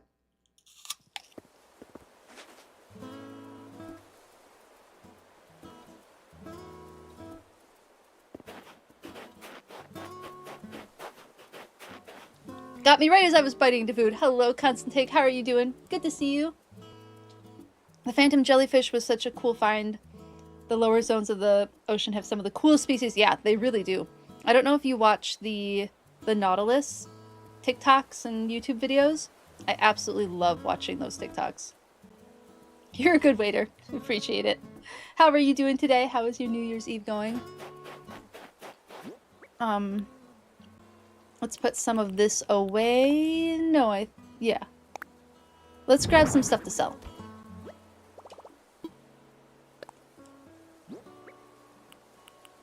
We're still looking for one more rock.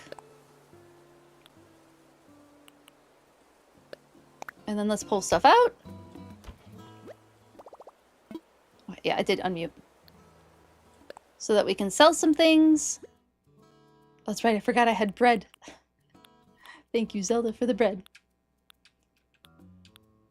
What are we selling? We're probably selling... Nope, not the manila clam.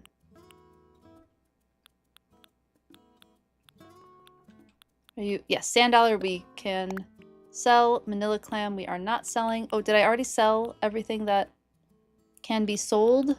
Or that I am interested in selling? We'll sell some of these weeds, too.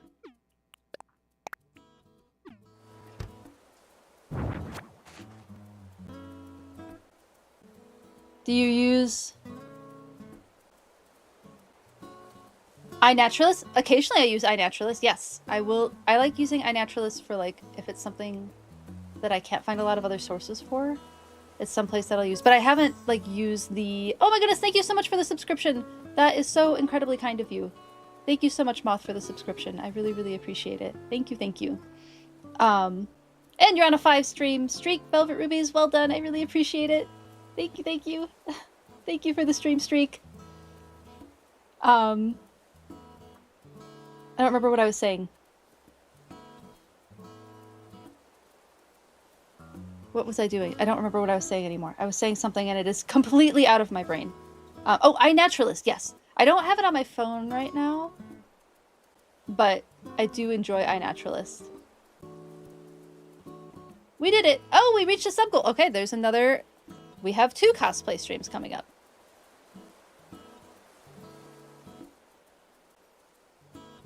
Alright, so we'll have to figure out which cosplays to do for the cosplay streams.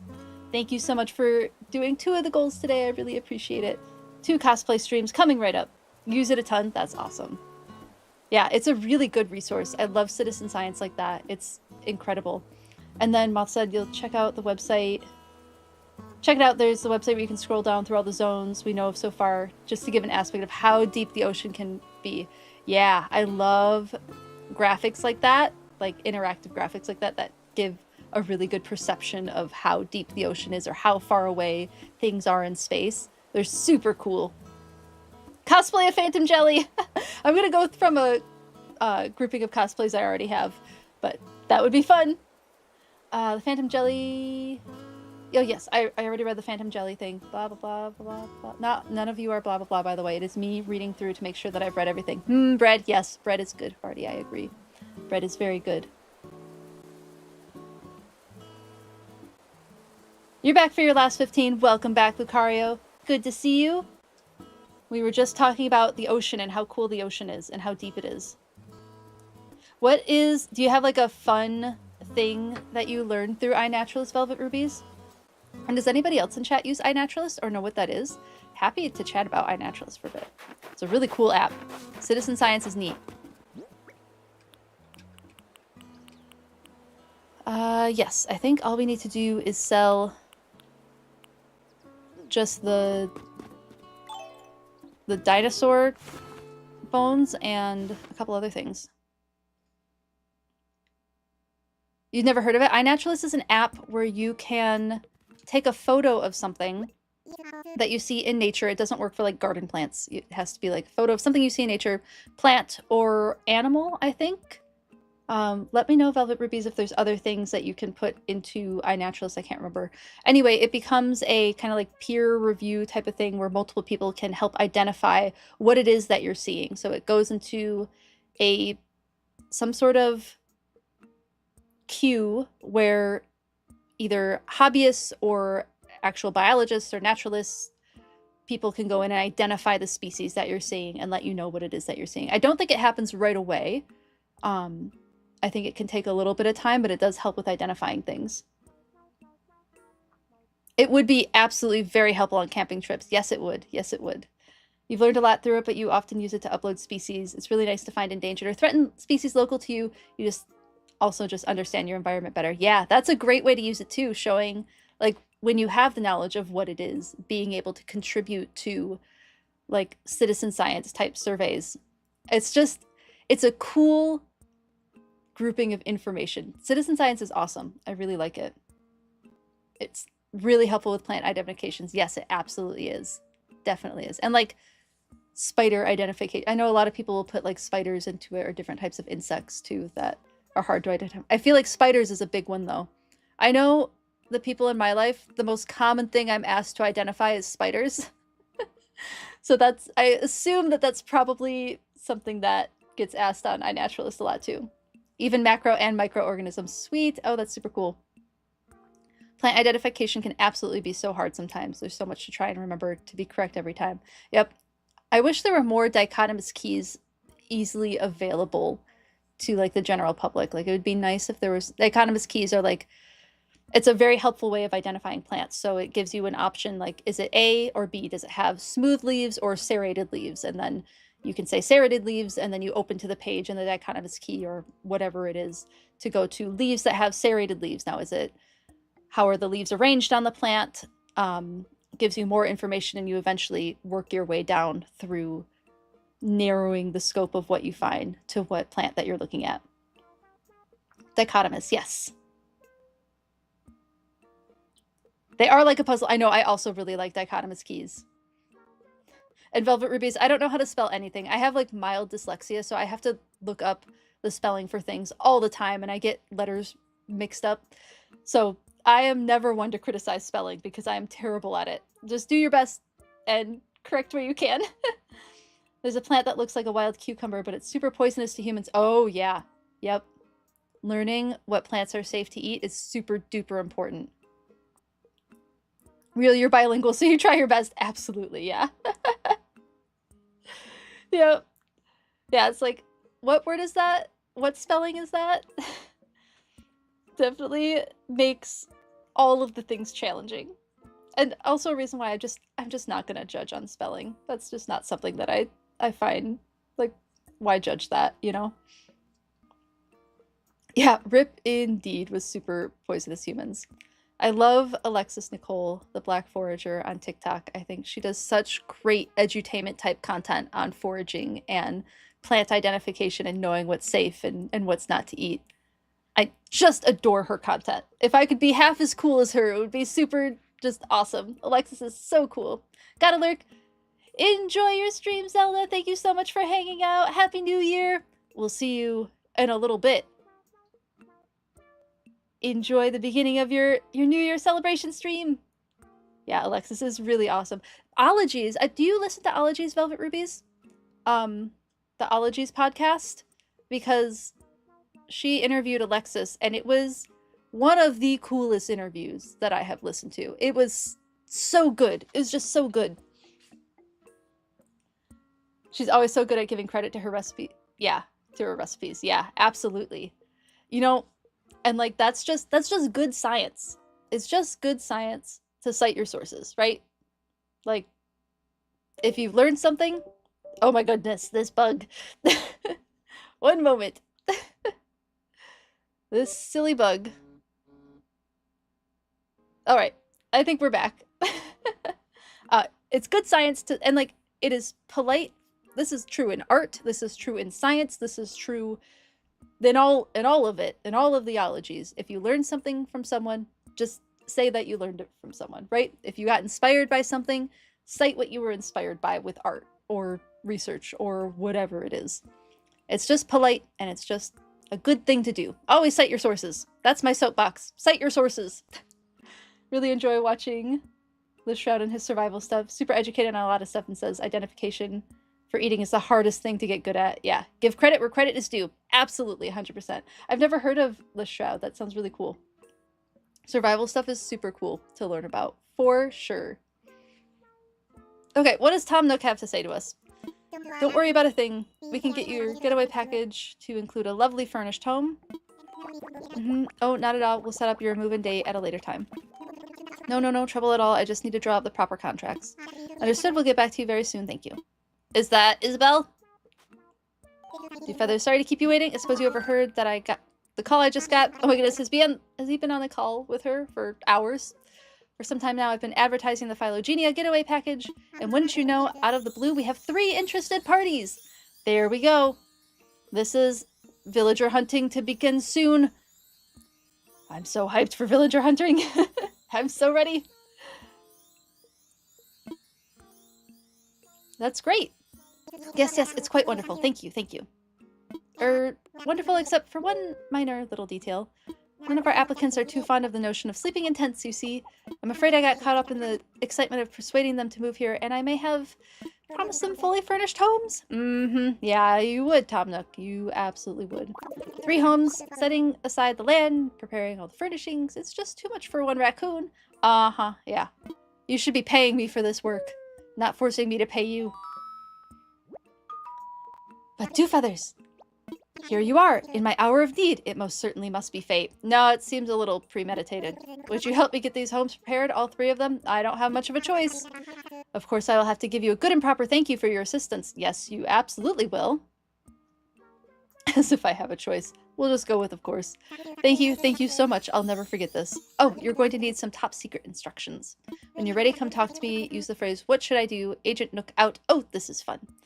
At some point in your life, you really want to work with Indigenous peoples. I believe the recent growing respect in Indigenous knowledge is so important, especially today when it's been proven that their forms of stewardship are what kept many ecosystems healthy. Yes, absolutely, Velvet Rubies. My project was really close to a couple of reservations, and I was not given that option on my master's degree, but, well, kind of.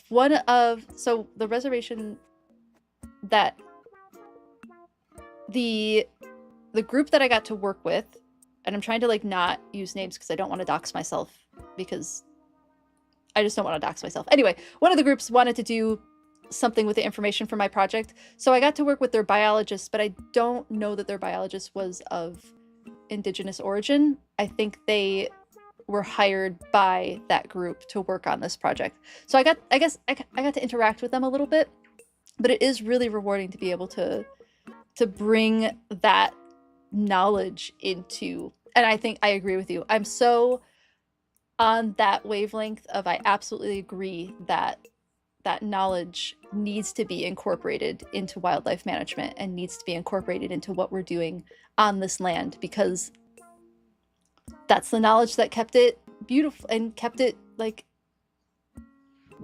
as it was when settlers found it, right? When colonists found it.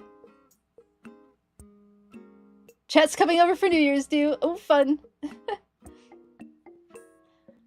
So we can keep talking about talking about all of the fun stuff.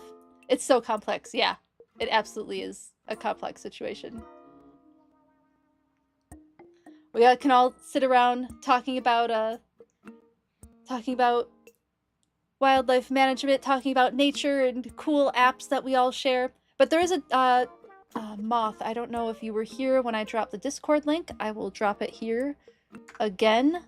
Eventually I will remember to keep my command updated and we can just use the command. But for now, we do have a Discord where we can all nerd out on natural things. I have in my Discord areas for talking about natural nerdy things.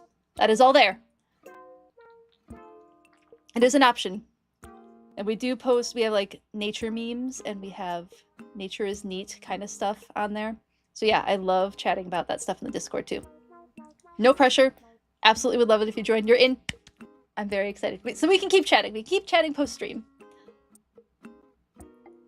Did I post that on YouTube? No, I'm the broadcaster. Okay, that's what's happening. Weird things happening in chat stuff and trying to manage between YouTube and Twitch. That is all.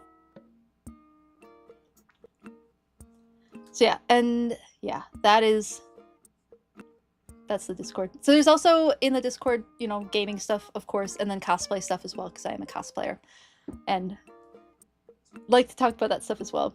You're back. The dog is walked and fed before the big booms. Good call. I don't know if we probably will get fireworks, but I don't know if we'll be able to hear them where I'm at. Hopefully not, because otherwise Z and I are going to have big Borky evening too. Well done getting all that done, and welcome back, Live and Love Baby. Good to see you back. What was I doing? Selling things. I have to go to the Nook shop to sell things now. But we do have to go back and look for places to set up those next 3 houses. We're getting our next villagers. It's moving along. It's happening. There were already some. Oh no. She tucked her tail and pulled you home. Oh, poor thing. Yeah, it's so scary for dogs to hear fireworks. They really struggle with it. They don't understand. And not just dogs, too. A lot of people struggle with fireworks.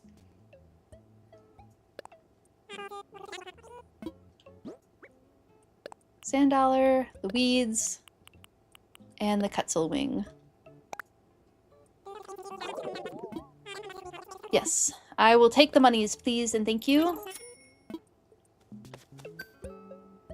Yeah, Taco mostly just gets, like, very... like angry about it. He's not a fan of the loud noises. I mean, of course, being a corgi. What corgi is a fan of loud noises?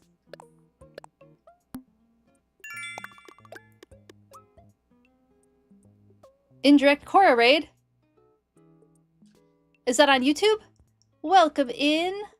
How are you all doing on YouTube? You need to send a video about Quetzalcoatlus to the Discord. Oh, yes, please do, Lucario. That would be awesome. Hello. How are you doing? Is it Yoshi G? Good to see you. Welcome in. Welcome in. How are you doing today?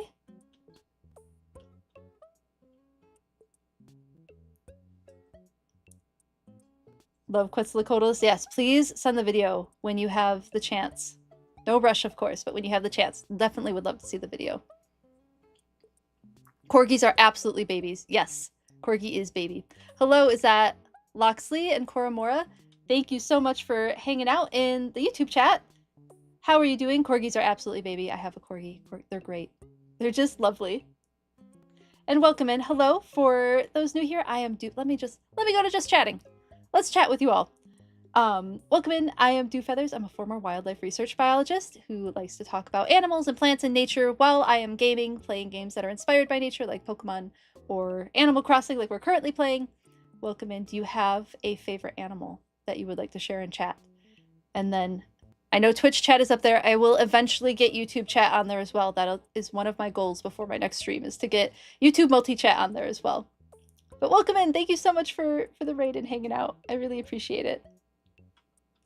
How are you all doing? And then also, if you were streaming and you need to take a break after stream, please get some after stream self-care. Don't mind the raid and run if you need to do that. Thanks for hanging out. Sent it. Now you must go away as your 15 is over. Have a great rest of your shift and a great rest of your evening, Lucario. I hope that you are able to be done at some point and enjoy the rest of your evening on this New Year's Eve. Thank you for hanging out when you could. I really appreciate it. Have a great rest of your evening. Yeah, over 32 feet wingspan it's massive. It's very large. You think your favorite animal is the sheep's head now? That fish. It's got the $1 million smile. Clearly, that was an interesting word. Clearly has a great dentist that they work with. That sheep's head fish. I can't see the game because I'm in just chatting. Make sure I didn't miss anything. Okay, we're good. Any other? Yes, we still have more miles to get.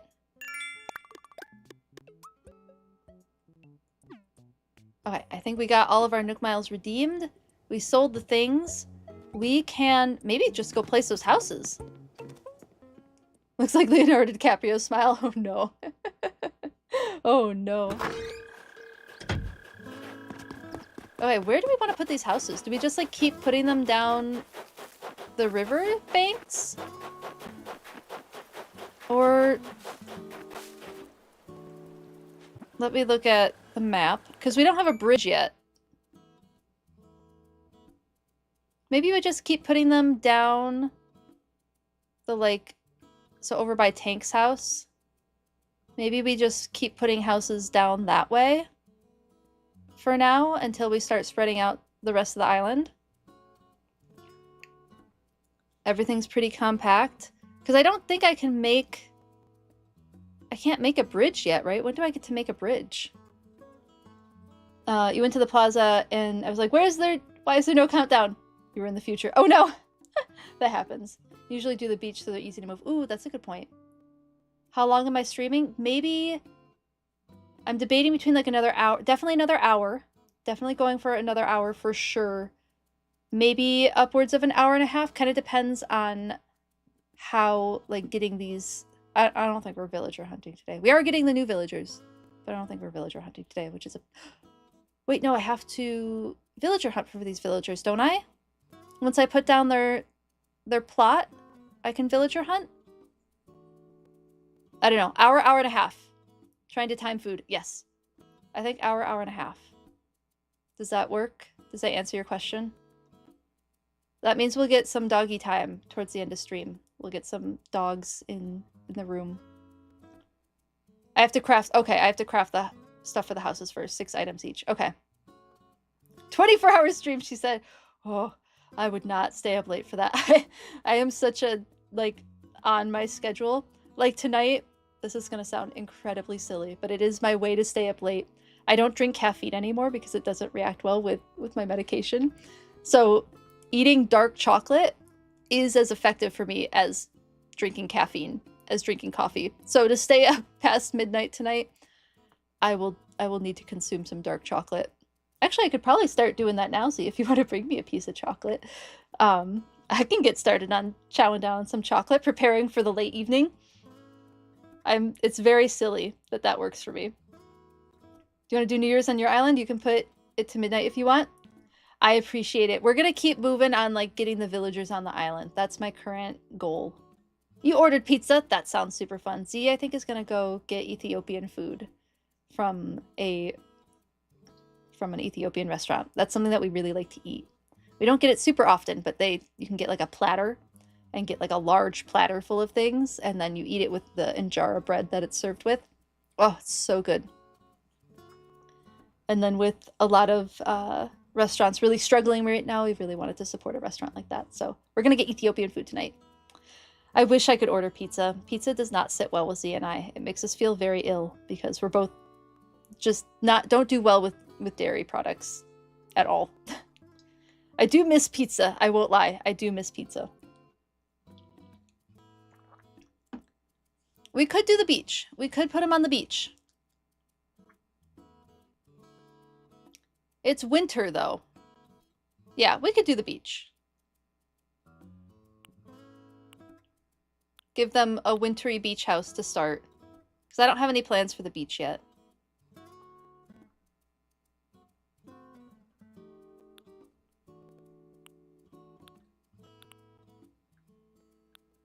Yeah, we can do that. I have no idea where I want to put any of these homes right now. I think if I were going to choose someplace, it'd probably be like the island closest to the buildings, or the river closest to the buildings, like maybe north of that would be another place I would build. I have to do some island planning, and I haven't done it yet. So I will get there. We could do the beaches, because then we can move them where we want them. All right, we'll start. That'll be our next goal, is getting those houses set up.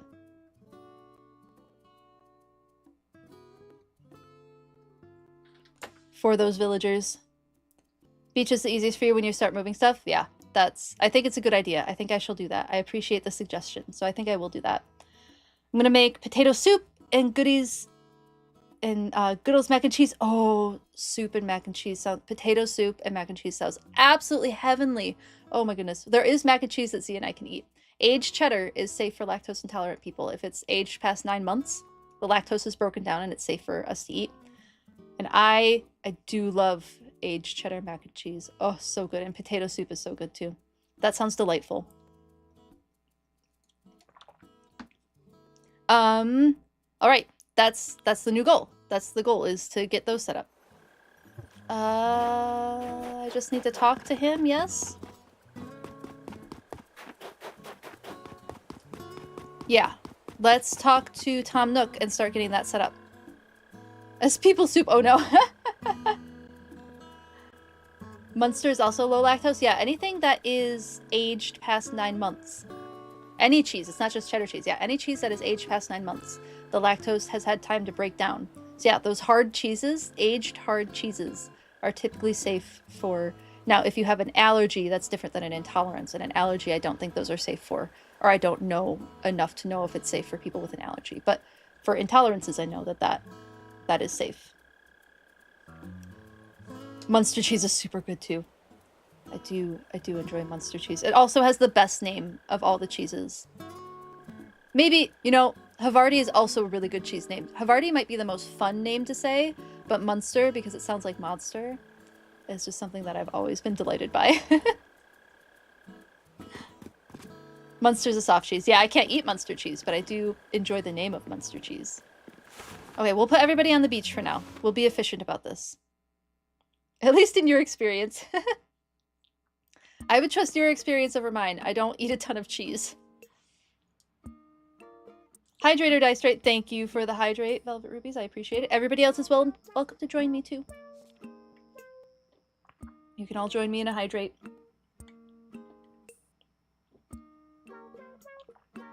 'Tis the time of year where we need to hydrate a lot because it is dry. At least in the climate that I am in, it is very dry and hydration is very necessary. Does he have a little putt-putt area? I believe he has a little putt-putt area. That's hilarious. Oh, we got a boot. Okay, Tom Nook, let's set up these houses. So do I do them one at a time? Does anyone remember? Or do I do all three at once? Like, do I do all three at once and then I have to find 3 villagers that day? Is that kind of the deal? Is that what's going on? You eat so much cheese despite having a dairy allergy. So valid. Cheese is so delicious. I do love cheese. It's so good. Oh, and you have an allergy. Oh my goodness. Hope at least one that is hopefully not serious enough that allows you to eat so much cheese.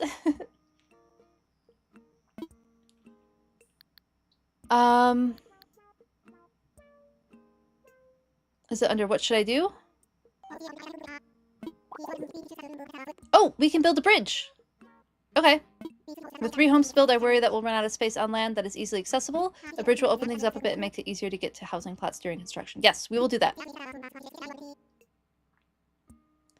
like you to start by crafting the parts for a bridge base, get your DIY skills ready, and then you'll want to decide on a prime location for the bridge too. You're lactose and you too, yeah. Yep. My heart goes out to all of us who are lactose intolerant. There are some cheeses we could eat and some that are painful, and I'm sorry for all of us that we have to experience that. It is the worst. Well, it's not the worst, but it is rough. It's rough out here for us.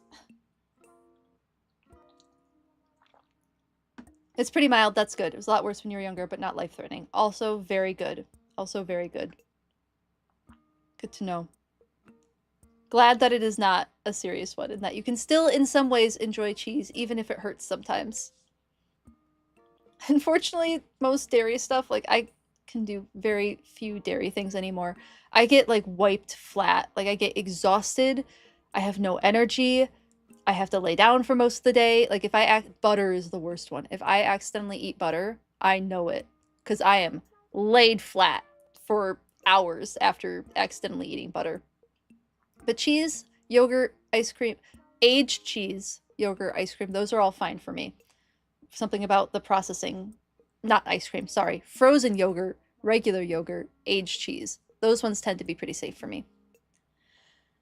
Bridge construction kit. Okay, let's get that bridge construction kit going. What do we need for that? Oh, let's look here. What do we need for the bridge construction kit? We need 4 log stakes. We need lots of hardwood, clay, and stone. Okay, I can get lots of hardwood. You love froyo? Yeah, I love froyo too. You're the only person you know who isn't lactose intolerant. It's wild that you always forget most of your friends are. Yeah, you have a lot of... We, both of it. Constantine and I know each other in real life too. We hang out sometimes. Whenever I can make it back to Michigan. And yeah, a lot of our friends are lactose intolerant. So many of them. We're getting out the wood. Because we have a ton of hardwood, so we should be able to do... What was it? It was clay and rock, too.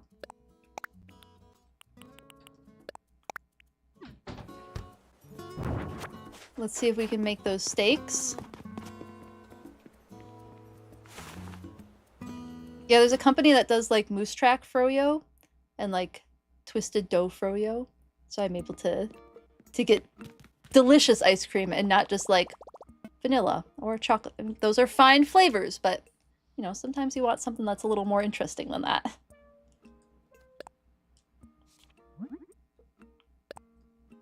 Let's make some log stakes. It's regular wood. Okay, we do have to go chop down some trees then. That is our next order of business.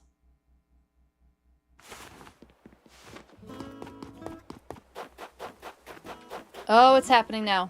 It's happening now. So many things to do now. I was like, what do I do? What do I do? Suddenly, I have so much to do in this game. We're gonna put away the dark wood. And I want to pull out... Get something out. I want to get the axe that doesn't chop down trees. Do I have one or do I have to make one? Oh, excuse me. I might have to make one.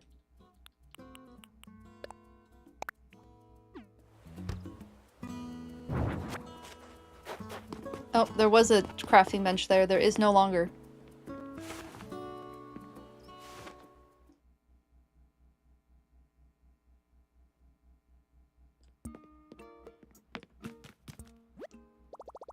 Craft something.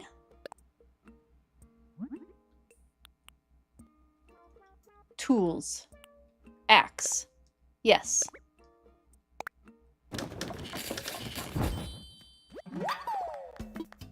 We'll make just another one just in case. And then maybe let's do a shovel too, just because I feel like... Oh, never mind. We won't be making a shovel. Okay. That's what we're doing. Time to cut some trees. Doing a little forestry work. I have to move that holly bush at some point too. So much to do. I'm holding too many things. Let's put some stuff away. Too many things in my inventory.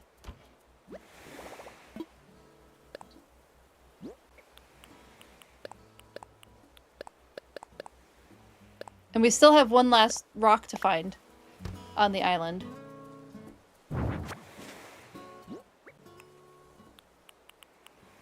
Flimsy axe. Here we go.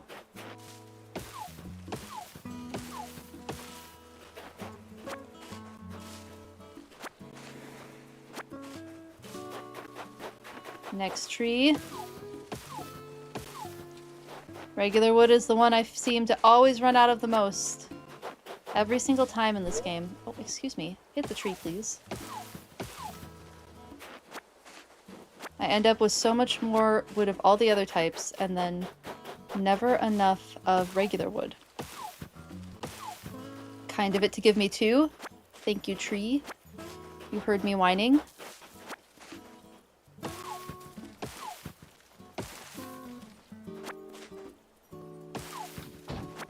There we go.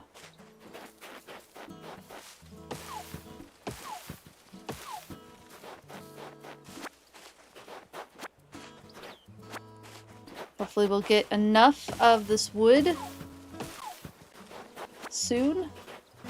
Be able to craft all of the fencing we need. Oh wait, I have fencing. Well, I'm kind of using that fencing. I guess I don't need to use that fencing right now. I can steal this fencing. There, now we only need to make like 2. I needed 4, didn't I? Alright, we'll at least take that one, and that's less that we have to make. Nope, that one is still a growing tree. Don't want to hurt that tree. Oh, I hear a balloon. Ooh, and it's a golden balloon. Good balloon, good balloon.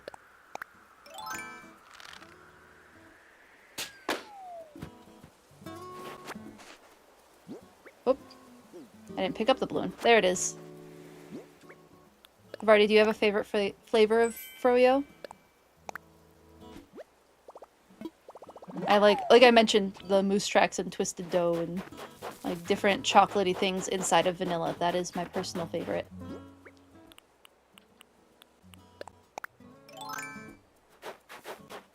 Hit a couple more trees. Raspberry. Ooh, raspberry froyo is good. I like a good sorbet for fruity stuff like that too. Raspberry's a good flavor. I do love raspberry. What are your thoughts on sorbet versus like the frozen fruit? Oops. I didn't mean to cut all the cherries down.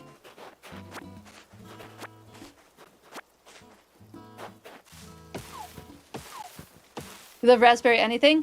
Super valid. Yeah, raspberry's delicious. One of my favorite chocolates is the Ghirardelli dark chocolate filled with raspberry. That's one of my favorite chocolates. So good. Sorbet is also good, yeah.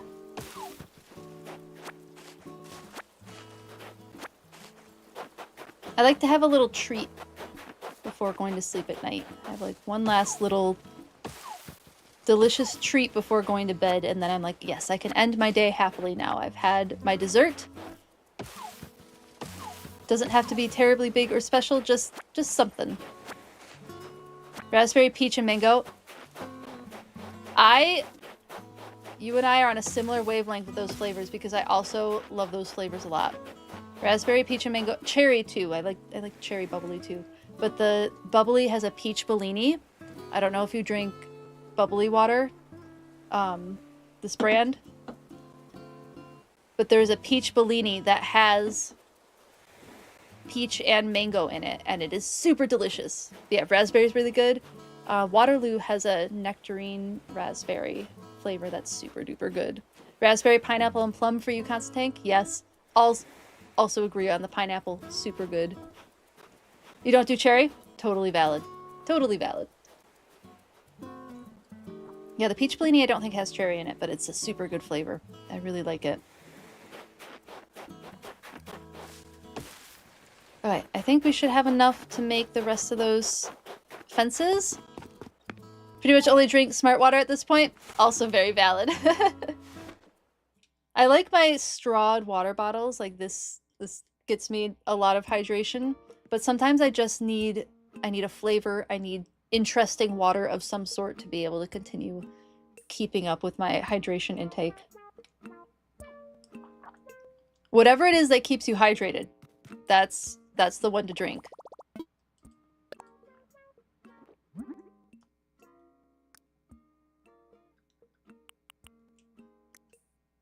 There it is. Oh yeah, plenty. Oh my goodness.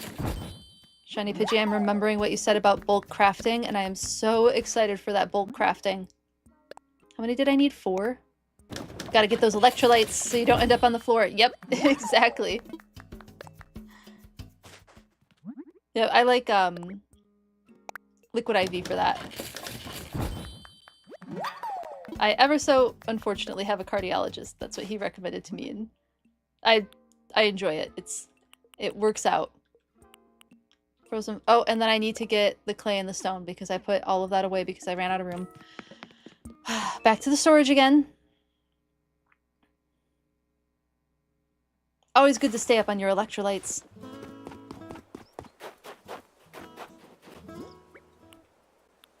Am I aging myself if I talk about Brondo the Thirst Mutilator? Because that's what I always think about when I think about electrolytes is Brondo the Thirst Mutilator. It's what plants crave. I can't stand that movie, but that part is pretty funny. Every flavor of liquid IV you've tried is so bad. Oh, see, what I do is I dilute it. I do, in a bottle like this, I'll do half a packet, and that works out for me. I think I like the kind of saltier flavor of it.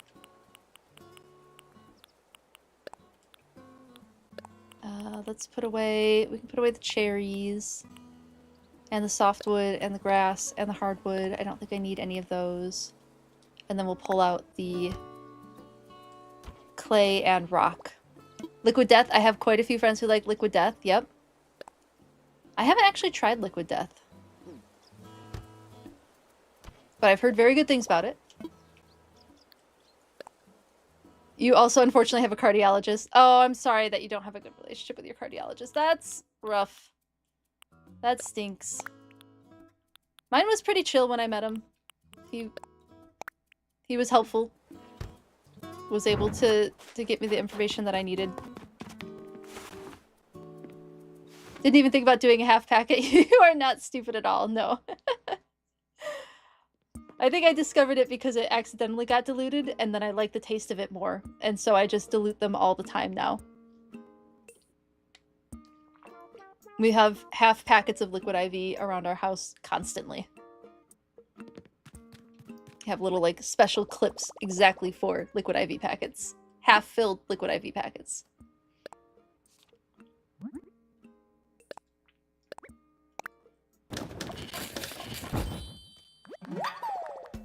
All right. Can I make another one? No, I can't.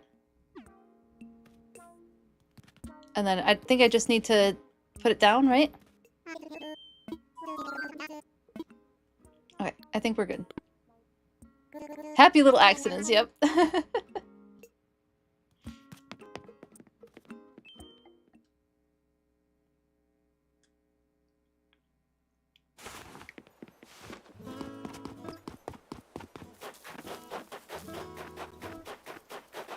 You know, I think I'm gonna build the bridge here.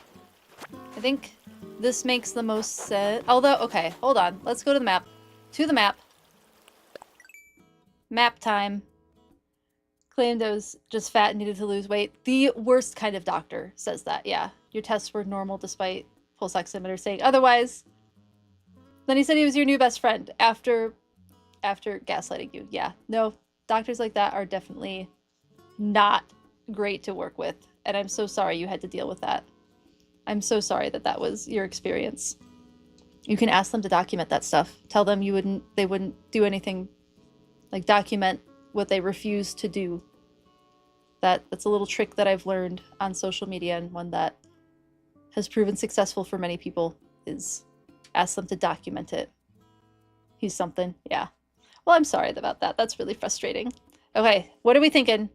Because I was thinking, can't even see anything that I'm doing. Okay, the area to, I have no idea if this is mirrored for you.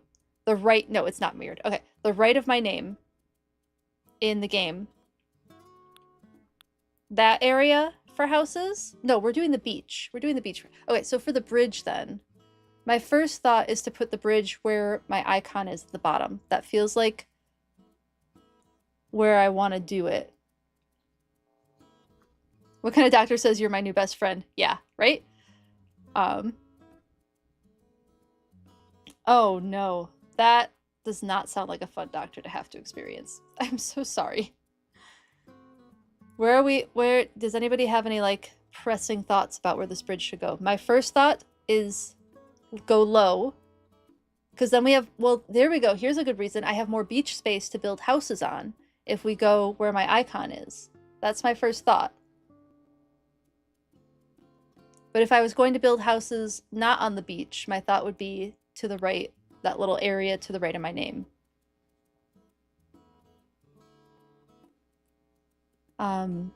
We'll say maybe beach bridge.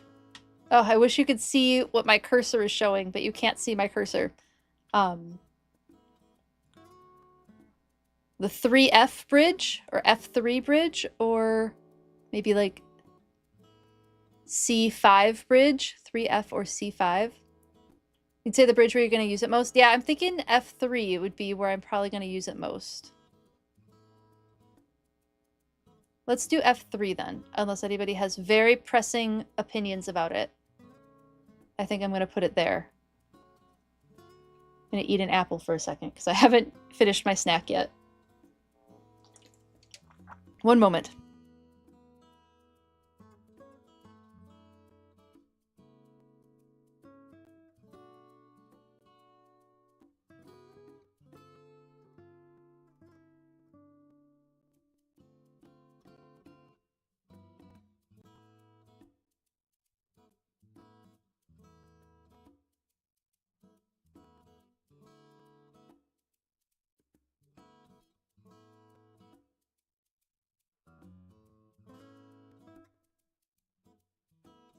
All right, F3 it is.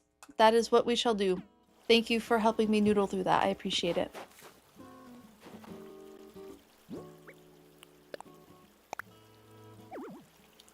There's no river near here. Oh, okay. Maybe this spot here? Yeah. Let's imagine it. I think it looks good, though. We'll be able to do fishing over it, too. Yeah, I think that's cute. We'll build the bridge there. Oh, and we get to meet... Oh, we don't get to meet a gyroid yet. Where's Lloyd? There's no Lloyd. Right, Tom Nook, what's next? What's next, Tom Nook? Oh wait, there's a balloon.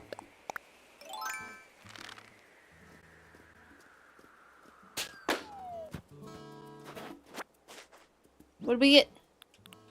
What'd the balloon bring me? An outdoor generator. Lovely. Just what I wanted. Thank you, balloon. An outdoor generator. Isn't that great? Useful, I suppose. Alright, we did the bridge. Are we not going to be able to build the houses until the bridge is built?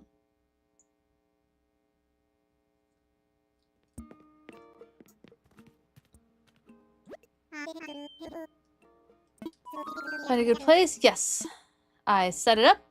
Splendid, excellent work, thank you. Then tomorrow we'll have a new bridge up and it'll be even easier to get around. Oh, it's a free bridge.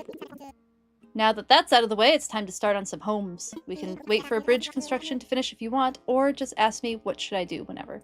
Yeah, let's get started on these homes. What should I do?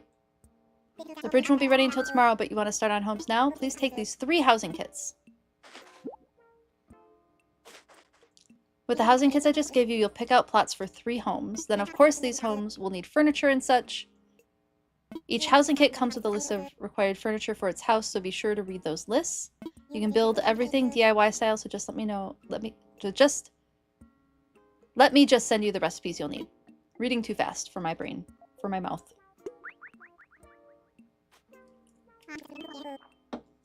I think that's all for me. Thanks for all your help. Was there anything in there? No, I've already checked this.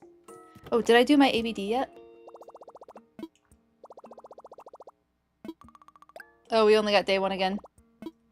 Okay. We'll have to check for the music, too. I'll have to remember to check for music. But, we're placing houses.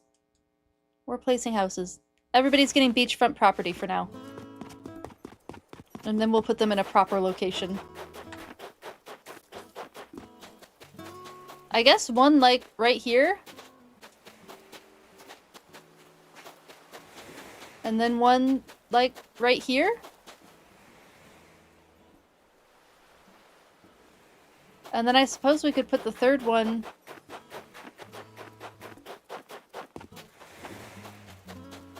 Nah, maybe we'll put the 3rd one across the way, and then we can have a beach with no house on it for a little while. I think that is the vibe. Oh my goodness, we're gonna have to start planning where to put stuff. Welcome back from ads, everyone. Thank you so much for hanging out through them. I really appreciate it.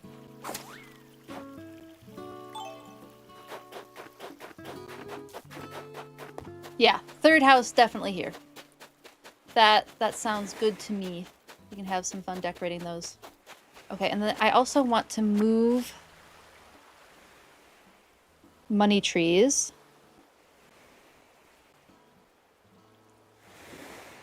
Beach houses. We still have to plant the flowers. Let's place our first house. Whoop. Too big.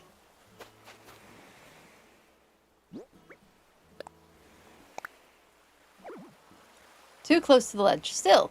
Am I even going to be able to build these on the beach?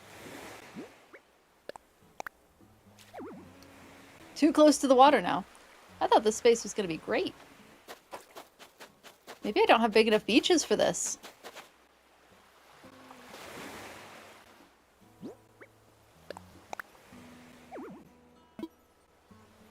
Yeah, we need a lot of space for this. We might have to use that other corner beach. Okay. Plot 3 is going here. We have a location for plot 3.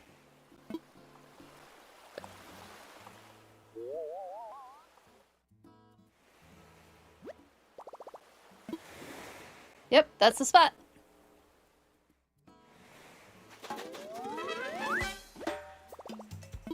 I wonder if I can get plot 2. My phone is ringing. Hello? That you, Feather? Yes, this is Tom Nook. How goes your search for housing land? I've got some ideas. Stupendous, I'm relieved to hear that everything is going according to plan. Be sure to check the box in front of the plot of each home. It'll show the items required for that plot.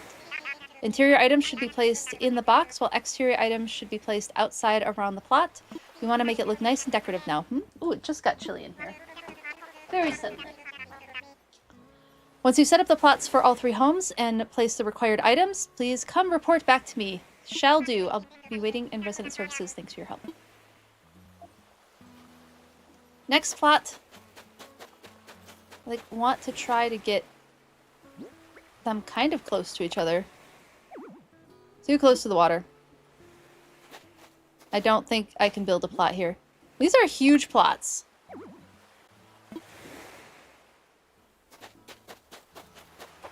Let's see if it's even possible. Too close to the water.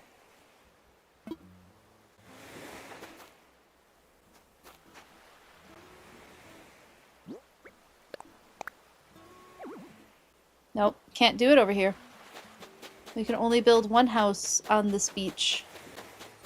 I might be forced to do something not on beaches. My beaches might be too small.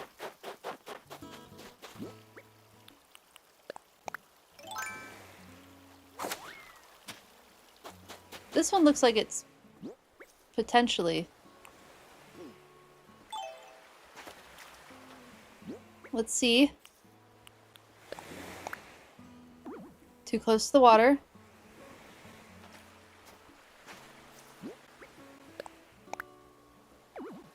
Too close to the ledge. Nope. Where are y'all finding plots big enough for these homes? Can I build it here?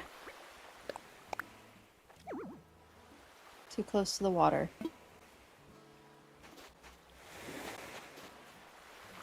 Oh, I found my DIY for the day. Too close to the water again.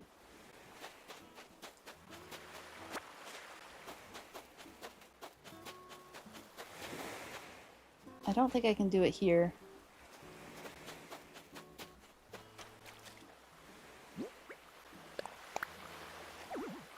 Still too close to the water. Maybe I can go up a step? Too close to the ledge. Nope. Need some beefy beaches for this.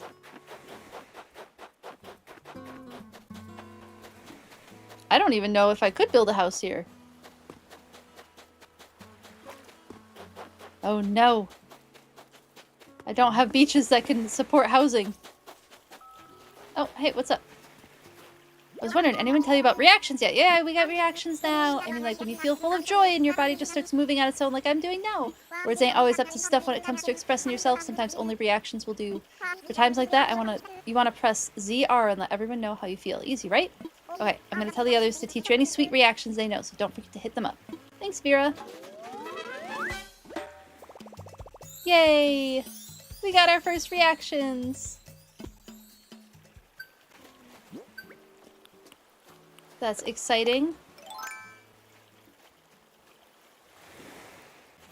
Can I not cross there? Yeah, I don't know if I can build on any of these beaches. Alright, I guess it's gonna have to be... Oh, we had a message bottle. Wooden waste bin. That's helpful. I'll take it. Oh wait, I need that. Alright, I guess they're going in the area near the beaches. Because my beaches aren't big enough.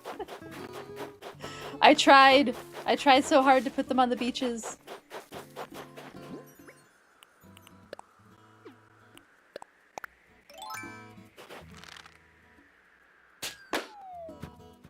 Maybe for the other villagers, the new ones.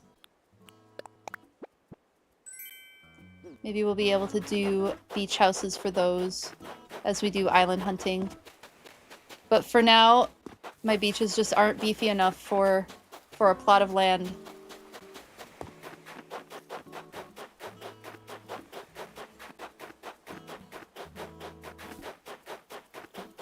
So we'll just keep everyone in the new crew together.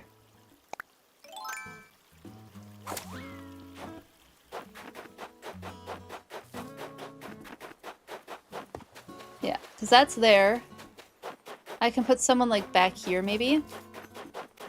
Like right before this ledge. Let's get the... Let's shake it first.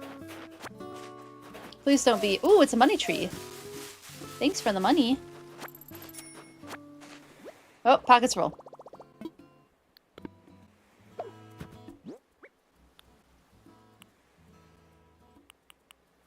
Yeah, time to put things away.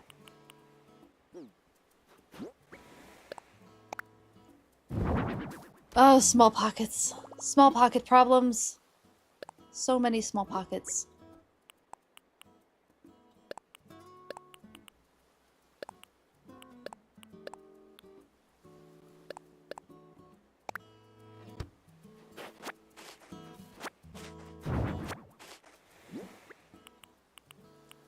Alright, got this.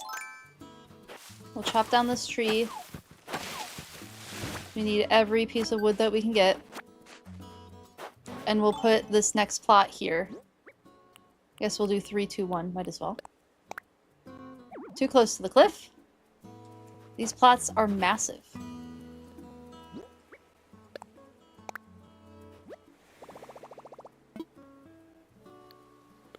Let me cut down that tree too. We need those resources. Oh wait, let's...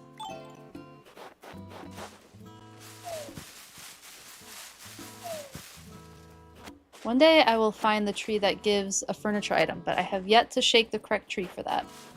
I think I might just be too impatient to do that.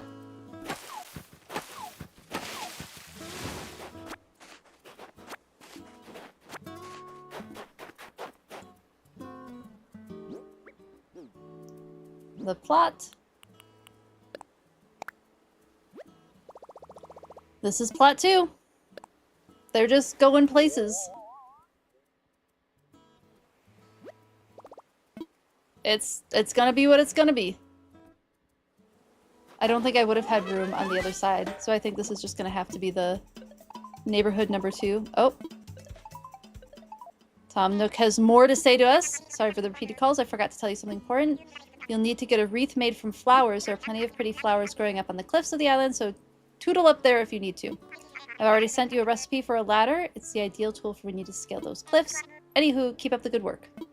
Excellent. We already got a ladder. And then the third one, I mean, we could just put it next to that plot. Or we could have it, like, spanning the gap. Maybe, like, over here. Not too far from the bridge. Part of me likes it, like, them kind of be next to each other. So I think I'll do that. I think I'll have them next to each other. Compact urban living on our deserted island. Or not so deserted island. No longer so deserted island.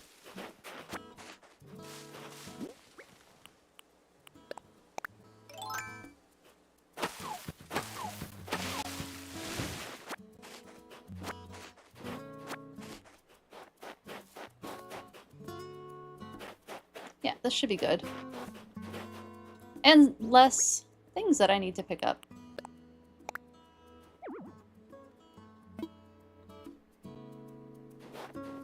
How about here?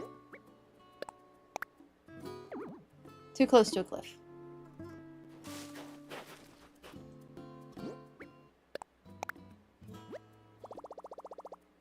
Let's imagine it. I think this is good enough. Okay, we have plots 1, 2, and 3. All set up. Unfortunately, not on the beach, because the beach isn't big enough. Let's get rid of this.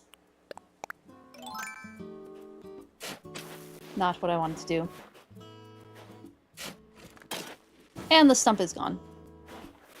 Alright, so let's... What furniture do we have to make? What are the interior items? Cherry speaker. Oh, that's really cute. Cherry speaker. Cherry lamp. And a pot. So that's house number 1. Yeah, I know I don't have anything to turn in. What is the other 3 items? Hay bed. Sorry for the mic tap.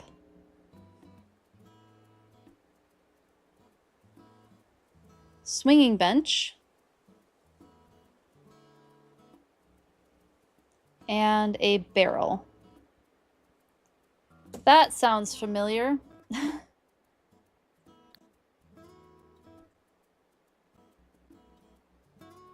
Check procedures. Oh, okay. Hello, thank you so much for the follow, Northrad. I really appreciate it. I hope you're enjoying the stream. Welcome in. All right, so that's plot 1. What is plot 2? Let's see. We have wooden block stereo. Yeah, these all sound very familiar. Wooden block. Jadiza, thanks so much. Jadiza Cats, thank you so much for the follow. I really appreciate it. I hope you're enjoying the stream. Welcome in. Wooden block stereo. The wooden block table.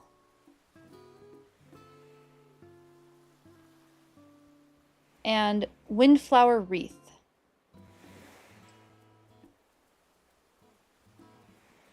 And then the outside items.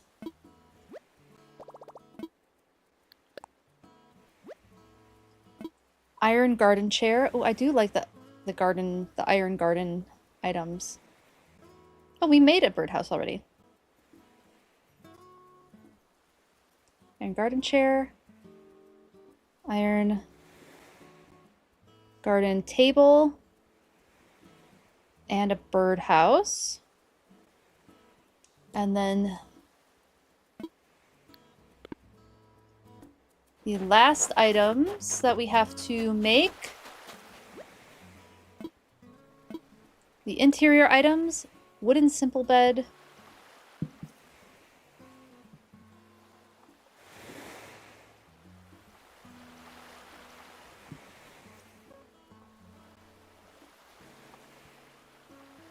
Wooden chair. And classic pitcher. And the outside items. I know I don't have anything to turn in. Log garden lounge. Ooh, that's a good item too. Log stool. And water pump. All right, I can make those. Let's get to it. No time like the present. Getting those items set up. It'd be great to have a bridge, wouldn't it?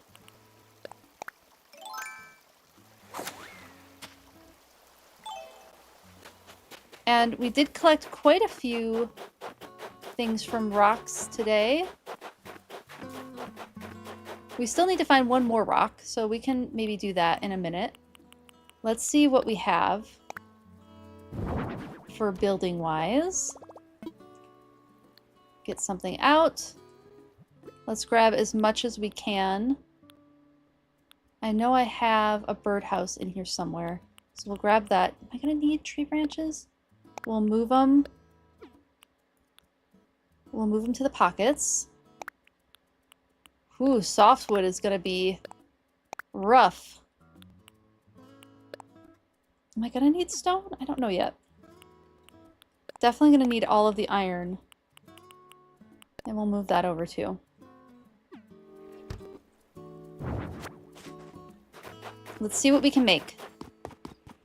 What are we able to build?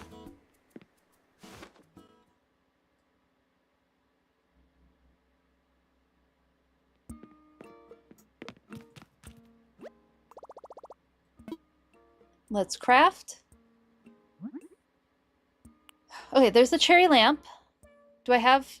I don't have cherries on me at the moment. I should have grabbed cherries. Okay. I can make the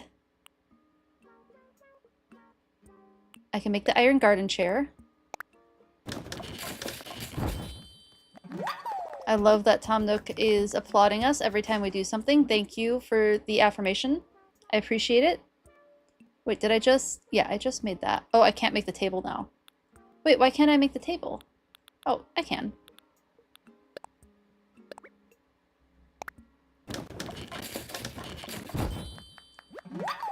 Table and chair. Made. Oh, we can make the hay bed. Oh, I'm out of space.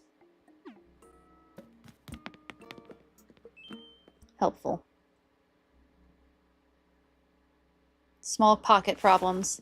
Forgot how much you love this game? Hello, Jadiza Cats. You haven't played it in so long. I know, I felt the same way. After I was convinced to play it, I had to play my original island for a bit to like get back into the swing of things, but it's been really fun to get back into Animal Crossing. And with the update coming out, it's really exciting. This game is really fun. How are you doing? What was your island like? Have you been back to it in a while? I would love to hear about your island. Okay, so every 2 items we're gonna have to go drop those outside. But it does look like we'll be able to make a bunch of it, which is exciting. Maybe we can do villager hunting? Maybe we can do at least 1? And oh my goodness, in the update we'll get bulk crafting. I'm so excited for bulk crafting.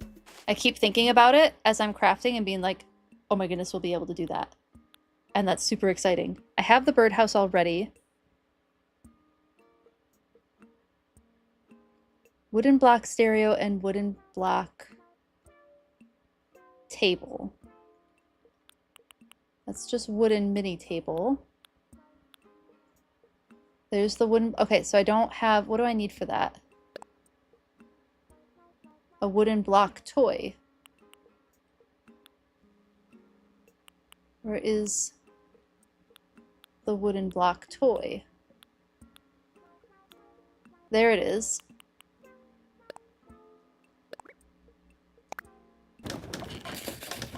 Okay, I need to drop more stuff on the floor. You've learned that Megafloet dominates in rank? Oh, that's cool. Did you learn that by dominating in ranked, Havarti? Or did you learn that the unfortunate way? Which is probably how I would have learned it. You haven't been to your island forever, might want to start one from scratch.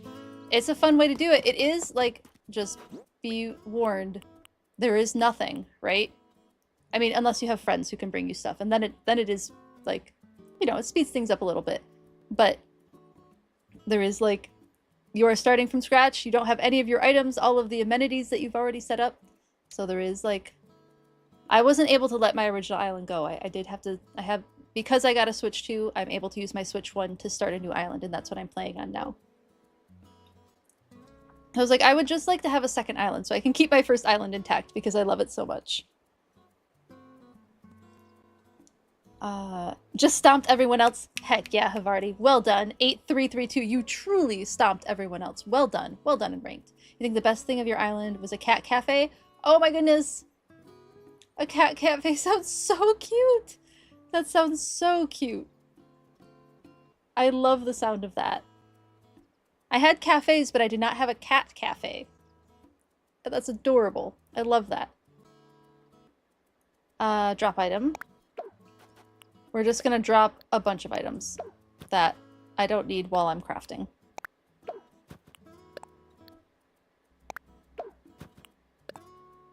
Okay. That gives us a little more space. I have like a fairy forest set up on my original island, and I really like that. I really like how I set that up. And then I have a flea market, like an artist stall flea market area that I like that one too. Eventually I'll get around to doing a island tour of my original island. What don't I have? Oh, I can craft it. Yeah.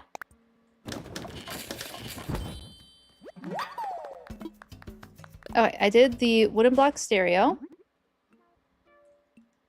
How do I do the wooden block table?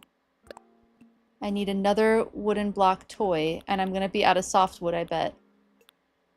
before I can do that. Okay, so what else? I need more softwood, so we gotta go cut down some more trees. We have the birdhouse already, so we're almost done with house 2. I need cherries. A pot. I can make a pot. Right? I can make a pot. We need that barrel, too. Yeah, where's the pot? There's the pot. No, I can't make the pot. I thought I had clay on me. Did I drop my clay? I need a barrel, though. Right? Yeah, I need a barrel. A flea market? Yeah, it was really fun. I was able to use a lot of those like inspo pictures on Pinterest for the flea market and like set up just a bunch of little vignettes. It does make the island run really slow. That is the one downside to that. Having a bunch of stuff set up that's like moving and doing things. Okay, we have the barrel. And we have the hay bed too. I'm pretty sure I made that. And the pot. Can I make the swinging bench? No, I need more softwood. I can make the log garden lounge. Yeah, we can definitely do that. We have all the hardwood in the world.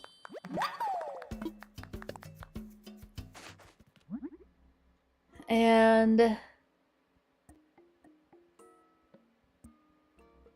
log stool. I bet we can make a log stool. Yep. Let's do that. Make a log stool. I wonder if I can make the garden pump. I think I have enough iron for the garden pump. Nope. Clay. Again, missing that clay. Did I throw my clay down on the ground? That's very silly of me. Very, very silly of me.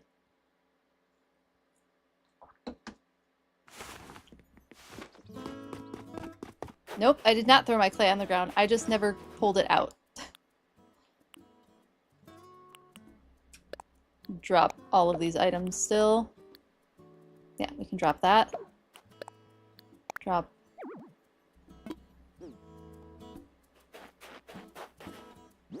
Island is gonna be full of stuff just on the ground.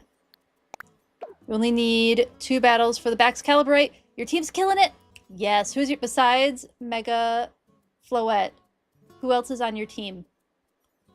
I haven't done the Bax Calibrate yet. I need to do that soon. So thank you for the reminder. That might be something I do when I get off stream is open up Pokemon again. Haven't opened that up in like a week.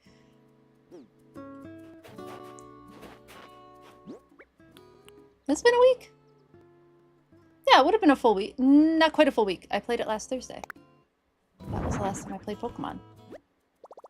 No, that's not true. I did open it up and do some things a few days ago. But I don't remember what I did now. Because I have to do the 100,000. I gotta get 100,000 points to get to that final battle. That final Rayquaza battle. So I'll just grind on that. I might flop back and forth between Animal Crossing and that if I can figure out. I'm still like really excited about Animal Crossing, so it'll happen. You have Mega Metagross, yep, and Mega Dragonite. That sounds like a absolutely beefy team. Both hyper trained. You just got there yourself, so it takes a while. Okay, good to know. Good to know. Maybe we'll do some like beginning of the stream Pokemon questing, and then switch to Animal Crossing type thing, or maybe we'll do some like nightcap Pokemon. Maybe we'll talk about it in the Discord. We can do that. I'll figure out like what would be preferred for everyone, if they'd rather me end with Animal Crossing or end with Pokemon. I just gotta know. What was I doing? Getting something out. That's what we're doing. We are grabbing clay. Oh, that's right. I didn't grab clay because I didn't think I needed clay. We'll just grab that one tree branch. Why not?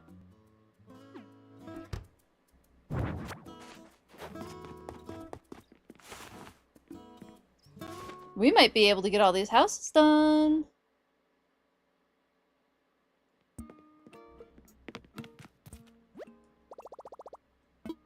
Let's craft. Okay, so we can do the water pump now. Let's get that out of the way.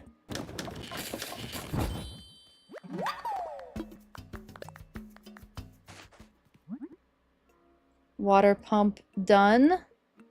Log lounger and log stool done. We are flying through these. Iron garden table. Did I do that already? Yes. Iron garden. Yes, I did that. Old-fashioned wash tub. I don't think I need that. The pot is... Wait, I crossed that out, but I don't think I made that. Now I can cross it out, because now I have made the pot.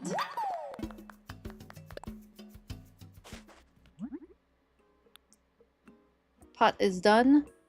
Swinging bench. I need a lot more softwood for all of that. Classic pitcher, wooden chair, and wooden simple bed. Only one person wants a bed. Here's the classic pitcher.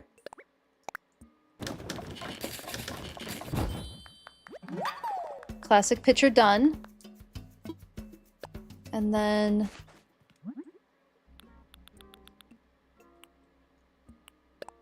I need a lot more wood. But we can make the wooden chair. Alright, let's go decimate some trees on the island. Or actually, we'll just use our bonk and axe. Or flimsy axe. Make another one of those. And since I have hardwood, and I will probably need one of these soon, we'll just do this. Oh, I have... Never mind. I cannot do that. This is what we're getting. Off we go. I know there's not room for all of this in my storage either, so it's just going to have to live on the floor for now. On the ground.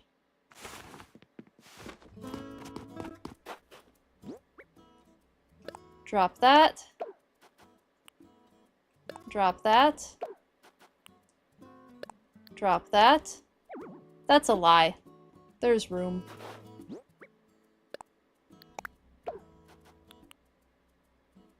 Storage shed.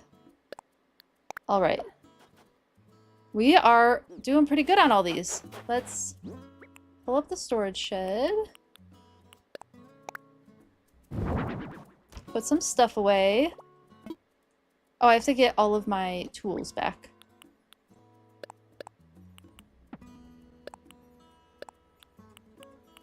Put all of this away.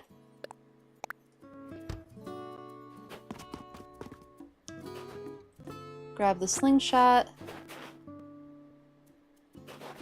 Vaulting pole. Ladder.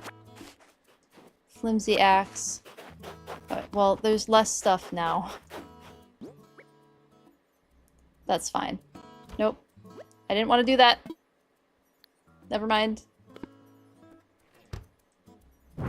Okay. To the cliff sides where there's lots of trees.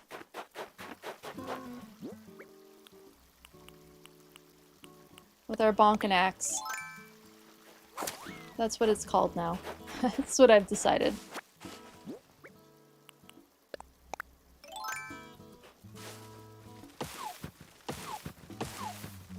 It just do a bonk.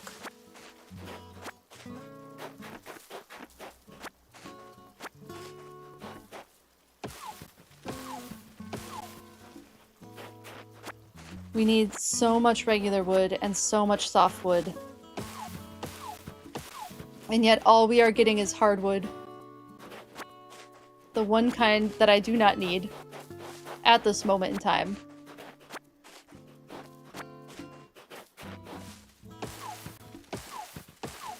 Terrible. Terrible. Rude.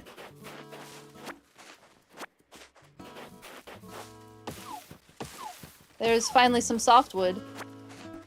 We're gonna be able to make so many shovels with all of this hardwood.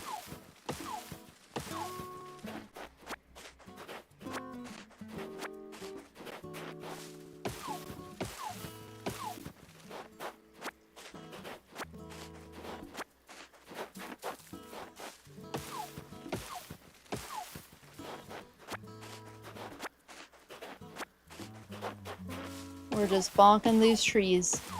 Oh, there goes the axe.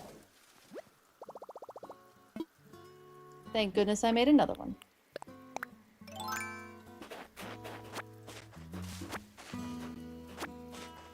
We might find that other rock that- Oh! Oh no! Oh no, oh no, oh no, oh no, oh no! Can I do it? Does anybody believe in me? I timed it poorly! Shoot! That was bad. Alright. Womp womp. Well, one day I'll catch the wasp. Thanks, Z.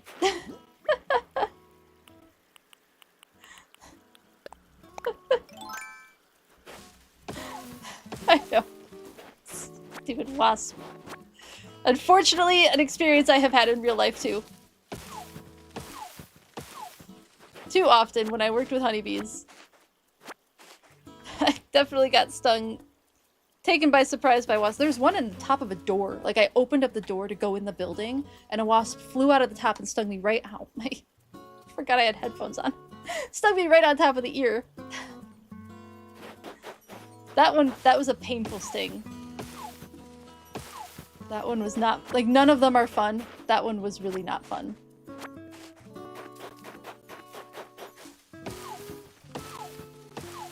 If I had to choose, and there were times when I did, if I had to choose between a bee sting and a wasp sting, I would much prefer the bee sting. I am, you know, privileged in that I'm not allergic to bees or wasps. But I think their stings hurt a lot less. They also can't sting multiple times, so there's that in their favor as well. A wasp might dig into you a couple of times. A bee can only sting you the once.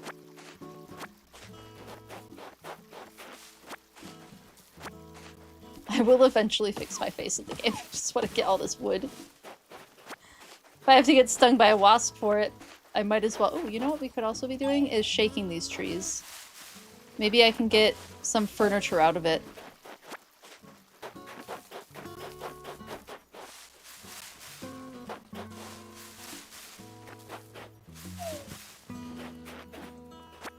Ooh, I see butterflies! We will get to filling the museum at some point. I just want to keep getting, like, a lot of this new stuff done. Did I shake this one? I don't think so.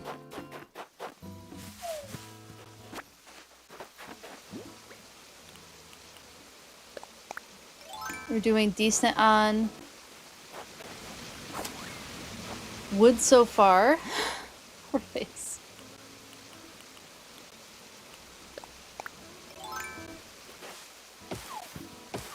There's only one wasp nest per day, right? The wasp stressed you out? You had a bad wasp experience as a kid. You were stung 15 times? Oh, that hurts so much. Yeah, wasps are super stressful. In-game, in real life, super valid. Especially with a traumatic experience like that. Very valid to find the wasps in the game stressful. I got really good at catching them for a while. Clearly, I am not in practice doing that anymore. Because I did not catch that one.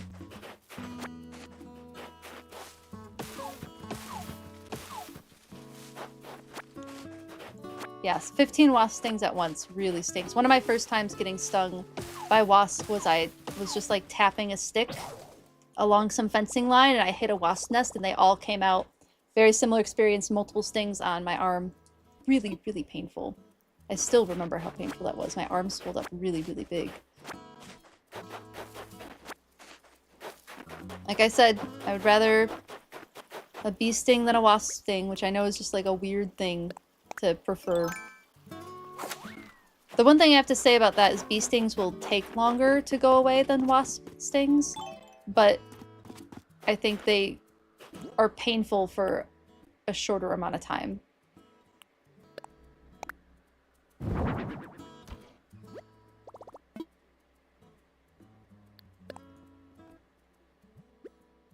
Let's get the wood out, see if we have enough to do anything with.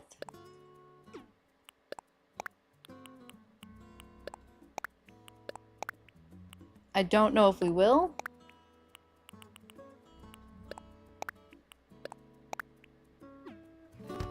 We'll leave my tools here.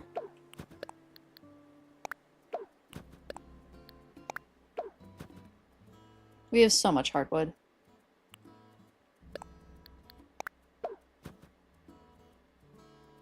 Okay, let's start with that. I keep wanting to go into the museum to craft. That is not my crafting space.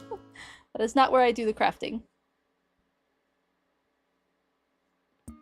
Yeah, I used to work with honeybees, so I've been stung by a few different stinging insects quite a few times.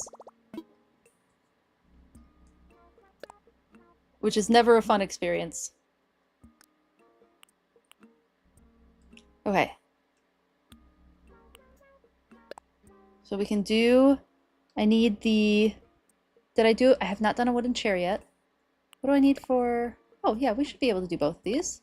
It's the wooden chair and wooden... Oh, it's the bed. Okay, we'll just do this one.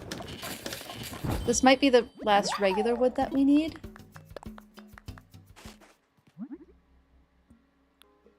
Yeah. Just enough. We got so lucky. Just enough wood to make the regular bed. The simple bed. Okay, that one... Wait, house 3 is completed. We've done house 3. House 3 done.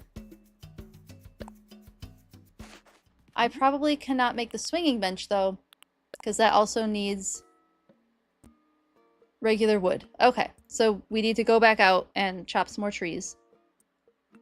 And I need the cherries. So I need to grab cherries. Can I make the wooden block table, however? Is that something that I'm able to make with the softwood that I have acquired? Yeah, I should have enough for that. Okay, one thing was successful at least. And now the wooden block table.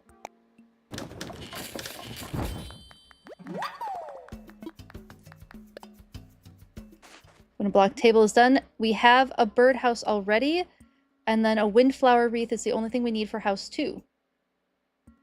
So let's go chop down some more trees. Or bonk some more trees, I suppose. I need a bonkin' axe.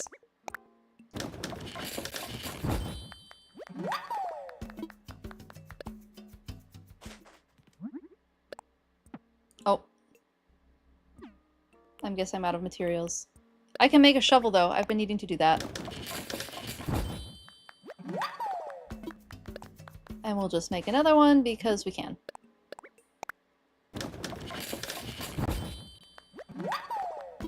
No, I didn't want to keep crafting. I'm done. I'm done. I'm done. Let me out. Let me out. Let's drop the items we made. And go bonk some more trees.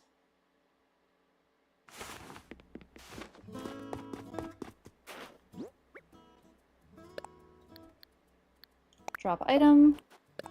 Drop item. Drop item. Oh, I do need to make medicine for my eye. Let's do that too.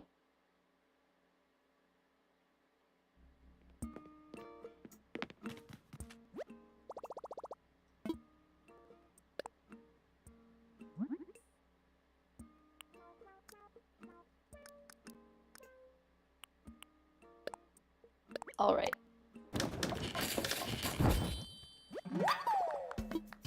And now we're all done.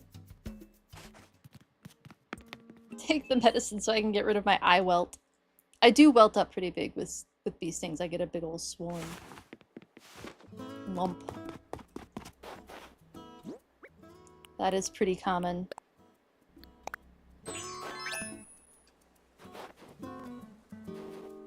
What are you? Oh, I need watering can.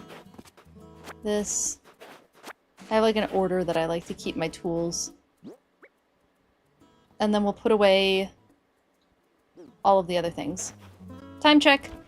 Good point. I want to finish... Okay, I'm thinking not too far past 6:30. Okay, it might end up being like 6:45. Because I want to finish making all of the items for the houses.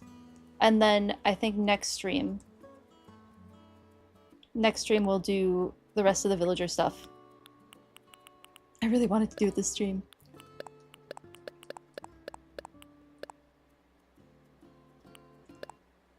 And I do need another bonkin' axe. What time does the restaurant close, Z? Is that something I should be a little more aware of than I currently am?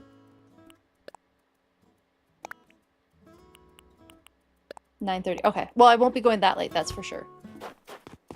I definitely will not be going that late. But I do want to finish making all of these items. That is my goal for the stream. Thank you for the time check. I appreciate it. Okay, that sounds good.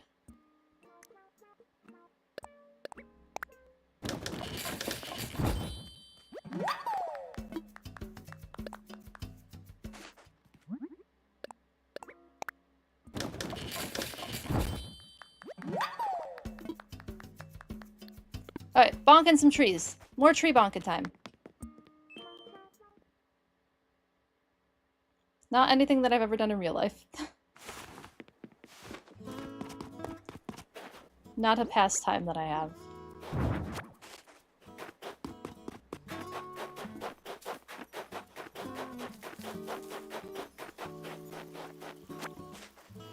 Jump the river. Let's go check out these trees. Oh, I have to get windflowers too. I need to make sure I get windflowers. So I guess let's go up. And I need cherries. Let's grab the cherries now, while I'm thinking about them. The shadow for cherries look like little footprints. So I keep thinking there's footprints in the snow, but it's just cherry shadows.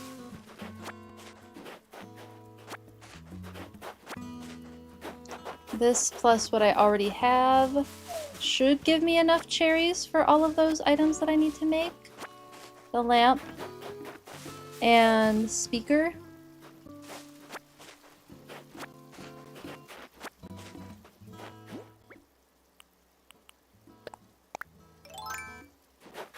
Alright. Apparently I have already bonked a lot of these trees. And don't remember.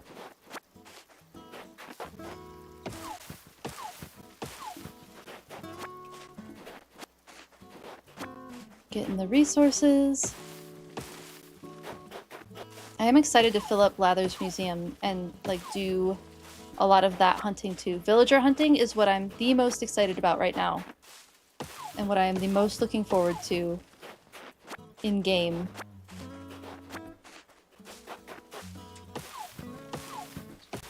Mostly because I want to talk about all the animals they're inspired by.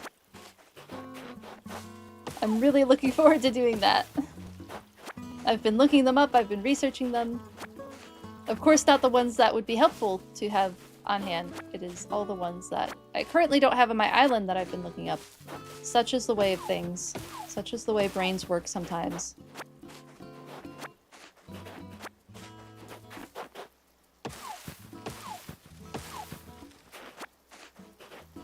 Are there any specific villages you want? Great question. Yes. So the vibe that I want to do for this island, since, you know, biology themed, we named the island Phylogenia after phylogenetic trees.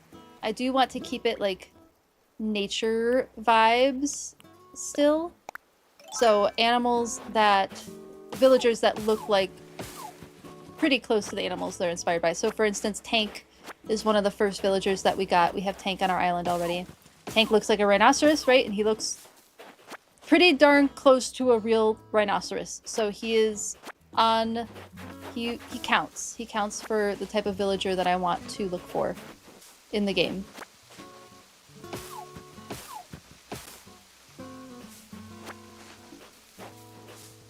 So Tank would count. One of the dreamies that I'd like to look for is Savannah. I would really like to look for Savannah. Some of the others, Eric. I'd really like to have Eric on the island. We were talking about deer a lot earlier. My master's degree was studying deer, and I've worked on other deer studies as well. Did I only get...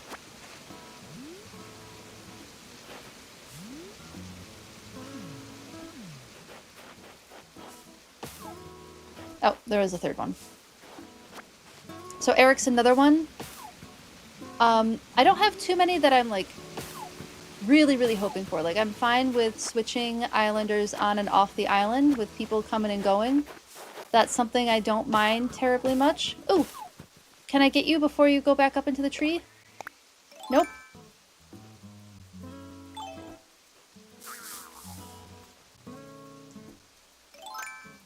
Nope!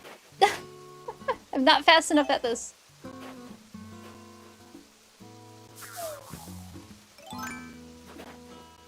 Nope, I can't you. Oh, I got it. Yes, right at the last second. We got the bagworm. Oh my goodness, we talk about bagworms in Pokemon all the time. Bagworms are really neat. They're a really cool species. I caught a bagworm, I guess I'm a bragworm. Bagworms are a type of moth larva. They are a species of moth. The larva of the moth will collect detritus from around the ground. In the case of this one, it has sticks. I got to see a bagworm casing that looked like this when I went to London at the... It was a zoological museum. It was really, really neat. Very like curio cabinet style. But they had bagworm casings and they were quite large. They were like... They're bigger than you expect them to be in some cases. Sometimes they're smaller. But yeah, the larva will build this little house around itself and move about its life. There are instances where the female will not develop wings, and so the male bagworm moth will be the one that metamorphosizes fully, and to find a female bagworm that is still in a bagworm casing too. So, neat little critters. They are neat little species. Multiple different species. There's a bunch of them. And that was it for the axe.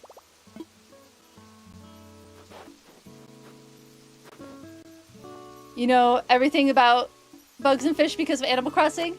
Welcome in, Twin Kitten. Good to see you. Yeah, right. Animal Crossing does a good job with teaching people about bugs and fish and all sorts of things. I really think they're like pretty darn decent edutainment source. I really like Animal Crossing for that. They did a good job making people interested in nature in that way.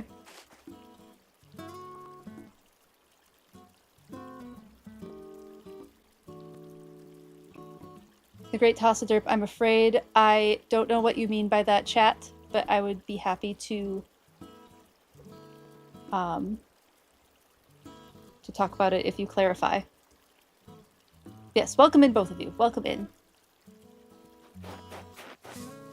That was fun finding a little bagworm. I forgot about them. Yeah, I was hoping for 6:30 to wrap up, but I really want to make those items. I just want to finish off that one little task. And then we can like get right into like finding villagers next time I stream, which will be on Tuesday. I'll be streaming again on Tuesday from 1 to 6 or maybe later Central Time. Kind of depends on how I'm feeling.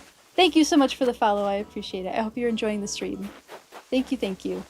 Okay, that's maybe enough for everything that I need. For the swinging bench? What does the swinging bench need? It's the swinging bench. Yep, I have enough for the swinging bench. Do I have enough? Oh, this is all craftable. I don't have... What do I need for the cherry stuff? Clay. I need to put clay back in my inventory, and iron nuggets. I need a lot more cherries, however. They both need 10 cherries. So I need to get more cherries. I need windflowers. What do I need for windflowers? Red, white, and orange windflowers. I need 3 of each.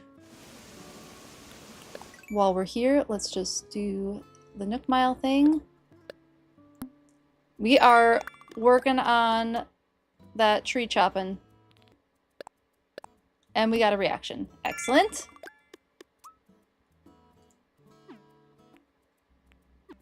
I honestly learned some things about creatures in Animal Crossing sometimes. I just think it's that good of a, at least beginnings of an education source. I think it's just a wonderful resource in that way for getting people interested in nature and animals and learning things and maybe being interested in going to museums more.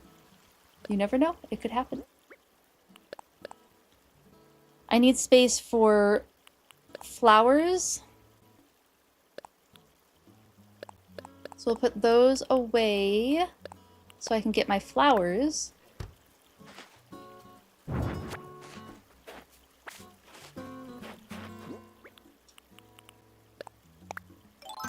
What color did I just grab? Was that red? Okay. I have 2, 1 orange. Oh, that's a weed. 2 orange, 3 red, and now I need more white windflowers. I think I just need 1 more white windflower. There it is. And now I think I have everything. I think that's everything. We're almost there. Almost there. My prediction of 6:45 was not terribly off. How is everyone in the chat doing today? Oh no, I missed the dung beetle again! Oh, I'm so sad. I really wanted to get the dung beetle. Such a bummer.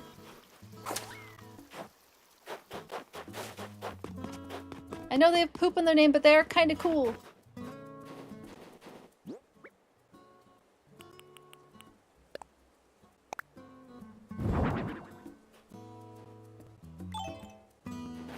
Drop some of my stuff.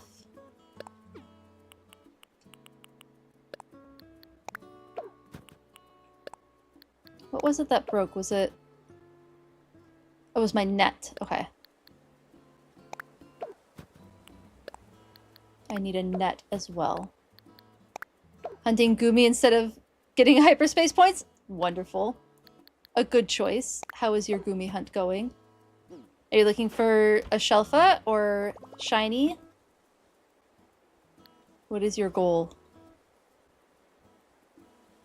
Yeah, I need all of the crafting materials.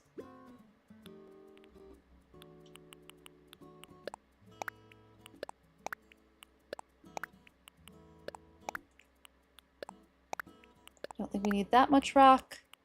I know we need iron. I know we need clay. And I will need some sticks. Let's get the birdhouse out. That's why I can check that off. Oh, I already checked that off. I don't think there's anything else I needed. Oh, cherries. Oh, I have enough cherries. Cool.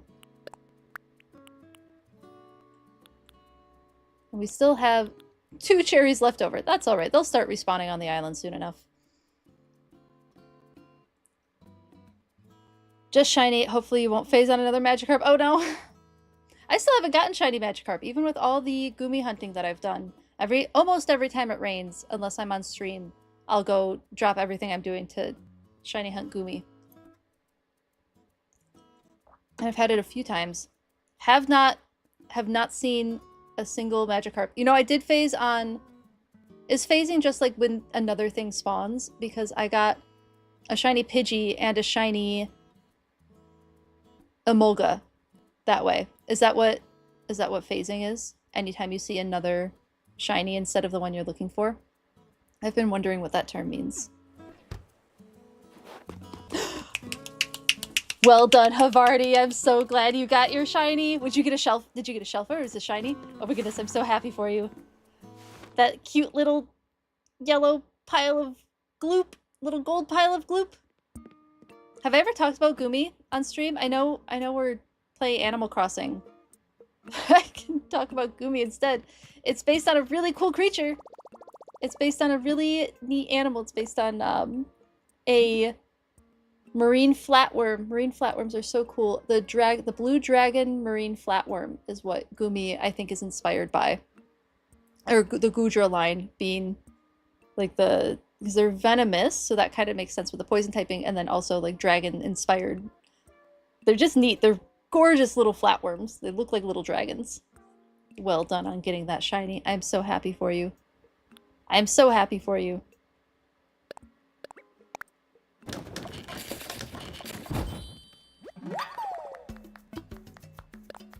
Post it in the Discord. I want to see it. He's so cute! Yay! Yay, yay, yay! Okay, cherry speaker, cherry lamp, and with that... Nope, I still need this swinging bench.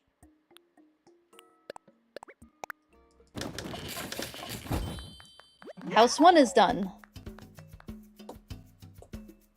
And I just need the windflower wreath. Did I put those flowers away by accident?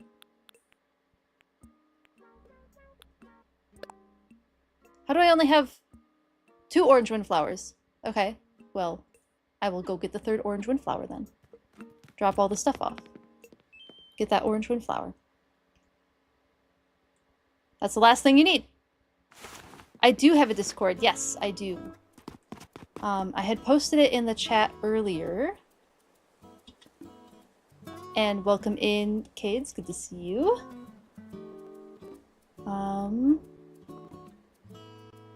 Here you go. That is the Discord link. No pressure to join, as ever.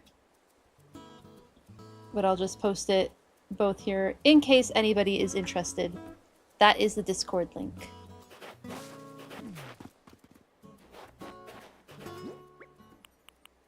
We'll drop these items.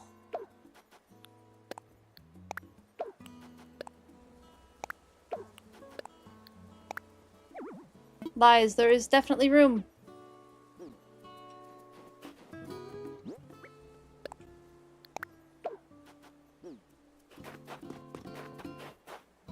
Posted. Excellent. Let's take a look at that.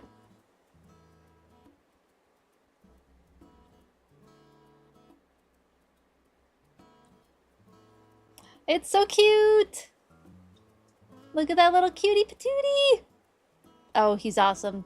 He's adorable. Do you name your shinies, Havarti? Do you have a name picked out? Because it's a very cute one.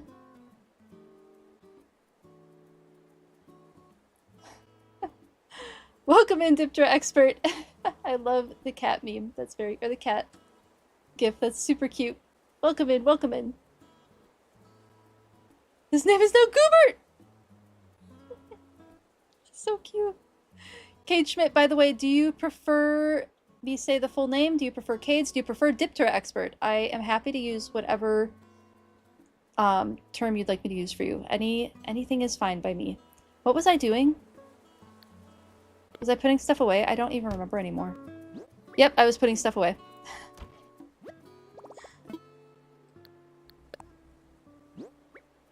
Welcome back from the ad break, everyone. Thank you for sitting through it. I appreciate you all.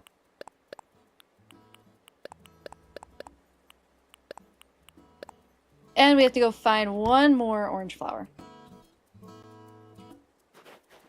Axe. Oh, and I need to make a bug catching net too. Need to remember to make the bug catching net before I get off stream. Back to the flowers. Off we go.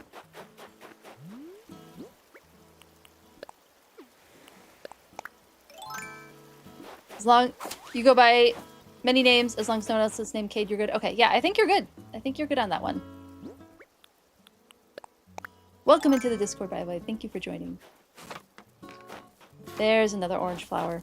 Now we can make that last thing, and we will have gotten all of the supplies we need for these new villagers.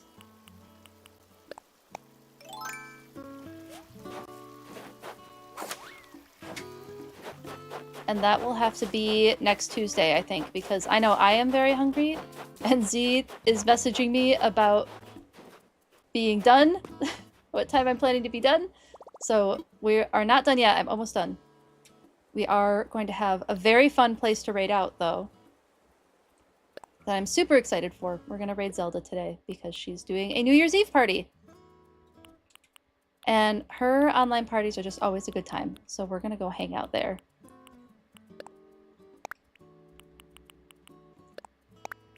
I don't think I need wood.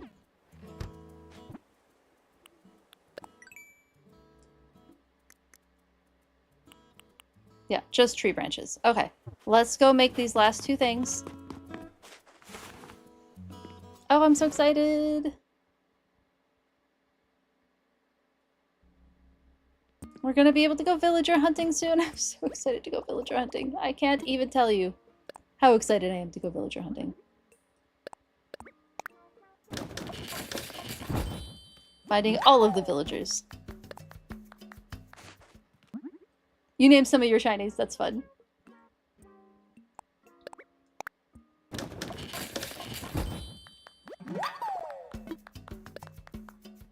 And let's make that windflower wreath. The last thing. We got all of the items done. For all 3 houses. We did that. Let's go plop that outside.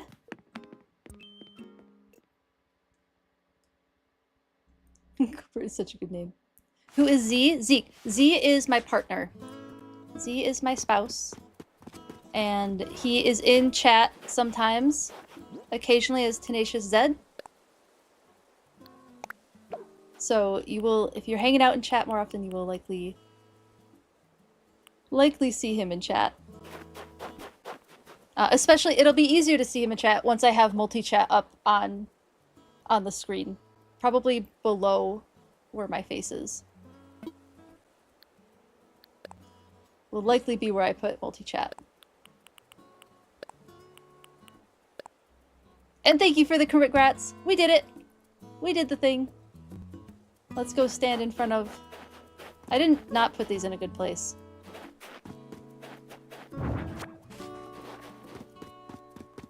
But this is a good way to show everything that we've done today. We got the museum open. We got Nook's Cranny. We saw the Able Sisters. All very, very exciting things. Thank you all so much for hanging out with me today. Let's go to just chatting. I think that's everything I want. Yeah, that's everything I wanted to do. I will decorate these things on Tuesday. So I usually stream Tuesdays and Thursdays. This is an exception week because New Year's Eve.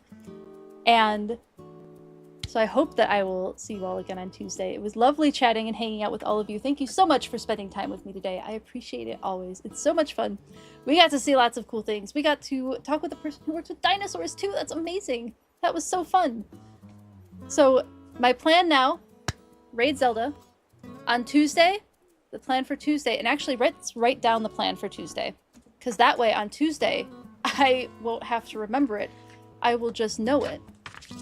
Tuesday plan.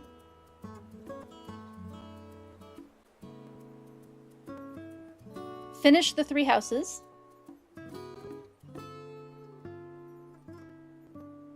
Villager hunt. Because I can't imagine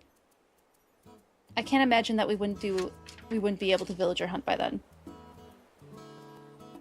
I